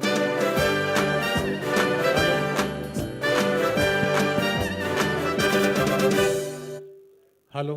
Hello, hello. Yeah, this is good. Is it okay? Yes, 1, 2, 3. Okay.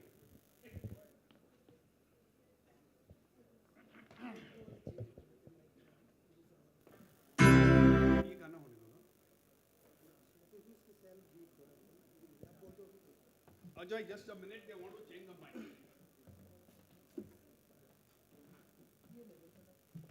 क्यों? ये ठीक है? This is good. बोला हटा.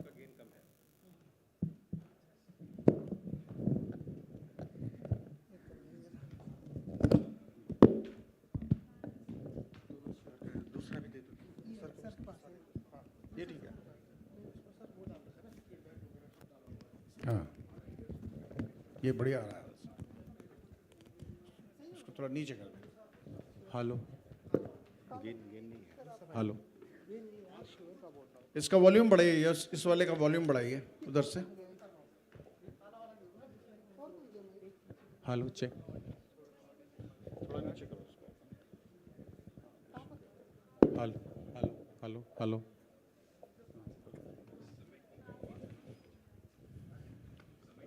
Hello hello. ये हमारा है. ये हमारा है. ये तो ठीक है. Hello hello. हाँ ठीक. Now it's okay. Good. There we गो.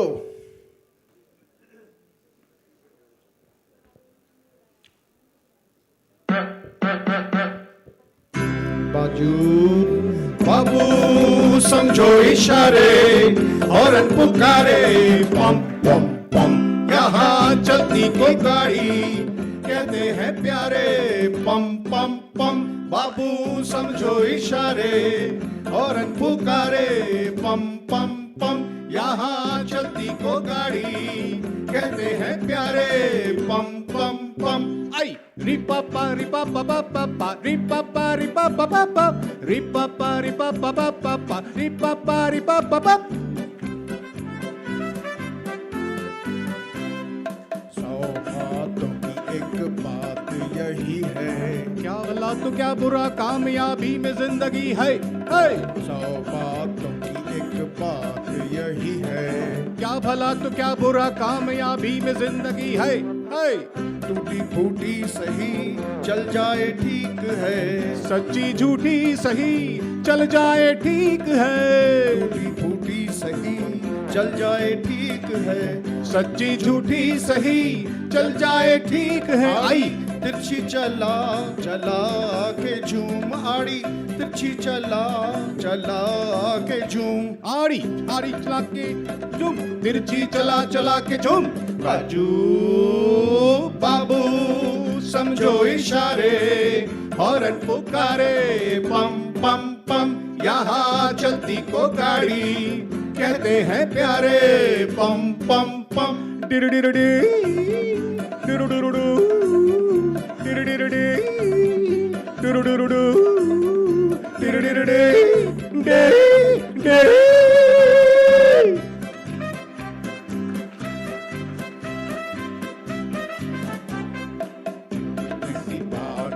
समझा जमाना. आदमी जो चलता रहे तो मिल जाए हर खजाना.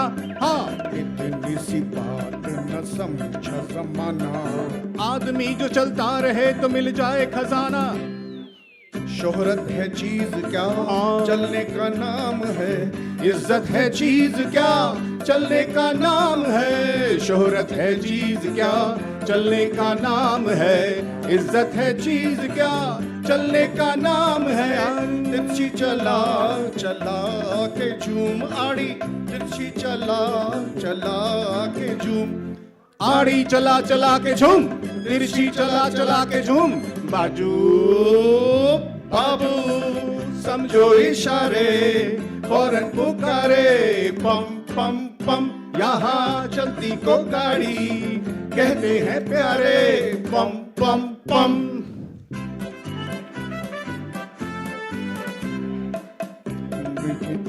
चलना यूं ही साथी.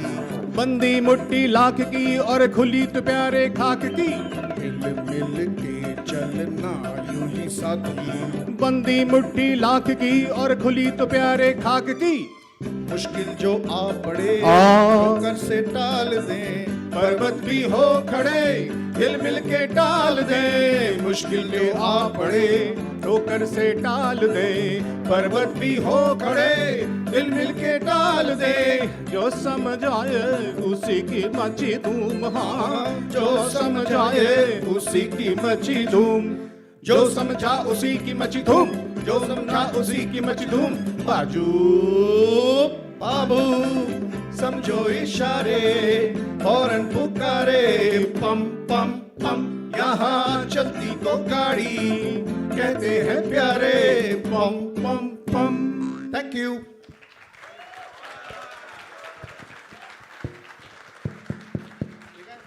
Thank you, Anil, Ajay. You guys really set the stage on fire.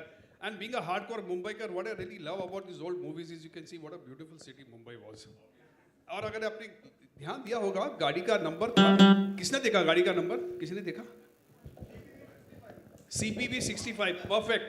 ये गाड़ी खंडवा से आई थी और उस समय सेंट्रल प्रोविंसेस कहा करते थे, तो इसलिए वो नंबर उसका अभी भी CPV 65 है। Very good. After this, we have, there was a very famous Hollywood movie called Come September. और कब सितंबर से प्रेरित होकर हिंदी में भी फिल्में बनी थी। कश्मीर की कली बनी थी 64 में, 1965 में बनी थी मेरे सनम। और मेरे सनम में हीरो हैं उस ज़माने की left hand drive Willys jeep चला रहे हैं, और he trying to move the heroine who is of course on a cycle. You know, this reminds me of the point time where a young man asked his father, पापा मुझे समझ नहीं आ रहा है कि मैं 100 सीसी यामाहा खरीदूं कि 350 सीसी बुलेट खरीदूं। तो पापा कहते हैं, बेटा तू 100 सीसी यामाहा खरीद या 350 सीसी बुलेट खरीद, पीछा तो तूने 80 सीसी स्कूटी का ही करना है। so here's this song, here's Manian coming with a song from मेरे सनम, पुकारता चला हूं मैं।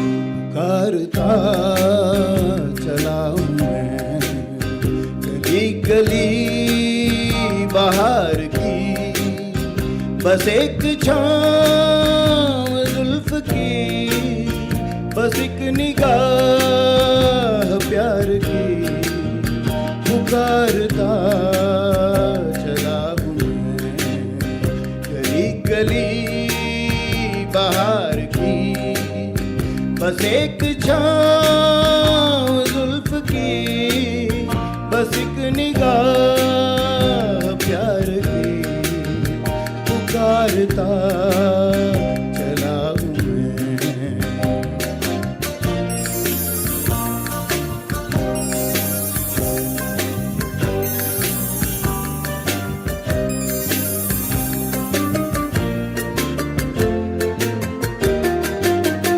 ये दिल लगी ये शौकियां सलाम की, यही तो बात हो रही है काम की, कोई तो मुड़ के देख लेगा इस तरह, कोई नजर तो होगी मेरे नाम की, पुकारता चला हूं मैं गली गली बाहर की, बस एक छाँव जुल्फ की, बस एक निगाह प्यार की, पुकारता चला हूं मैं।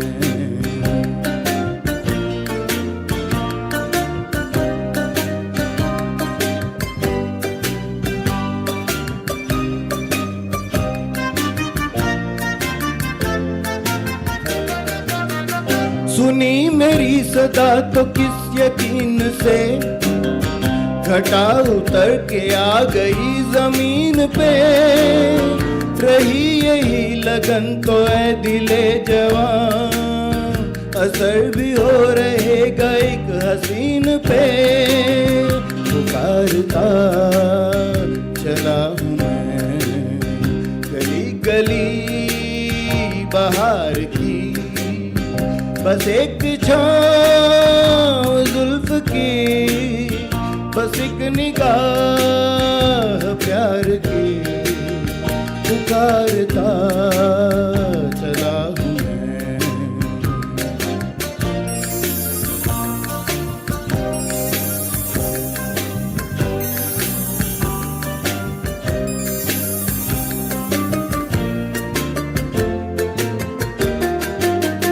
कोई मिले जो रोक ले पुकार के, यूं ही जरा बढ़ा के हाथ प्यार से, इधर भी फेंक दे अदा की एक कली, गुजर चले हैं दिन यूं ही बाहर के, पुकारता चला हूँ मैं गली गली बाहर की, बस एक छाँव जुल्फ की, बस एक निगाह प्यार की, पुकारता चला हूँ मैं।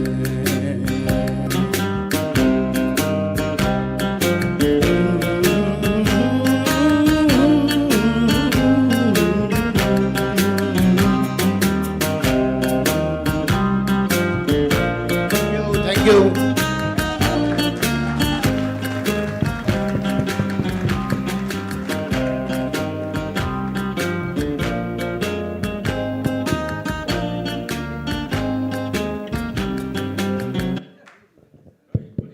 Great.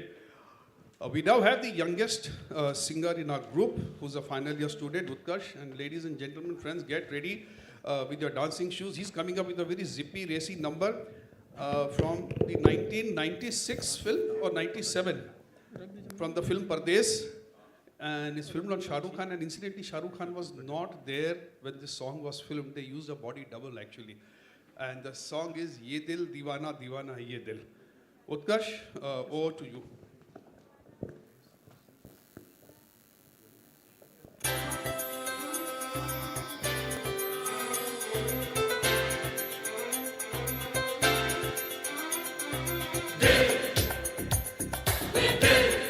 Hello.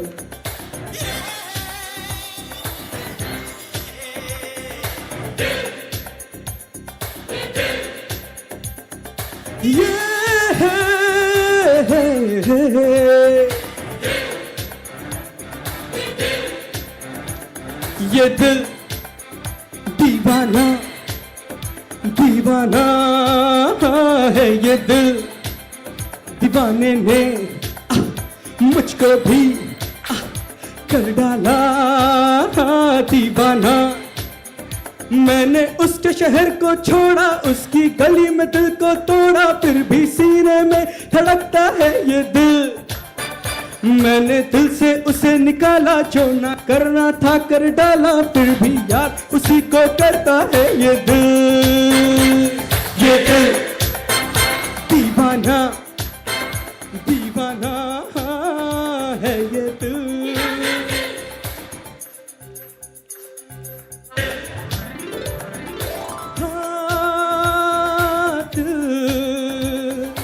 दिल की खता भी है क्या, मुझको गिला भी है क्या, इस दिल लगी के सिवा दिल ने किया भी है क्या। आशिक है ये चोर नहीं है, मैं क्या करूं, दिल पे मेरा जोर नहीं है, मैं क्या करूं। आशिक है ये चोर नहीं है, मैं क्या करूं, दिल पे मेरा जोर नहीं है, मैं क्या करूं। ये दिल दीवाना दीवाना है ये दिल।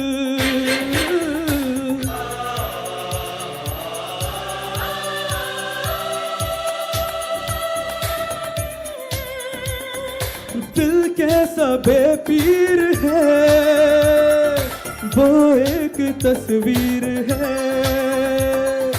मैं कहता हूँ तोड़ दे, कहता है जंजीर है।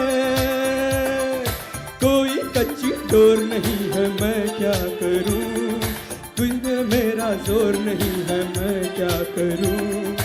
कोई कच्ची डोर नहीं है, मैं क्या करूं, दिल पे कोई जोर नहीं है, मैं क्या करूं।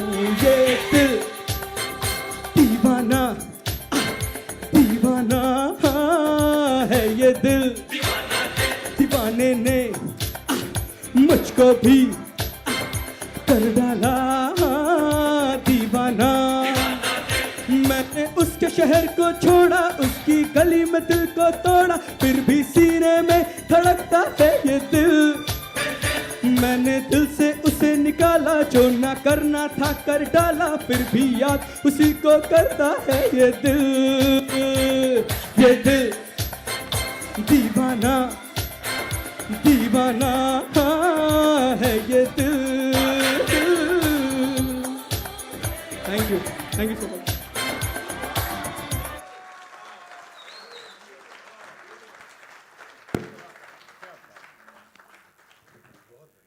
Wow, wow, Utkarsh, क्या बात है, क्या बात है. So friends, from 1997, we go back 30 years to 1967. ये वो पिक्चर थी जिसमें विलन का किरदार जो है, they wanted a very well-known hero to play the role of a villain. तो जब जानी राजकुमार को डायरेक्टर ने अप्रोच किया तो उसने कहा अच्छा दीवानंद है तो मैं नहीं करूँगा काम. फिर एक और एक्टर को पूछा गया कि आपको विलन का रोल करना है. He was a very well-known hero. तो बोले कि देखो मैं अभी मतलब कार्डियक सर्जरी से लौटा हूँ, उसमें मारपीट नहीं होनी चाहिए. I don't want to go to the hospital from the studio. तो डायरेक्टर ने कहा नहीं साहब ये विलन का रोल है, very suave and polished villain, दिमाग से काम करते हैं, मारपीट का चक्कर नहीं है. So Ashok Kumar acted as the villain, Dev Anand, Vyjayanthimala, Tanuja, and many of you will remember this song was shot in the Western Ghats between Bombay and Pune, and we have Sanjay Singh presenting Ye Dil Na Hota Bechara. Thank you.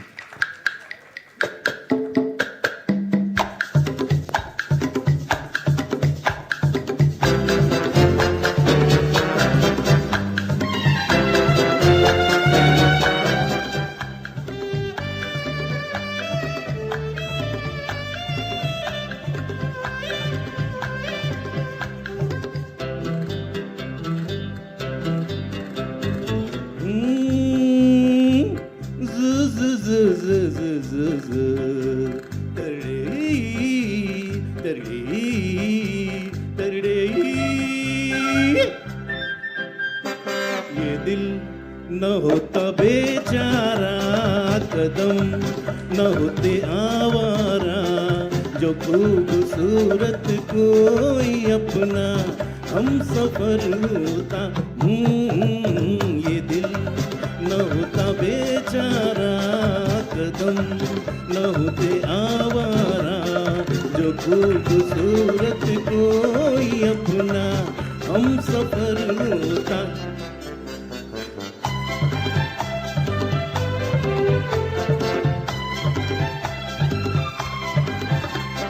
सुना जब से जमाने हैं बाहर के, हम भी आए हैं राही बन के प्यार के. सुना हमें जमाने हैं बाहर के, हम भी आए हैं राही बन के प्यार के. कोई न कोई बुलाएगा, खड़े हैं हम भी राहों में. ये दिल न होता बेचारा, कदम न होते आवारा, जो खूबसूरत कोई अपना हम सफर होता.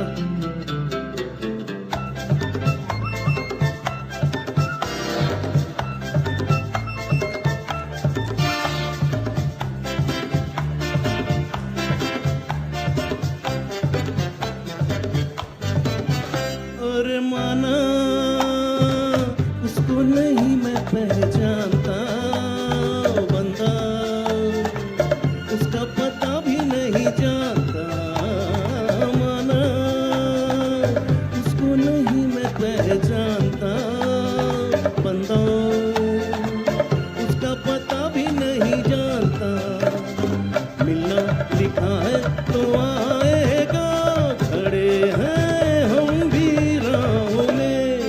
ये दिल न होता बेचारा,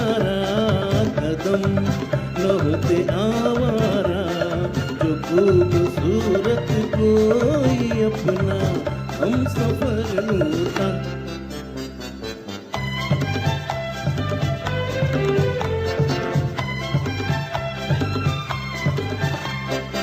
उसकी धुन में पड़ेगा दुख झेलना सीखा हमने भी पत्थरों से खेलना उसकी धुन में पड़ेगा दुख झेलना सीखा हमने भी पत्थरों से खेलना सूरत कभी तो दिखाएगा खड़े हैं हम भी राहों में ये दिल न होता बेचारा कदम न होते आवारा जो खूबसूरत कोई अपना हम सफर होता ये दिल न होता बेचारा कदम न होते आवारा जो खूबसूरत कोई अपना हम सफर होता थैंक यू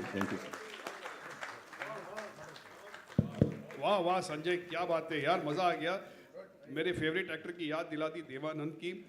दोस्तों ये 67 का था। अब एक साल और आगे बढ़ते हैं। 1968 में ये पिक्चर बहुत हिट हुई थी जिसमें शम्मी कपूर थे। How many Shammi Kapoor fans यार? अरे बच्चा पार्टी ने भी हाथ उठा लिया, क्या बात है। Yes, so this is a song Shammi Kapoor sings with a bunch of kids. And again, for a hardcore Mumbaiker like me, you know, when you see Marine Drive, the way it is seen in this song, such a brilliant place, you know. So here we have Anil Tiwari singing the song Chakke pe chakka, chakke pe gaadi.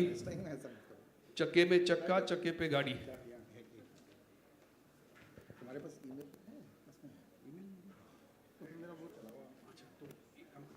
One second.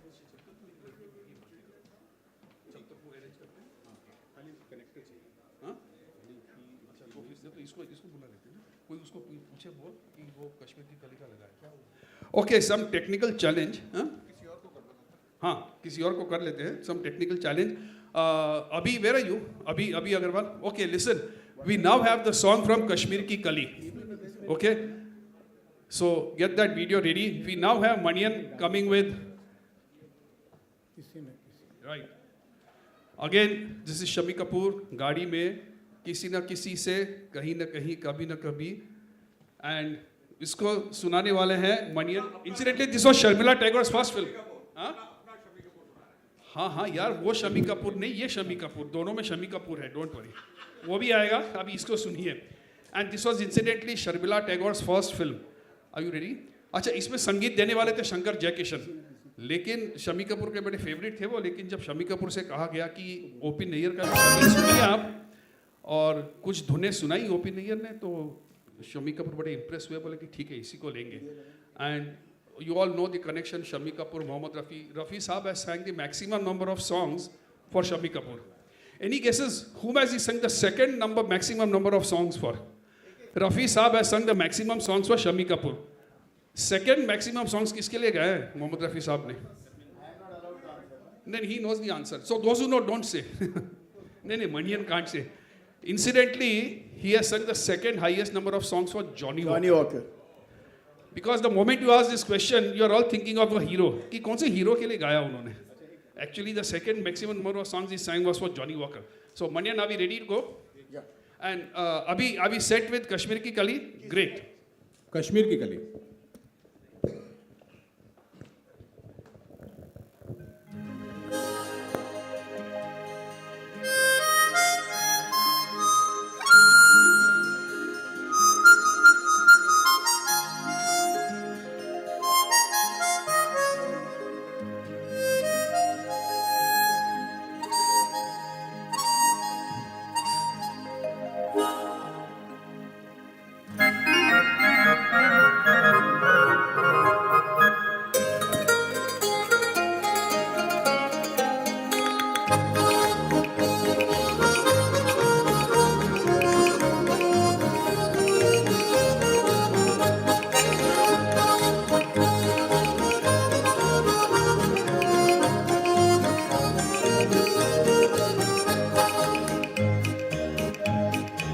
किसी न किसी से कभी न कभी कहीं न कहीं दिल लगाना पड़ेगा।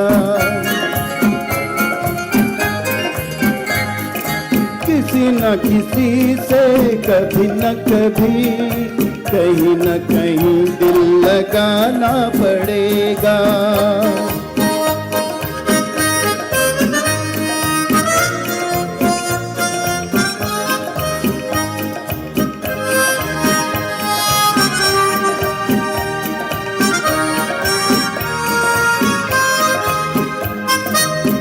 एक से एक हंसी चेहरे हैं,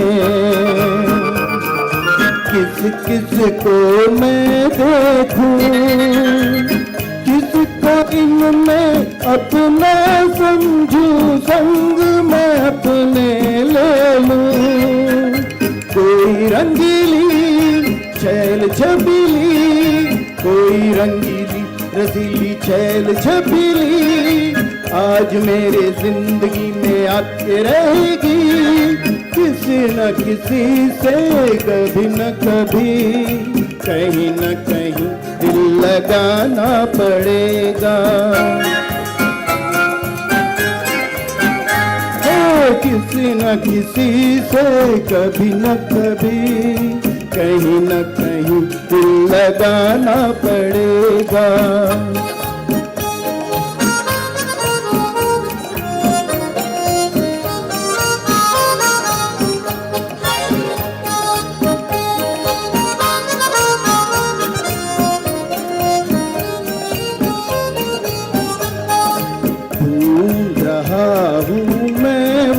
दुनिया प्यार जिसे कहते हैं, ढूंढ रहा हूँ मैं वो दुनिया प्यार जिसे कहते हैं। कौन वो किस्मत वाले जो लोग वहाँ रहते हैं, मुझको मेरे दिल लेके वहीं चल, मुझको मेरे दिल लेके वहीं चल, आए जहाँ हाथ कोई रेशमिया चल। किसी न किसी से कभी न कभी कहीं न कहीं दिल लगाना पड़ेगा। किसी न किसी से कभी न कभी कहीं न कहीं दिल लगाना पड़ेगा।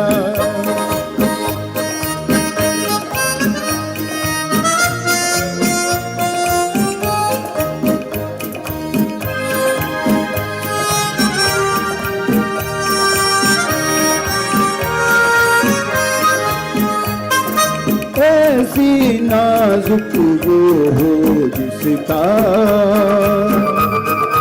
शबनम मुँह धोती हो, चांद भी सदके होता हो जब रात को वो सोती हो।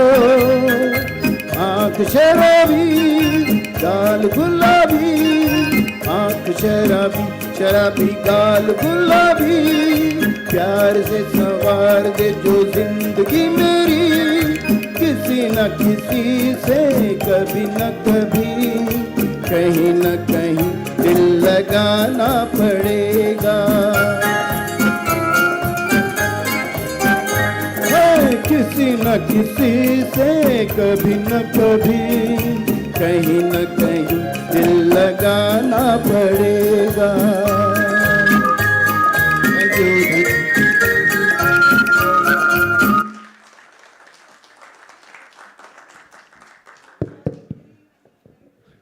Acha, we did a sanity check, reality check. No, I asked one of the volunteers to go outside. भैया मैंने कहा जरा एक बार घूम के आओ, आवाज़ बाहर तक जाती है कि नहीं? तो उसने कहा आवाज़ जानी चाहिए ना? मैंने कहा हाँ बिल्कुल जानी चाहिए। तो बंदा घूम करके आया, बोलते सारी मतलब सब जगह आवाज़ जा रही है। तो reason for saying this is, अगर किसी को भूख लगी है, कुछ खाना है, तो feel free, you will still be able to hear the melody. Okay. So the next song we have is again from the film Chalti Ka Naam Gaadi. I think the very apt theme for today's conclave, Chalti Ka Naam Gaadi. And this is a masterpiece of a song. and you only have Kishore Kumar and Madhubala in the frame. Actually, that movie was a great one on, you know, women's empowerment and emancipation. You know, here's this lady alone in Bombay on a rainy night, you know, driving the car herself, and she has a friend who runs a, you know, car repairing garage and so on. So it's a very interesting film to think about in 1958. So here's Ajay coming with "Ek Ladki Bhigi Bhagi Si." Hello, I think इसके पहले कि मैं गाऊं, एक दो line में कहना चाहता हूं किन के लिए। हमारे जो आईटी बीएचयू के जो स्टूडेंट्स आए हैं, जो रिलेंटलेसली इस प्रोग्राम के पीछे में लगे हुए हैं, काम किए जा रहे हैं, इतना सक्सेसफुल हुआ है आज का प्रोग्राम, उनके लिए तो तालियां बनती है रे।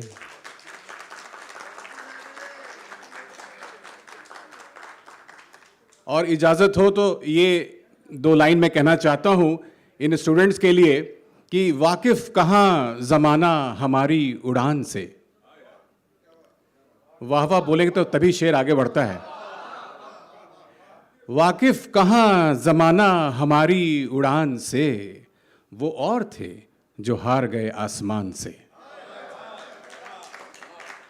ये था हमारे ITBHU के जो स्टूडेंट्स हैं, जो जिन्होंने day and night they have really literally they have been working hard. I think लोग थोड़े कम हो गए हैं, लेकिन तालियों में जोर होना चाहिए और जोर में भी शोर होना चाहिए।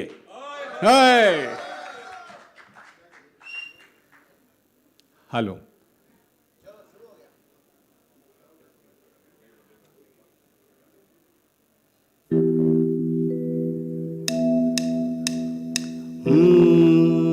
एक लड़की भीगी भागी सी, सोती रातों में जागी सी, मिली एक अजनबी से, कोई आगे न पीछे, तुम ही कहो ये कोई बात है। एक लड़की भीगी भागी सी, सोती रातों में जागी सी, मिली एक अजनबी से, कोई आगे न पीछे, तुम ही कहो ये कोई बात है।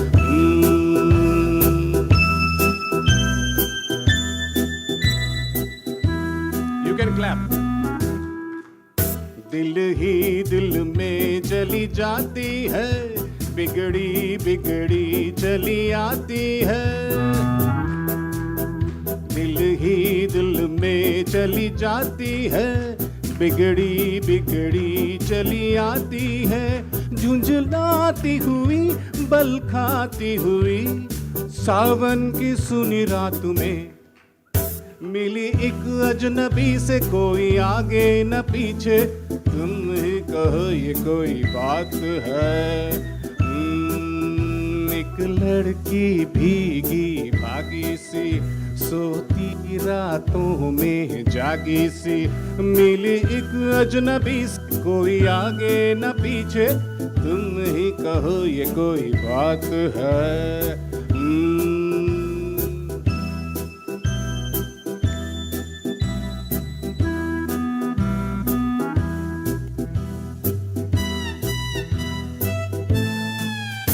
डगमग डगमग लहकी लहकी, भूली भटकी बहकी बहकी। डगमग डगमग लहकी लहकी, भूली भटकी मक्की बहकी। मछली मछली घर से निकली, पगली सी काली रात में, मिली एक अजनबी से, कोई आगे न पीछे, तुम ही कहो ये कोई बात है। एक लड़की भीगी भागी सी, सोती रातों में सी, मिली एक अजनबी से, कोई आगे न पीछे, तुम ही कहो ये कोई।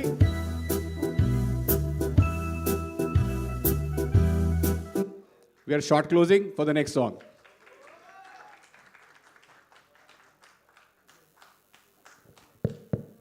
Ajay, that was very thoughtful of you. Short closing.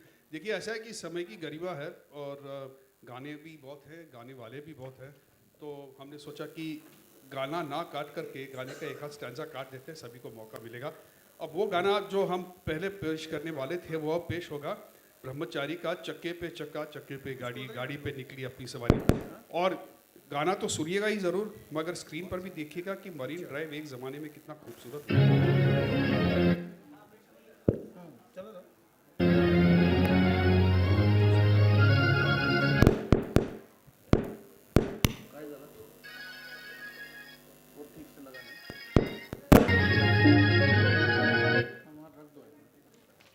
It's 9:24 p.m.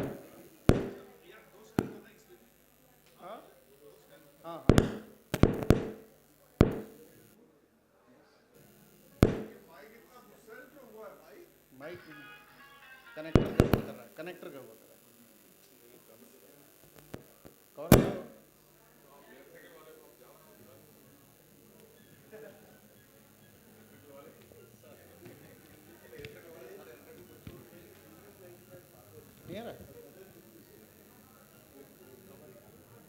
हाँ कवर निकाल दो उसका। करेक्ट। हाँ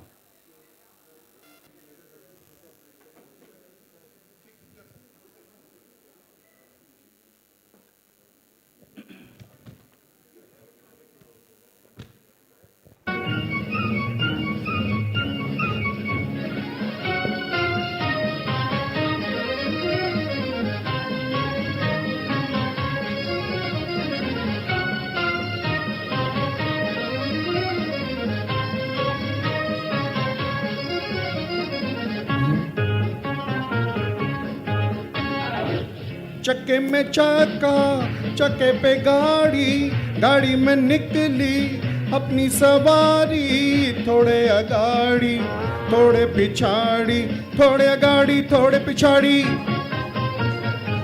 चक्के में चक्का, चक्के पे गाड़ी, गाड़ी में निकली अपनी सवारी, थोड़े अगाड़ी थोड़े पिछाड़ी, थोड़े अगाड़ी थोड़े पिछाड़ी।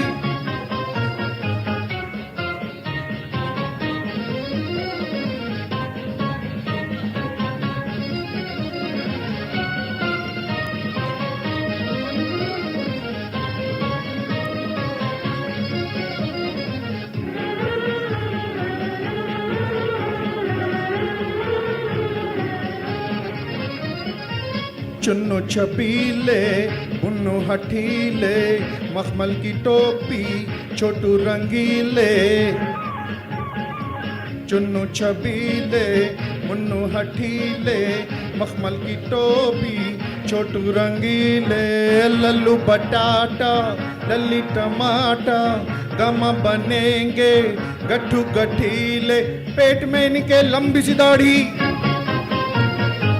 चक्के में चक्का, चक्के पे गाड़ी, गाड़ी में निकली अपनी सवारी, थोड़े अगाड़ी थोड़े पिछाड़ी, थोड़े अगाड़ी थोड़े पिछाड़ी।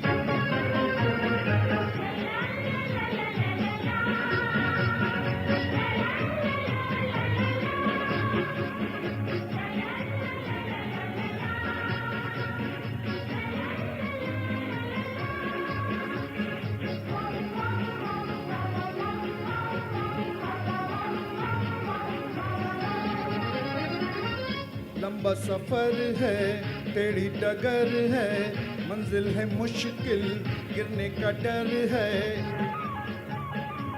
लंबा सफर है, टेढ़ी डगर है, मंजिल है मुश्किल, गिरने का डर है। पर ना रुकेंगे, चलते चलेंगे, ये सारी दुनिया अब अपना घर है, हार न मानेंगे ये खिलाड़ी।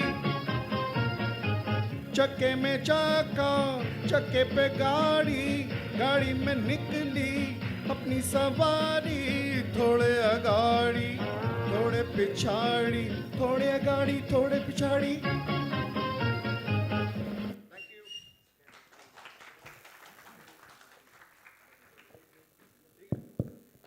Thank you Anil. अभी जो गाना पेश होने जा रहा है वो ऐसी फिल्म से है, और जो हीरो आज बहुत महान हस्ती है, he has reinvented himself again and again from the 60s to even today। लेकिन एक ज़माना ये भी था कि हीरोइन अरुणा ईरानी से इजाज़त लेनी पड़ी कि ये इस फिल्म का हीरो होगा, आपको मंजूर है क्या? और अरुणा ईरानी ने हाँ कर दी, और उसके बाद Amitabh Bachchan became what he became. This was before Zanjeer. The movie is Bombay to Goa, and this is shot in a bus. Incidentally, Mehmood gave a break to Amitabh Bachchan as well in this movie. And we have Utkarsh bringing Dekha Na Hai Re Socha Na. Hello. Abhi Bombay to Goa.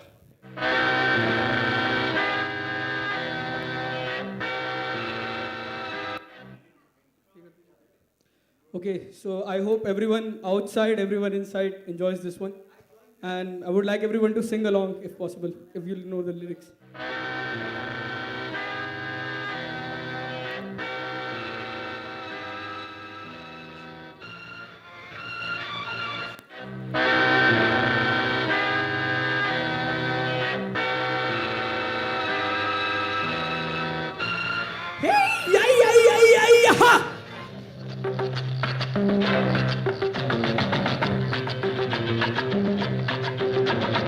देखा ना है रे सोचा ना है रे रख दी निशाने पे जान कदमों पे तेरे निकले मेरा दम है बस यही अरमा अरे देखा ना है रे सोचा ना है रे रख दी निशाने पे जान कदमों में तेरे निकले मेरा दम है बस यही अरमा अरे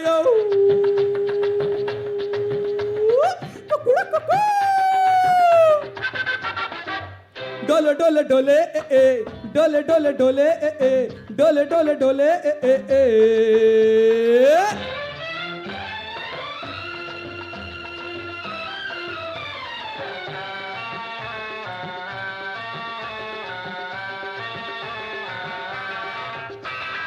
मर जाएंगे मिट जाएंगे काम कोई कर जाएंगे मर के भी चैन न मिले तो जाएंगे यारों कहाँ मर जाएंगे मिट जाएंगे काम कोई कर जाएंगे मर के भी चैन न मिले तो जाएंगे यारों कहाँ अरे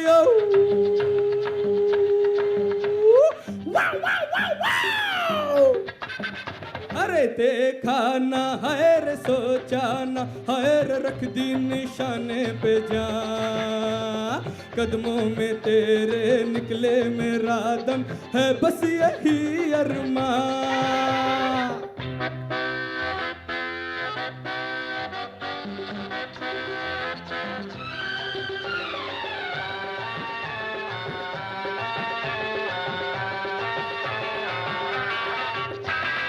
कातिल है कौन कहा नहीं जाए चुप भी तो रहा नहीं जाए बुलबुल है कौन कौन सही यार अरे कुछ तो कहो रे मेरी जान कातिल है कौन कहा नहीं जाए चुप भी तो रहा नहीं जाए बुलबुल है कौन कौन सही यार अरे कुछ तो कहो रे मेरी जान अरे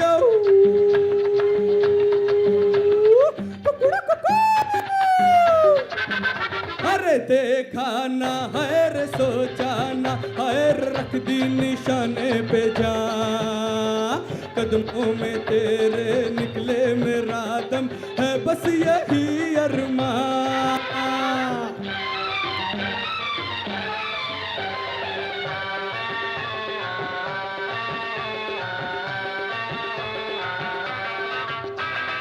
घर से चले खाके कसम छोड़ेंगे पीछा न हम थामे हुए रे आया दीवाना यहाँ सर पे चले खाके कसम छोड़ेंगे पीछा न हम सर कफन बांधे हुए रे आया दीवाना यहाँ अरे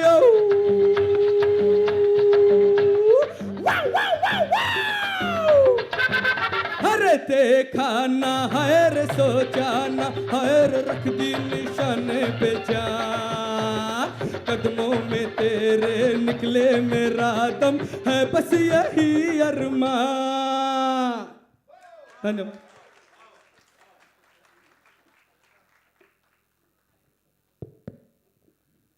उत्कर्ष, that was wonderful, feet tapping, सबको यार मूड में लिया। मैं बाहर भी गया था यार, बड़े बढ़िया सुनाई दे रहा था बाहर। सो फ्रेंड्स, इसके बाद we have a song from a music director who was never known to give music like this. उनके ज़्यादातर गाने शास्त्रीय संगीत के रागों पर आधारित होते थे, लेकिन इस फिल्म में चेतन आनंद ने उनसे कहा कि आपको इस तरह का संगीत देना है कि मतलब it's a mix of both, you know, east and west, and it has to be slow paced in one stanza and very peppy in the next stanza.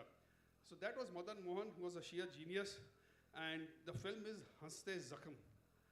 तुम जो मिल गए हो तो ये लगता है कि जहाँ मिल गया। बहुत बढ़िया गाना है, इत्मीनान से सुनिए। मगर जैसा कि हम देख रहे हैं, मतलब समय की गरिमा है, लोगों को भूख भी लग रही है, तो हम हर एक से दरख्वास्त कर रहे हैं कि एक एक स्टैंजा काट दे, 2 स्टैंजा में ख़त्म करें, लेकिन उसमें आपको गाने की झलक मिलेगी और उसका लुत्फ़ ही ले पाएंगे आप।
जानो तुम क्या हो, एक सुरीला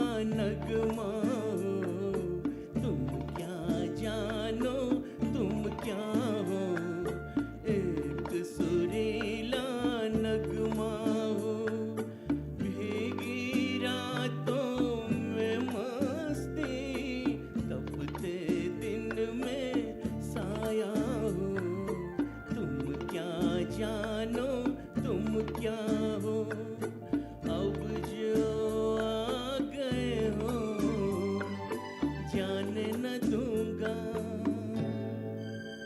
कि मुझे एक हंसी मेहरबान मिल गया कि जहां मिल गया।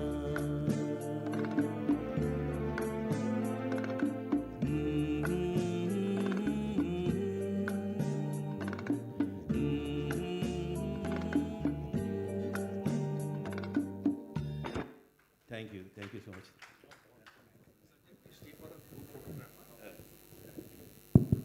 Thank you, Sanjay. That was wonderful. Before we go on to the next song, Kannan, where are you? Okay, Sanjeev, on behalf of, as being the compeer of this program, of the musical program, and on behalf of all the singers, heartfelt thanks to you and Kandan for making this possible for us to come from Bombay and perform here. Guys, bring your hands together. Thanks to Sanjeev and Kannan. Sanjeev has been the real driving force, not only for the conclave and so much behind it. Hip hip! Hip hip! Hip hip! Okay, मुझे बाहर से भी हो रहे सुनाई दी. So Sanjeev, thanks a ton. Yeah, you have been really a driving force for us. So the next song is a wonderful blend. It's actually we've all heard of Elvis Presley, right? So there's this wonderful song called Margarita by Elvis Presley. और इसी गाने से inspire होकर शंकर जयकिशन ने 68 की film आई थी झुक गया आसमान, उसमें एक हिंदी गाना उसमें लिखा था. कौन सा गाना था? कौन है जो सपनों. That's right. कौन है जो सपनों में आया, कौन है जो दिल में समाया. But we first start with Ajoy, who will give us a rendition of Margarita, and followed by Anil.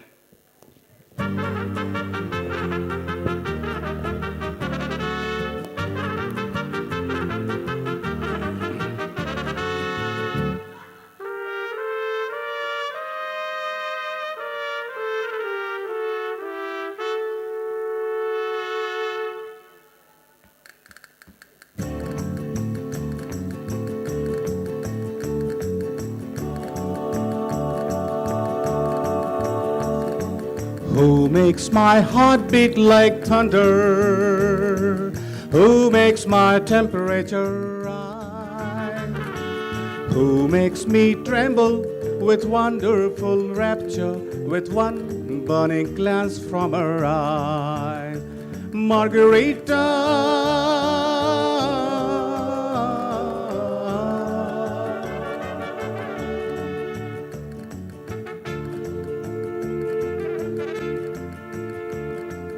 Once I was free as a gypsy, a creature too wild to tame.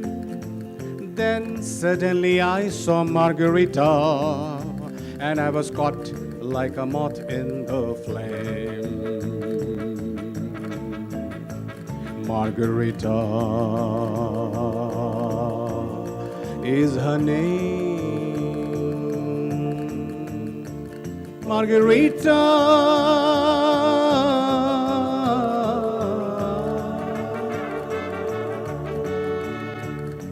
her lips have made me her prisoner, a slave to her every command. She captivates me and intoxicates me with one little touch of her hand.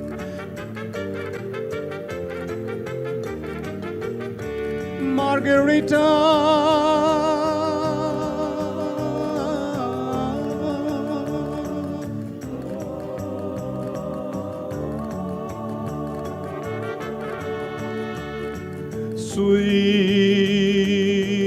sweet Margarita, sweet, sweet Margarita.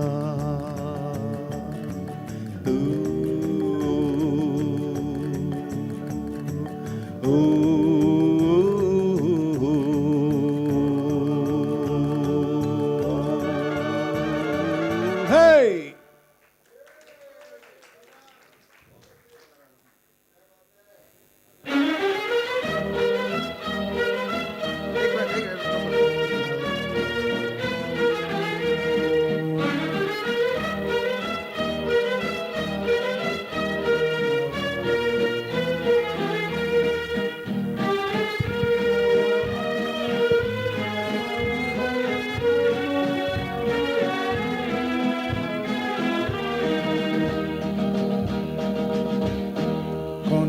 जो सपनों में आया, कौन है जो दिल में समाया, लो झुक गया आसमां भी, इश्क मेरा रंग लाया।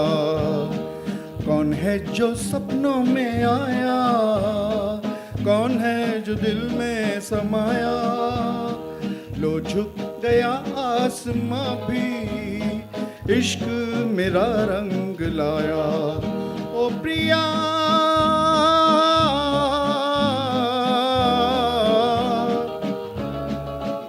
ओ प्रिया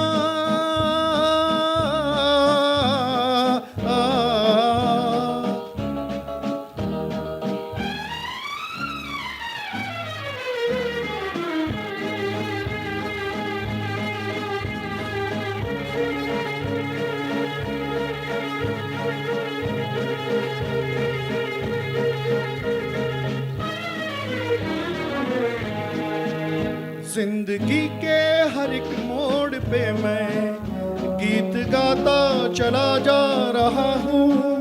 जिंदगी के हर एक मोड़ पे मैं गीत गाता चला जा रहा हूँ। बेखुदी का ये आलम न पूछो, मंजिलों से बढ़ा जा रहा हूँ, मंजिलों से बढ़ा जा रहा हूँ। कौन है जो सपनों में आया, कौन है जो दिल में समाया, लो झुक गया आसमां भी, इश्क मेरा रंग लाया। ओ प्रिया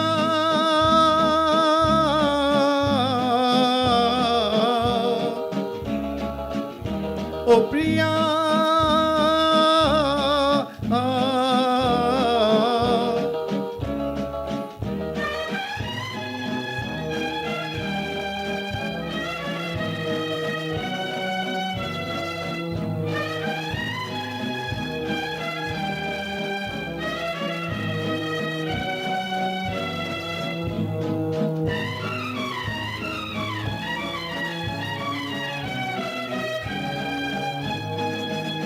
जिस्म को मौत आती है लेकिन रूह को मौत आती नहीं है। जिस्म को मौत आती है लेकिन रूह को मौत आती नहीं है।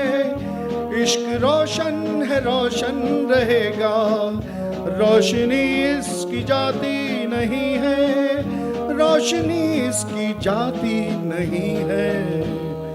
कौन है जो सपनों में आया, कौन है जो दिल में समाया, लो झुक गया आसमां भी, इश्क मेरा रंग लाया। ओ प्रिया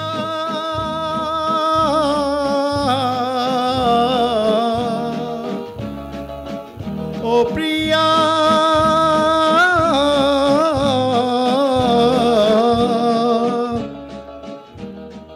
Thank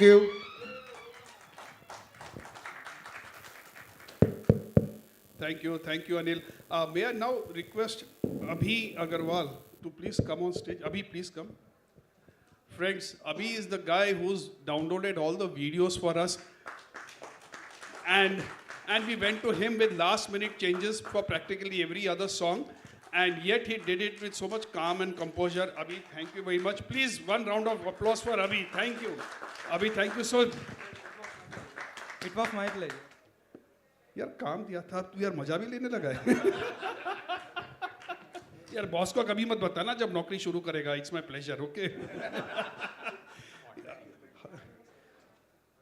हमारी ऑडियो टीम जो पीछे बैठे हैं भाई साहब आपका बहुत बहुत शुक्रिया बहुत साथ दिया हमारा आपने thank you so much lovely Yogesh ji and team thank you very much and our good friend here who's captured it all on film thank you very much हम में से बहुत हैं जो आज यहाँ आ नहीं पाए लेकिन आपकी बदौलत वो सब देख पाएंगे भैया बहुत बहुत शुक्रिया आपका और भाई साहब आप भी वीडियो ले रहे हैं बहुत बहुत शुक्रिया आपका आपकी बदौलत हमारे दोस्त लोग देख पाएंगे so this brings us to the end of the cultural programme that we had planned for you and Sonia was telling me there is a wild card entry yes so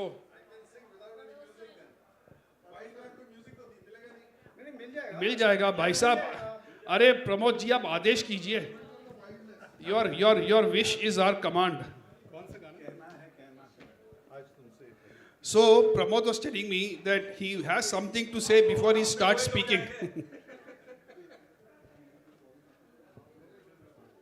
After the song.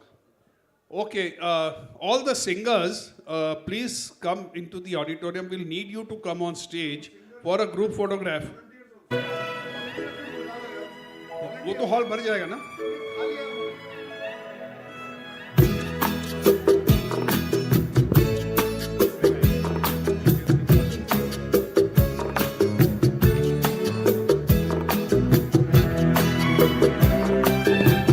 Hello.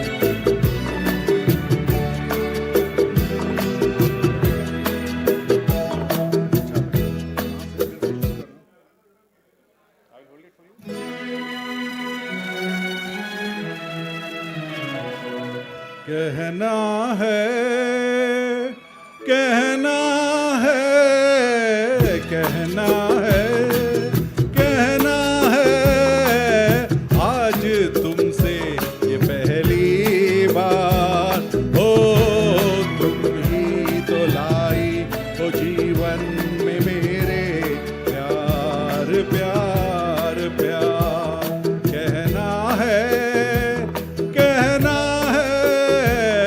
आज तुमसे ये पहली बार हो.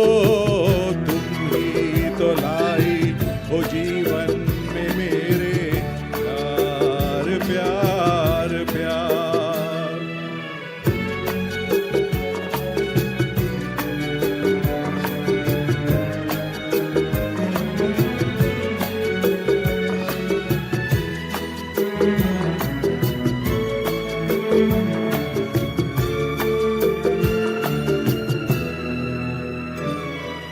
तुमसे कहने वाली और भी हैं प्यारी बातें. तुमसे कहने वाली और भी हैं प्यारी बातें. सामने सबके बोलो कैसे कह दूं सारी बातें. मगर बस इतना ही करना है इकरार. तुम ही तो लाई हो जीवन में मेरे प्यार प्यार प्यार.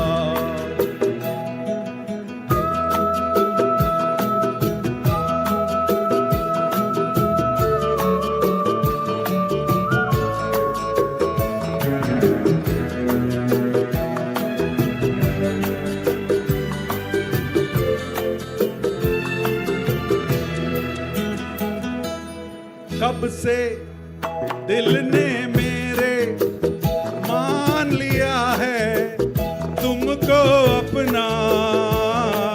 कब से दिल ने मेरे मान लिया है तुमको अपना.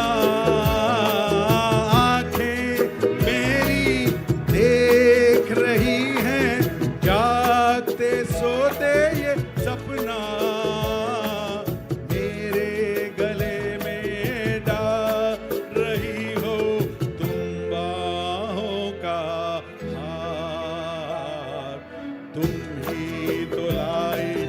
जीवन में मेरे प्यार प्यार प्यार. कहना है, कहना है, आज तुमसे ये पहली बार हो. तुम ही तो लाई हो जीवन में मेरे प्यार प्यार प्यार.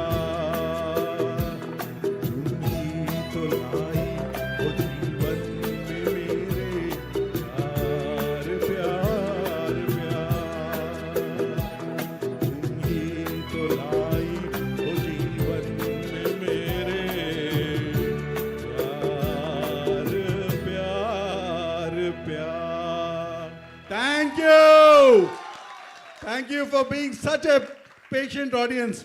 Thank you to all the empty seats here, and thank you to all the full-blooded people here. Thank you. Pramod, thanks for being the wildcard entry. Sonia, thank you for making the suggestion. That was wonderful. Now from this lilting waltzy rhythm, अब चलते हैं जहाँ रेगिस्तान की खुशबू आप तक पहुँचाने के लिए आ रही हैं आभा सिंह, और दिल थाम के सुनिए. She is very modest. उन्होंने कहा 2 ही लाइन पेश करेंगी, लेकिन ये हिला देंगी आपको. राजस्थान की मिट्टी की खुशबू है केसरिया बालम.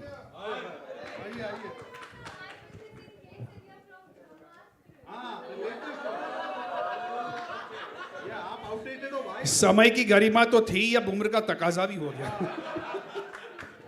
अच्छा, माफ कीजिएगा, मुझे केसरिया मतलब केसरिया बालम ही याद आया राजस्थान का. अच्छा, ब्रह्मास्त्र का है. अच्छा, ये क्या कोई सिनेमा है क्या? Sing like this. Hello, hello. Hello everyone. Hello. I'm little bit nervous, but थोड़ा सा.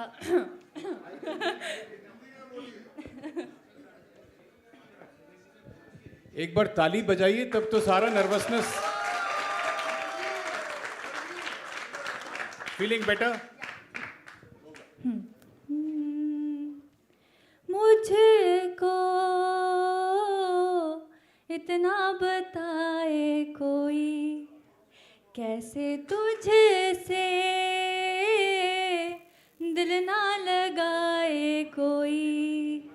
रब्बा ने तुझको बनाने में कर दी है हुस्न की खाली तिजोरियाँ.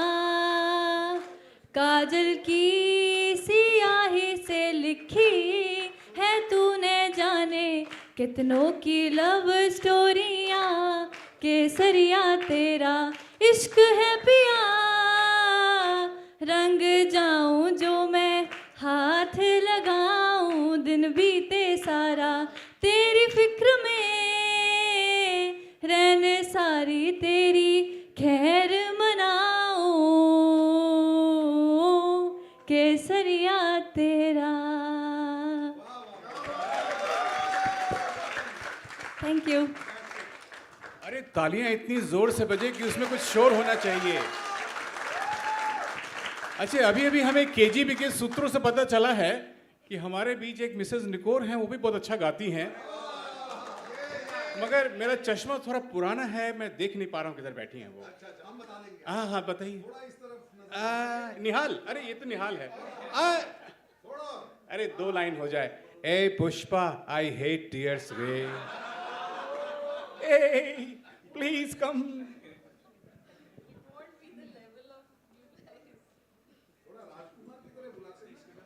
जानी, शांति बनाए रखिए, नहीं तो बहुत महंगा पड़ सकता है. So going on Shiva's suggestion, क्या गाना आपने कल सजेस्ट किया था? हाँ, फरीदा खानम का. अभी न जाओ छोड़ के. नहीं. एक बात बताऊं इस गाने की? हाँ. चलो माइक लीजिए. इसका टाइमिंग भी सही है, जाने की. हाँ बिल्कुल. देखिए, ये एक्चुअली ये आखिरी गाना भी बहुत जचता है. मतलब आज जाने की जिद ना करो.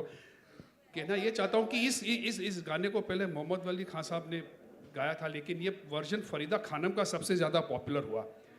संगीत की कोई सीमा नहीं होती है, कोई बॉर्डर नहीं होता है. इस बात से साबित होता है, गाने वाली फरीदा खानम, उनकी पैदाइश हुई थी कलकत्ता में. जो गाना लिखा था फैयाज़ हाशमी, वो भी कलकत्ता में पैदा हुए थे. और जिन्होंने इस गाने को संगीत में ढाला, सोहेल राना, वो आगरा की पैदाइश थी. लेकिन जब देश का बंटवारा हुआ, ये उस तरफ चले गए. लेकिन बंटवारे से संगीत का बंटवारा कभी हो नहीं सकता. तो अभी सुनिए, आज जाने की जिद न करो बाय फरीदा खानम. Unplugged.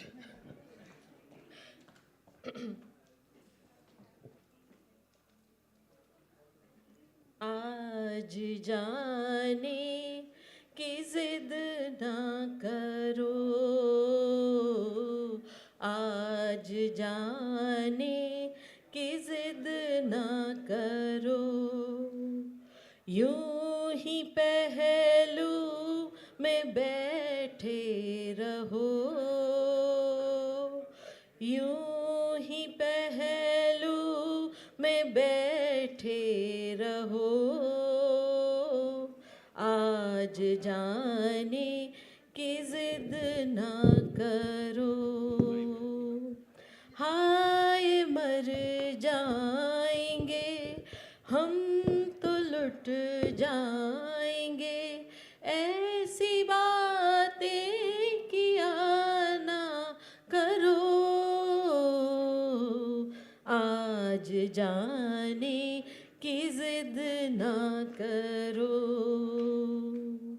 इसका जो ईजियर वाला है मैं वो करती हूँ।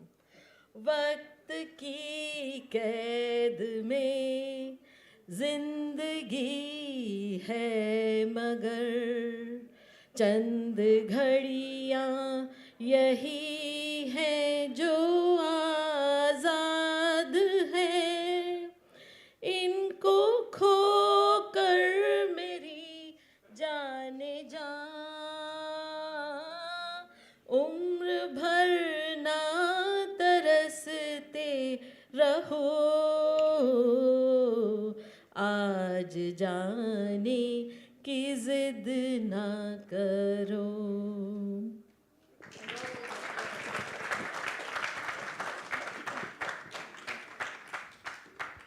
अब मैं ये चाहता था कि मैंने सुना है CIA की तरफ से सूत्रों से पता चला है कि KGB वाला उनका इन्फॉर्मेशन था कि हमारे जो स्टूडेंट्स आए हुए हैं उसमें से some of them dance very well, और आप कह रहे जब तक वो कह रहे हैं तालियां नहीं बजती मैं सामने नहीं आता हूँ। मैं म्यूजिक प्ले करता हूँ एंड एटलीस्ट जो ग्रुप में आए भाई स्टूडेंट्स का नाक मत कटवाओ, आ जाओ।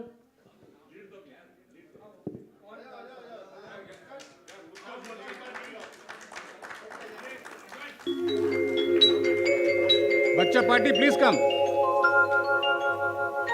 कम कम कम।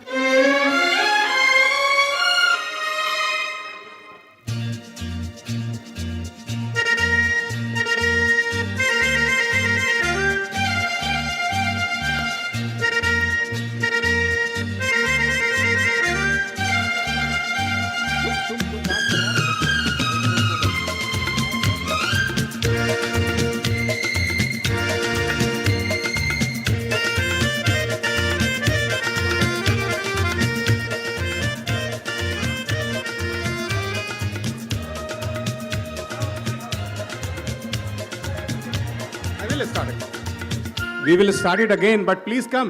Start. सब लोग ऊपर आ जाओ, नहीं आता डांस फिर भी आ जाओ। बेशा Come on. आ जाओ, अरे आओ। अरे ये समय नहीं आएगा दोबारा, ये जिंदगी ना मिलेगी दोबारा। सब लोग आ जाओ स्टेज पे। और इतने जोर से डांस करो कि स्टेज टूटना चाहिए।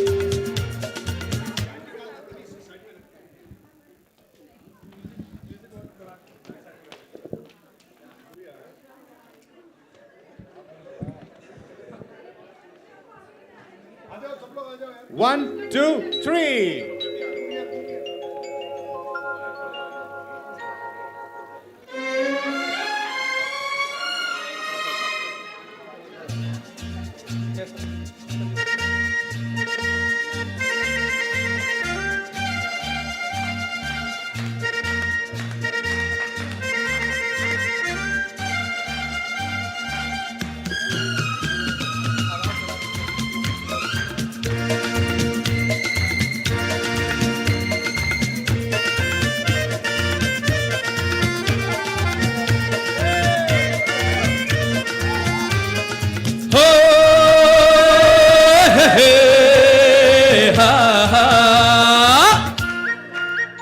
मेरे सपनों की रानी कब आएगी तू, आई रुत मस्तानी कब आएगी तू, मिटी जाए जिंदगानी कब आएगी तू, चलिया तू चलिया, मेरे सपनों की रानी कब आएगी तू, आई रुत मस्तानी कब आएगी तू, बीती जाए जिंदगानी कब आएगी तू, सब लोग चलिया तू चलिया।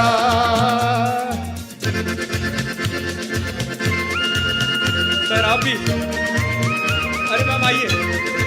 क्या बात है। आइए। अरे अरे लगता है कुछ लोग थक गए रे। Pushpa please keep dancing. प्यार की गलियां, बागों की कलियां, सब रंग रलियां पूछ रही है। हाँ, प्यार की गलियां, बागों की कलियां, सब रंग रलियां पूछ रही है।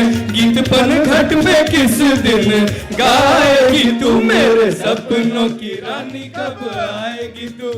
आई रुत मस्तानी कब आएगी तू, बीती जाए जिंदगानी कब आएगी तू।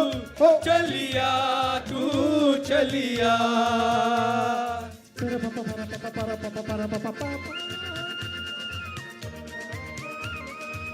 डांस होते रहने चाहिए और तालियां बजते रहनी चाहिए।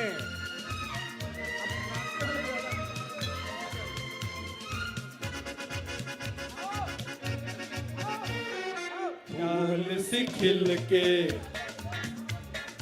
पास आ दिल के, दूर से मिल के चैन आए। फूल सी खिल के पास आ दिल के, दूर से मिल के चैन आए। और कब तक मुझे तड़ पाएगी तू, मेरे सपनों की रानी कब आएगी तू। आई रुत मस्तानी कब आएगी तू, बीती जाए जिंदगानी कब आएगी तू। चलिया तू चलिया।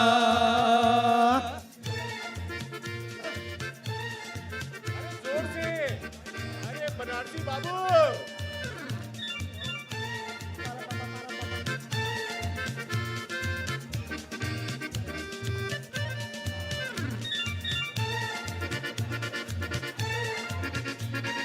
क्या है भरोसा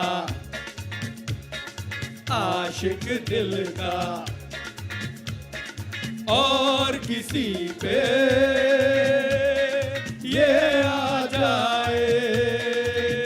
है क्या है भरोसा आशिक दिल का, और किसी पे ये आ जाए। आ गया तो बहुत पछताएगी तू, मेरे सपनों की रानी कब आएगी तू। आई रुत मस्तानी कब आएगी तू, बीती जाए जिंदगानी कब आएगी तू। चलिया तू चलिया। चलिया हाँ तू चलिया। चलिया तू चलिया। चलिया तू चलिया।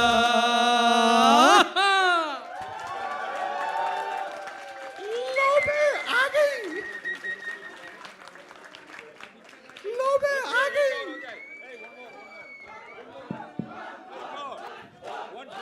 एक मिनट भाई बच्चा पानी एक मिनट हमें जाना है। देखो ऐसा है, लोग चले जाएंगे, एक ग्रुप फोटो ले लेते हैं, बाद में विल कंटिन्यू। नहीं यार ये एक गाना है। अरे शिवा लास्ट सॉन्ग।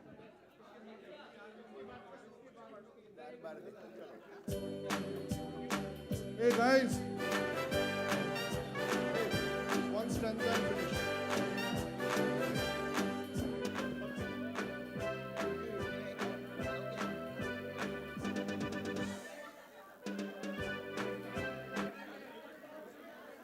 प्यार हमें किस मोड़ पे ले। हेलो गाइस, खाना बंद हो रहा है। आप लोग पहले लाइन में खड़े हो जाओ, फोटो खींच लेते हैं सबका, ग्रुप फोटो। पहले फोटो हो जाए। उसके खाना बंद हो रहा है, गाना नहीं। चलो, I think what we do is the tall guys behind. There are some people who sit here, and the middle ones kneel down. आधे आधे आधे मेरे आधे लेफ्ट में, आधे राइट में, और बाकी मेरे पीछे आओ। Hey, sorry, come.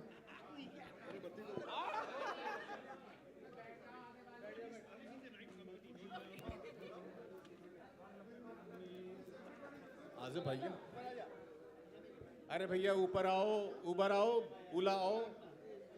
अरे भाई सब लोग आ रहे हैं कि नहीं फोटो में? ऐसे बैठो ना, ऐसे बैठो।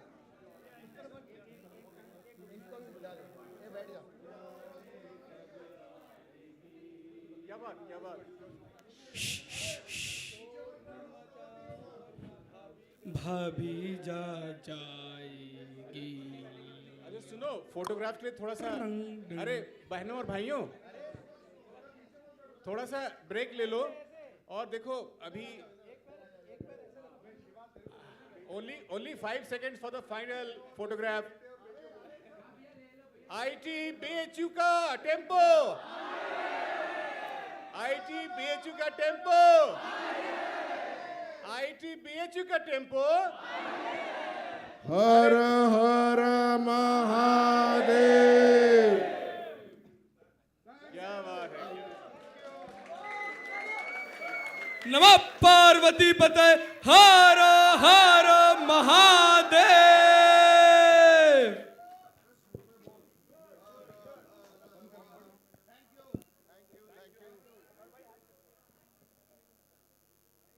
हेलो, बंद कर दीजिए।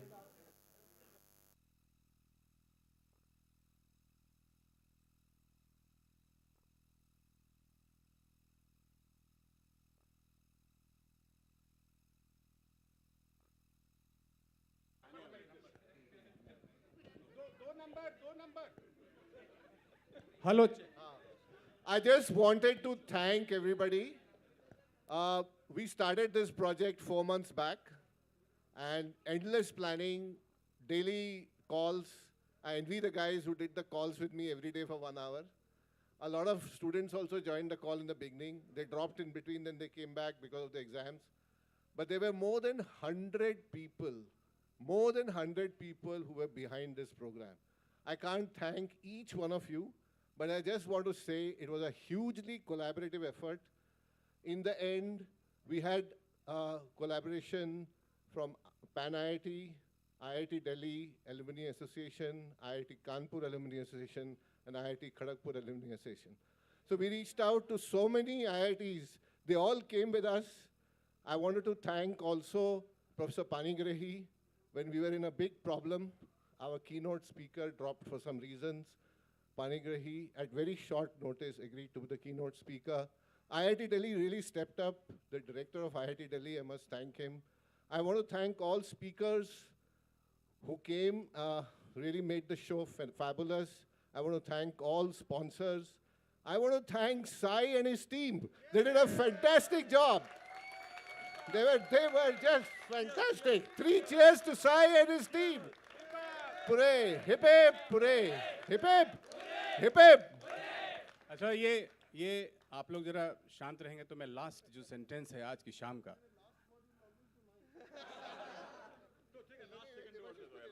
तू बोल दे फिर मैं बोलता हूँ। अगर ये नहीं होते तो प्रोग्राम नहीं होता। हमारा बीच में कहीं से डूब रहा था सितारा। I think हम लोगों का जो collaborated effort है, as 2 bodies we have done it for the first time. But students के साथ IIT alumni सब जगह से मिला के we have done it earlier also. I look forward to similar activities many more times. Thank you very much to each one of you who has spent time, effort, mind share, everything, and has joined wholeheartedly. मतलब मेरे को actually college का दिन याद आ गया, and thanks to all my friends who have come from Bombay just to be here on this day, and Sanjeev Nikor, who is the mastermind. He, Arun Anand, and Vaibhav Dayal. These 3 conceived and executed the whole thing. Arun Anand, Sanjeev Nikor, and Vaibhav Dayal. Executed also. Sai, where is Sai? Sai, where is your team? Sai, Fiona, and all. Come. Scroll. Sai, where are the scroll mantra guys? Gone? Yeah. And believe me, last day of the event is the most frustrating day every time. वो drama हो तो उसके last production में होता है, and everybody says अगर dress rehearsal बढ़िया गया है, रेस्ट एश्योर्ड कुछ ना कुछ गड़बड़ होने वाला है. Right, so we had many glitches to handle and it went off very well. Thank you, each one of you. Sai, your team has done a wonderful job. right? And while, yeah. And everybody, I mean, my apologies, I don't know the names of everybody, but Scroll Mantra team is also not here, and my thanks to them. Nirupam Sinha, अरे ये तो मेरे को मैं सोचता था ये treasurer ये तो निरुपम सिन्हा तो डांसिंग ट्रेजरर हो गया एंड निहालुद्दीन अंसारी एंड प्रमोद जोशी गाना गाता है आज पहली बार पता चला मेरे को इतने सालों बाद after 40 years Sudhanshu Mittal has been there, right? And Sonia Nikor, who motivated Sanjeev to come over here. मतलब अभी तक थोड़ी देर पहले शिवा गुलवाड़ी ने बोला Sanjeev was in the background, so I was reminded of Dada Kondke's film. अब पीछे की छोड़ जरा आगे की सोच नहीं, अब सबने सब कुछ कह दिया है. मैं तो यही कहूँगा कि जो ऑर्गेनाइजर्स हैं, खास करके हमारे दाएं और बाएं जो हैं, बहनों और भाइयों, इनके लिए एक जोरदार जब तक तालियां नहीं होंगी.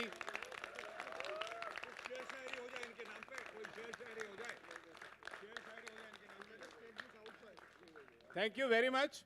एक फिर फाइनल जोरदार तालियां, ऐसी तालियां कि बस छत गिर जाए.